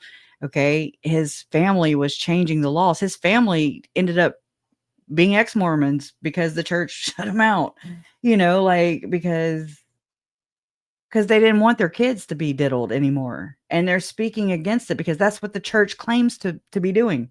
They claim to be, that's protecting their children, but that is not at all what's going on. Yeah, he got a billboard. He got and paid tens of thousands of dollars to rebuttal what Adam Steed was saying at a press conference or whatever. Okay, him and his parents changed laws in Idaho for statute of limitations and stuff for victims, future victims. And Frank Vandersloot admitted in an interview with Nate Eaton, KIDK is the station that Nate Eaton worked for. in 2012, I think, or 2014, somewhere in there. And he said that he bought 5 or so church, 5 stations from Bonneville Communications, which is owned by the church.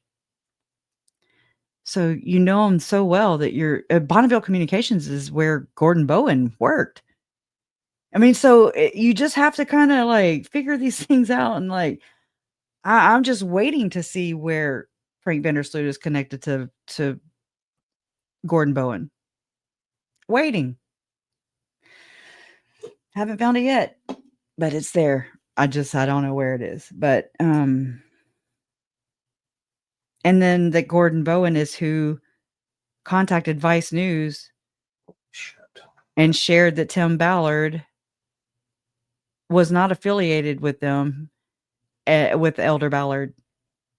It was a way, like, the church never does this. The church never distances itself from people like Tim, who are giving it a bad name, they think, or Chad, who are giving it a bad name, they think. There you go. All right. That's one of them. Oh, and you got to know that Forbes magazine is also owned by one of these elites. Okay. And Ken Krogh worked and writes articles for Forbes. Sorry, my voice. The Hyundai Getaway Sales Event is going on right now Oh, at yes. Stone's Hyundai. Hyundai sales event. 0% financing for Oh, yeah. 60 months. Go and get one now. The 2025 Hyundai Palisade or the 2025 Hyundai Santa Fe. Don't wait. Take No wonder advantage he's of the Secret huge Santa. savings going on right now I'm at just Stone's saying. Hyundai Pocatello. Forbes magazine has named Frank Vandersloot as the richest person in Idaho. It's the first time the Melaleuca CEO has been named to the top spot. Okay, does this not feel gross? If you have He's a interviewed Emmy, so I mean, I don't know how far you want to go with this. okay, we can go there. But if you have an idealistic vision of Nate Eden, does this not feel gross? Just a little gross? Talking about who Forbes mentioned as the richest person, and Who is also in business with him, like who also hired him to, and then now I believe Nate owns percentage of said company, allegedly. I spoke with him about the recognition here at the Riverbend Ranch. So Frank, Forbes came out this week with the most wealthy people in every state. And for the first time, you were number 1 for Idaho. Sorry, Riverbend Ranch is Riverbend Communications, which is what he named the stations once he bought them from Bonneville Communications. Okay. Well, we've tried for years to stay off that list. I don't think that lists like that are bad. What does that freaking mean? We tried for years to stay off that list. Hey, also know this though, Joe, in that other interview, he says that he never wanted to run for politics. And I believe that the unspoken thing, the message that I got was that I'll just pay for them. Okay, because he actually funded Mitt Romney's campaign. Like he was on the chair or seat. I don't know what the hell all that stuff's called, but biggest donor to Mitt Romney. And who was doing those campaigns with Mitt Romney? Oh, yeah, I'm so glad you asked. Elder Ballard. We don't involve ourselves in I don't politics. think they ought to exist. It doesn't. I don't think it says much for our society that we make lists like that.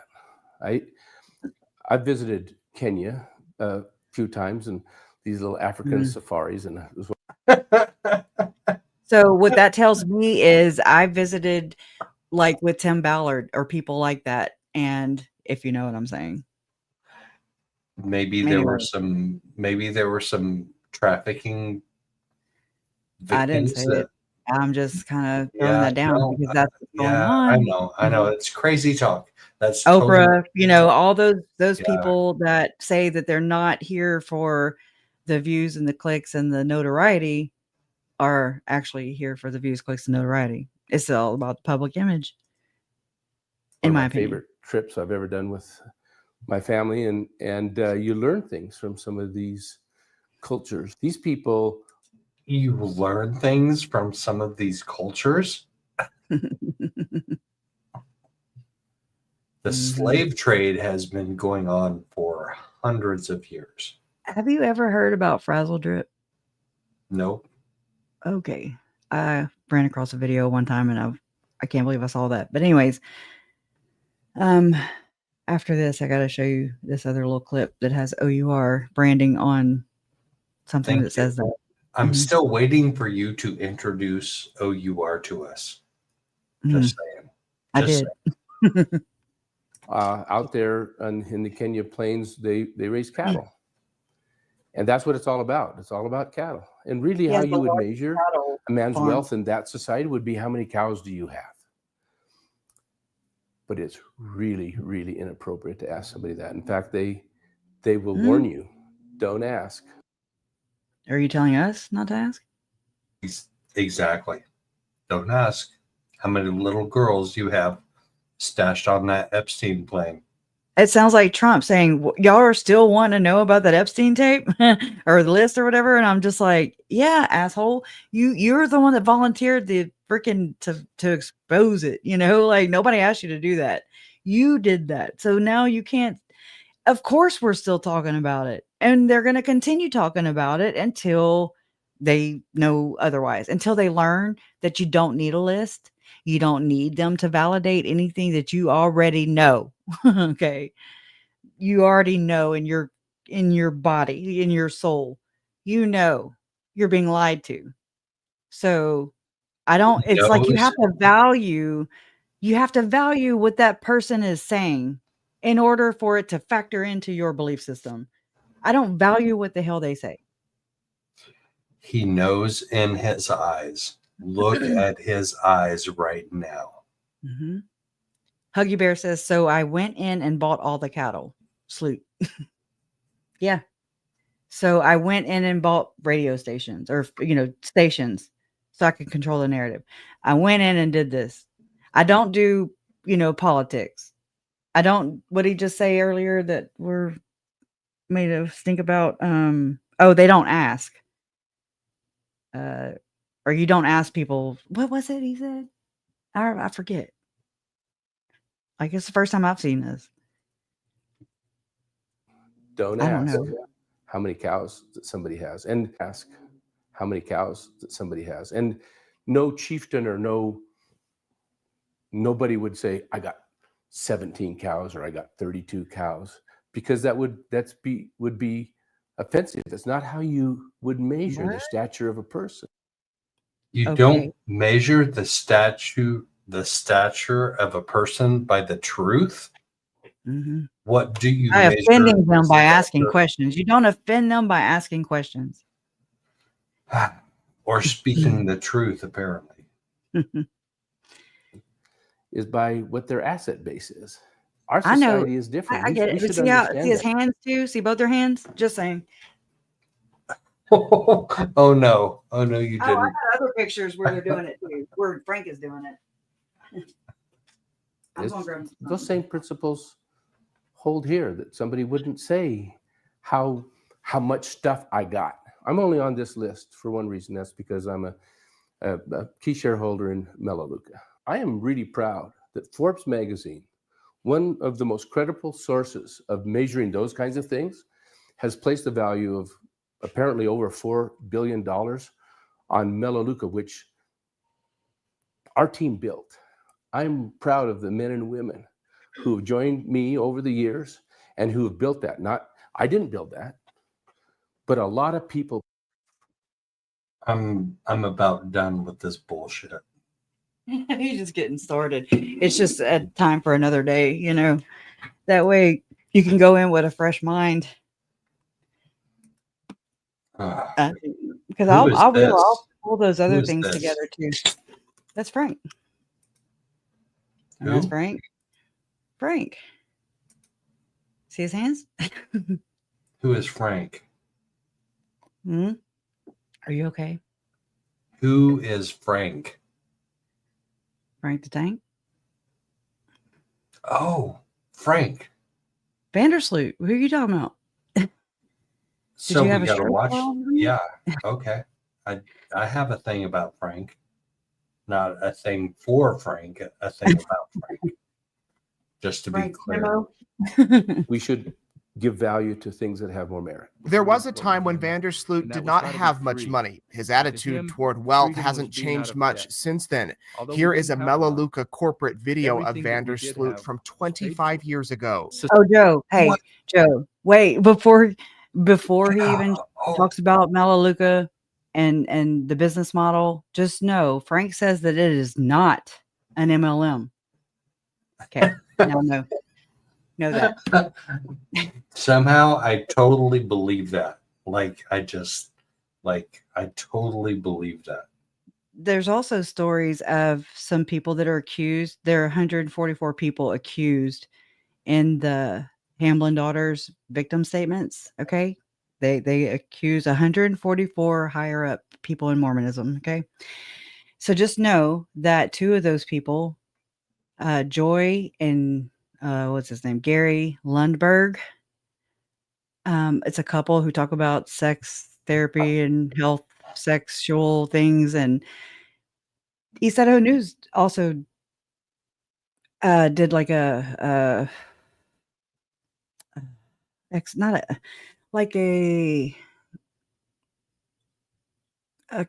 my God. They promoted is basically what I'm saying, but they did like a series, I guess, where they shared them, and it was back in 2015, and I was surprised to see that. I was like, oh my God, people that are accused of, and I have to say accused because it can never go through the judicial system because everybody's pointing fingers, everybody's recusing themselves or saying, oh, nope, this is a conflict. And so 30 years now, this case has never made it to court. David Hamblin was arrested and then let go. And then his ex-wife was arrested and then let go. And then they're like, oh, nope, nothing to see here.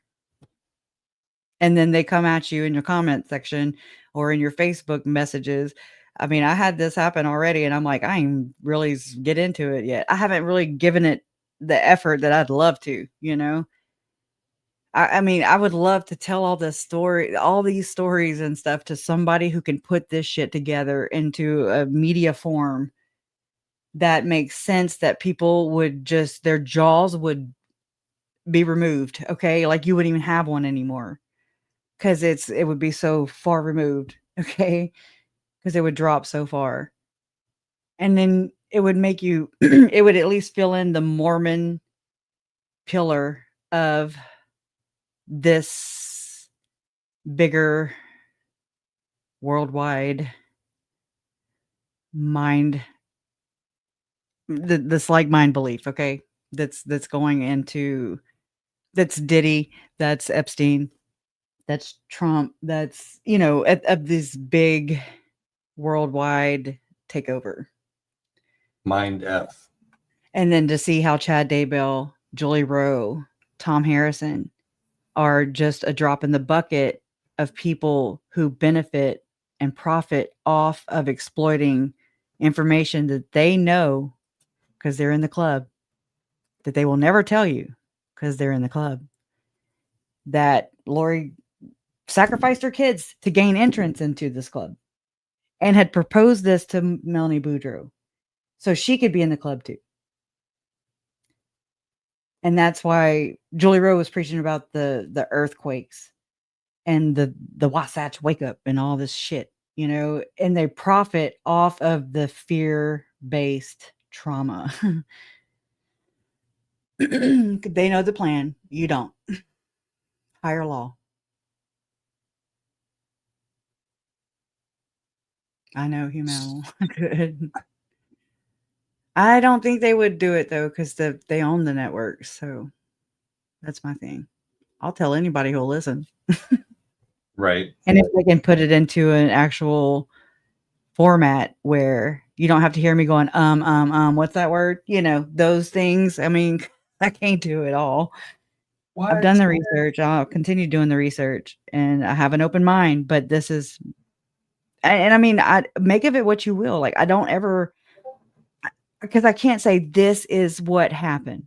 I can only propose it and say, could this be what happened? Could this? Because there's so many answers that were not filled because of the cover up from the very Melanie Gibb, David Warwick, from Chad Daybell. I mean, I remember looking at Lori at her trial, screaming in my head, going, what the fuck are we doing? Why are we here? How did we get here? Like, I'm screaming this inside my head. I'm in a courtroom, can't scream it out loud. And I'm just like, just Society. roll over on them. Just fucking tell what happened. You know, like instead, she'd rather feed her ego and save quote unquote face, I guess. And she has to cling to this. She said it to Melanie Gibb. She said, if I deny it, then denying my soul, you know, my soul would be at stake, is what she told Melanie. And I believe that. I believe wholeheartedly that's what it is. I have them all over in my Canva app. Like my Canva app, if I die, everybody needs to go look at it because I got it in there everywhere. It's just everywhere. I put things together, but I feel so weird sometimes when I go to talk about it and let's say I have one comment that is just like, what? You know, and then it just kind of throws my confidence off. And then I know what I read. I know what I read. I know where I got it. I know where I read it in multiple places, but I don't know. It's weird. It's a weird situation that I was put into, you know? Lori and Chad put me in this situation. Right. And then I'm not just a good little victim, so to speak, you know, just be a good little victim. Because where the kids' memorial was held, they sponsored it. They got to my mom because that was one of my, I told my mom, I was like, yeah, as long as I can be, you know, like, don't let East Idaho News air it, you know, like, I didn't say that exactly, but I was just like, let me share it, you know, it's my family too, you know, like I don't understand that. I don't want anybody else exploiting it, you know, I do want to share it though. But it's not me just making money off of it. You know, it's not, oh, you heard it here first. It's not like that. It's my family. Their blood was spilled and it counts and it's not in vain. And I just want to see to that. I want to see this mother effer through, you know? And then, but so, yeah, that's the one thing that, so where's that? Wasn't listened to. What are you talking about? Okay, so their memorial was held at a museum, which if you'll learn studying these kind of people that they put really grotesque stuff in their artwork and they trade it, they sell it, they get off on this shit. So the cars on this museum, CARR, and that name is very notable in the Son of Sam and in Charles Manson case, all that shit.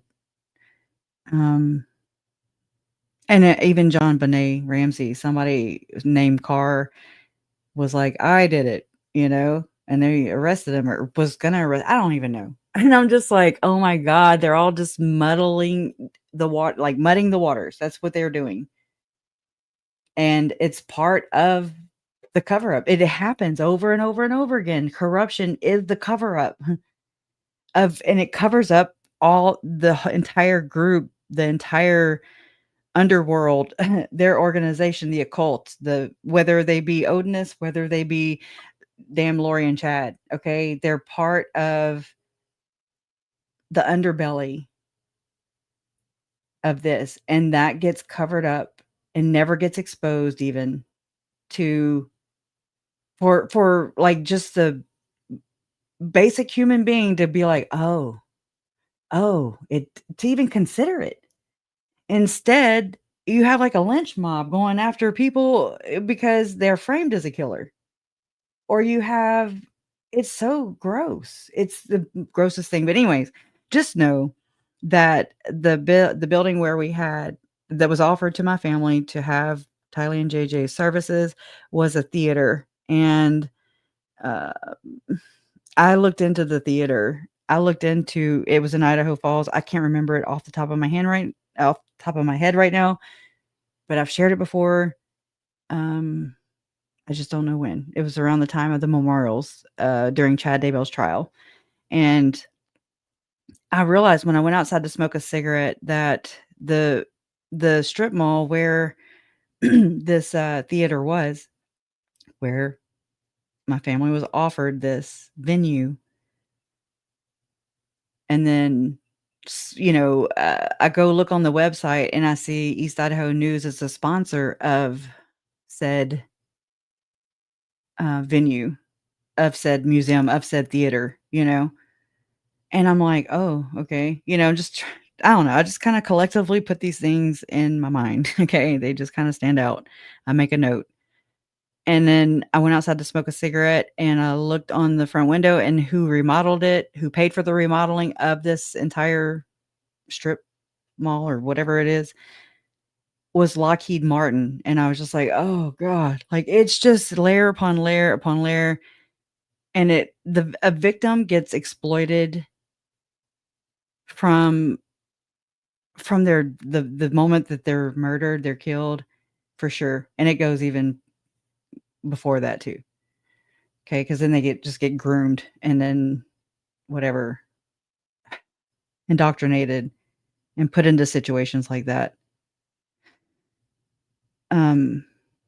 But a victim will get exploited so much. It's unreal, and it's so dehumanizing and exploitative. It's like they continuously sacrifice the victim or victims, and they get off on it. They make money off of it.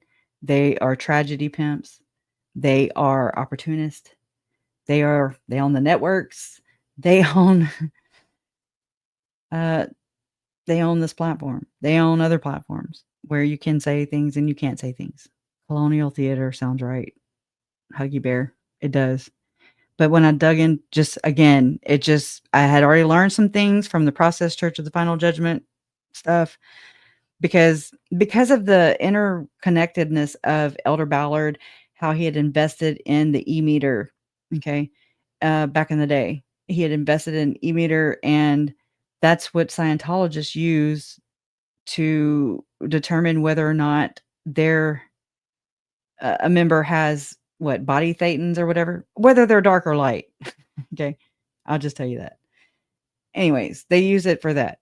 But so M. Russell Ballard invested in creating this e-meter. Okay, it's just one of his many, many kooky, weird ideas. Okay, get rich quick grifts.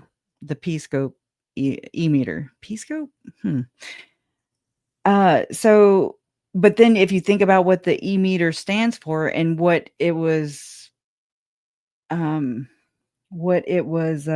promoted to do, and it got a bad name because they bulked it in with energy healers, like this energy work, okay, that Chad Daybell was a part of, that Tammy was certified in, that Julie Rose certified in, the Zalima Pastenes took course.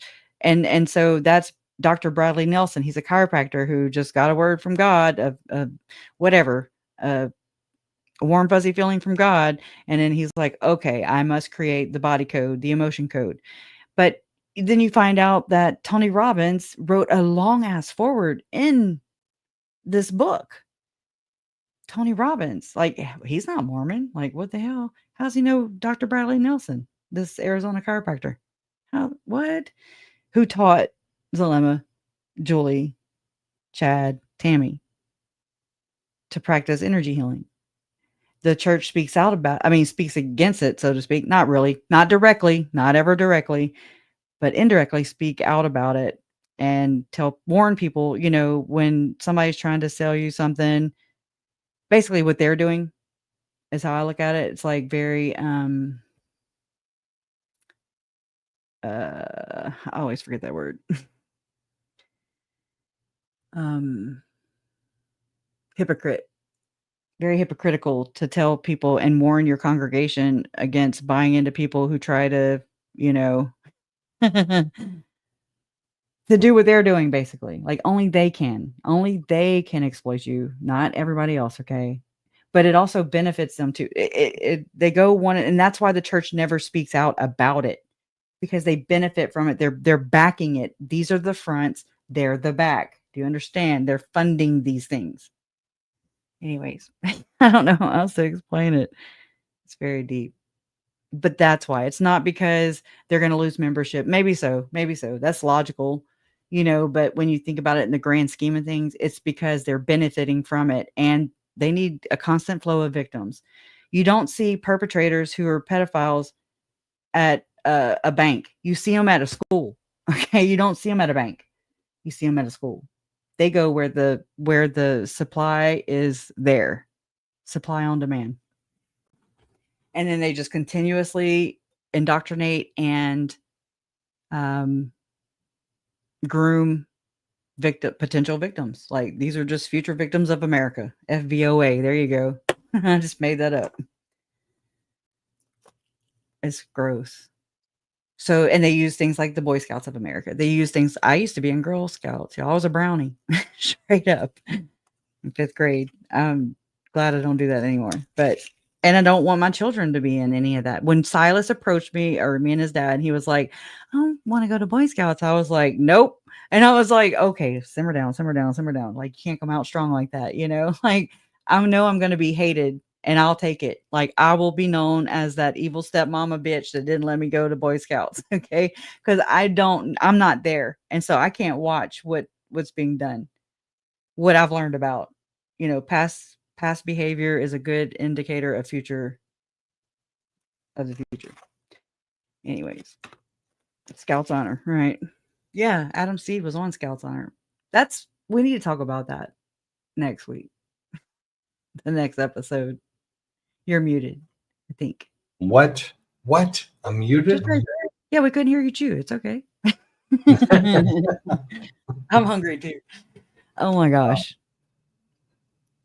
So Carolina says the strange people who used to set up their tables outside the grocery stores. Oh, with their e-meters. I remember thinking, what are they doing back then? And now I know they're basically saying you have this in your body, so they're doing this memory. How they say the body keeps a score, but then I look at what they're doing and I'm like, well, what's the damn difference? What they know trauma based business. Just know that. I mean, I remember hearing that President Oaks was like allegedly torturing homosexual students at BYU using shock therapy. But what do I know? I don't go there. I wasn't there. That's crazy talk. You can't. Is it though? But then you see him in a picture with Obama and you're like, what? How do y'all know each other? How do y'all know each other? That's so crazy. Such a small world. We just and then that Art Linkletter is actually one of M. Russell Ballard or President Ballard's friends from Disney. That's why I want to know what Randy knows. He worked for Disney and he's in the undertaking, or he was in the undertaking industry. What do you think this is? Like, this is so crazy. And I mean, to know that Janet Russin, or maybe the Russin family I found where the Russin family name, I gotta see if it's tied to Janet Russin, but there's a Russin funeral home right there.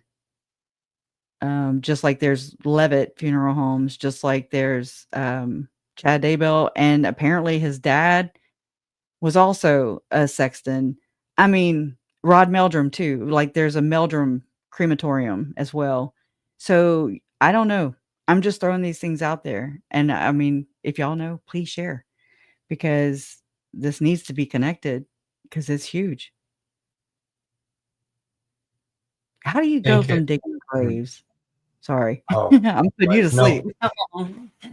I could talk for 8 hours straight about this shit and not get it all out. So I've just had to come to a not have those expectations, because it's so frustrating. And if the body does keep the score, no wonder I'm chunky. Okay. It ain't got nowhere to go. I'm going to implode. Likewise. I'm in the same boat. Yeah. Thank you for just even like having me on here and just like going through these things, these conversations that we have. I know they jump, but it's because it's so much to have to reel in, you know? You can't even wrap your mind around it. No. And so whether or not it is actually legitimately tied to my family's murders is in the air. I don't know. I'm not saying that. I'm just saying from the fact that my family was murdered, it caused me to look into these things. It triggered me to look into these things. And here I am 6 years later, still looking into these things and still uncovering things. And it's like, whoa, you know, it's really huge. And it's something to at least consider. I wasn't presented with all these things. I had to go dig for them. Yeah, Gene. This emotional code BS has to do with asking your body a question. Yes. And having your thumb and forefinger linked together. Ask a question, pull hard. Yes. It's kind of like a pendulum, if you will. Like if you ask the person a question. Wait, what do they call it? A Christ-centered healing or something like that is what it was considered. That is emotional coding. Wow. Crazy. All right. Go to bed after you eat. Don't fall asleep in your food. If it's not soup, don't drown in your soup. All right. Yeah. Thank you for spending time with me. Thank you for, let's see, we have Fancy Nancy. Hey. And how are you? Teresa. Mm-hmm. DSN, thank you. Humanimal. Thank you so very much just for being here and for the conversation, man. I love what y'all bring up too. Yep, absolutely. And puzzle pieces ×2. Thank you, puzzle pieces. All right, everybody.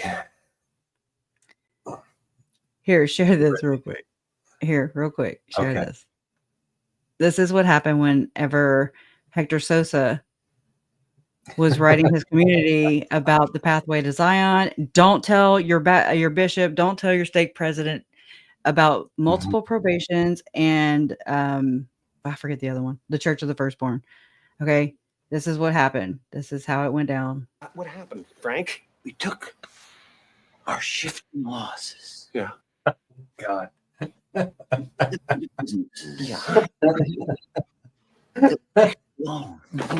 And then the balance, it showed profit. But debt. What the hell? I thought this is where they're running through. My bad. I want you to hit I messed me, that Frank. up. Let go, man. I want you to hit me.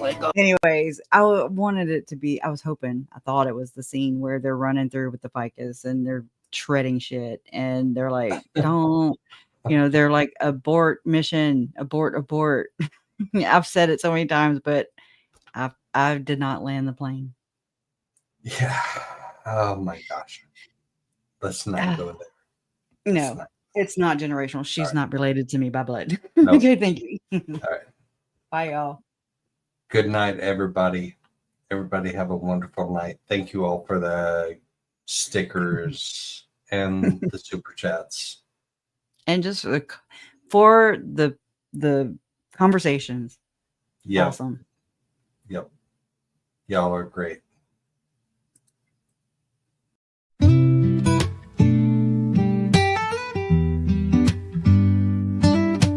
Good evening. Come and find you a seat. Grab yourself a cup of Joe and put up your feet. Let's talk about the latest news and all about true crime. We can make a difference if we put in the time.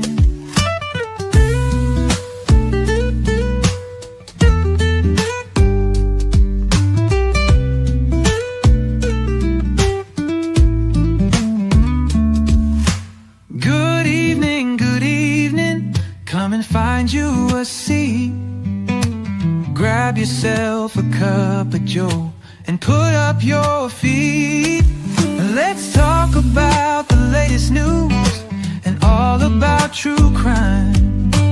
We can make a difference if we put in the time.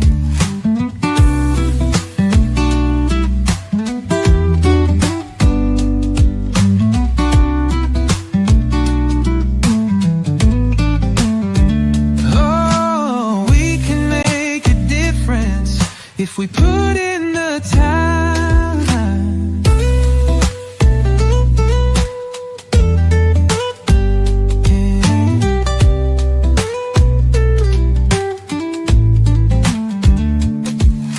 Good evening, come and find you a seat. Grab yourself a cup of Joe and put up your feet.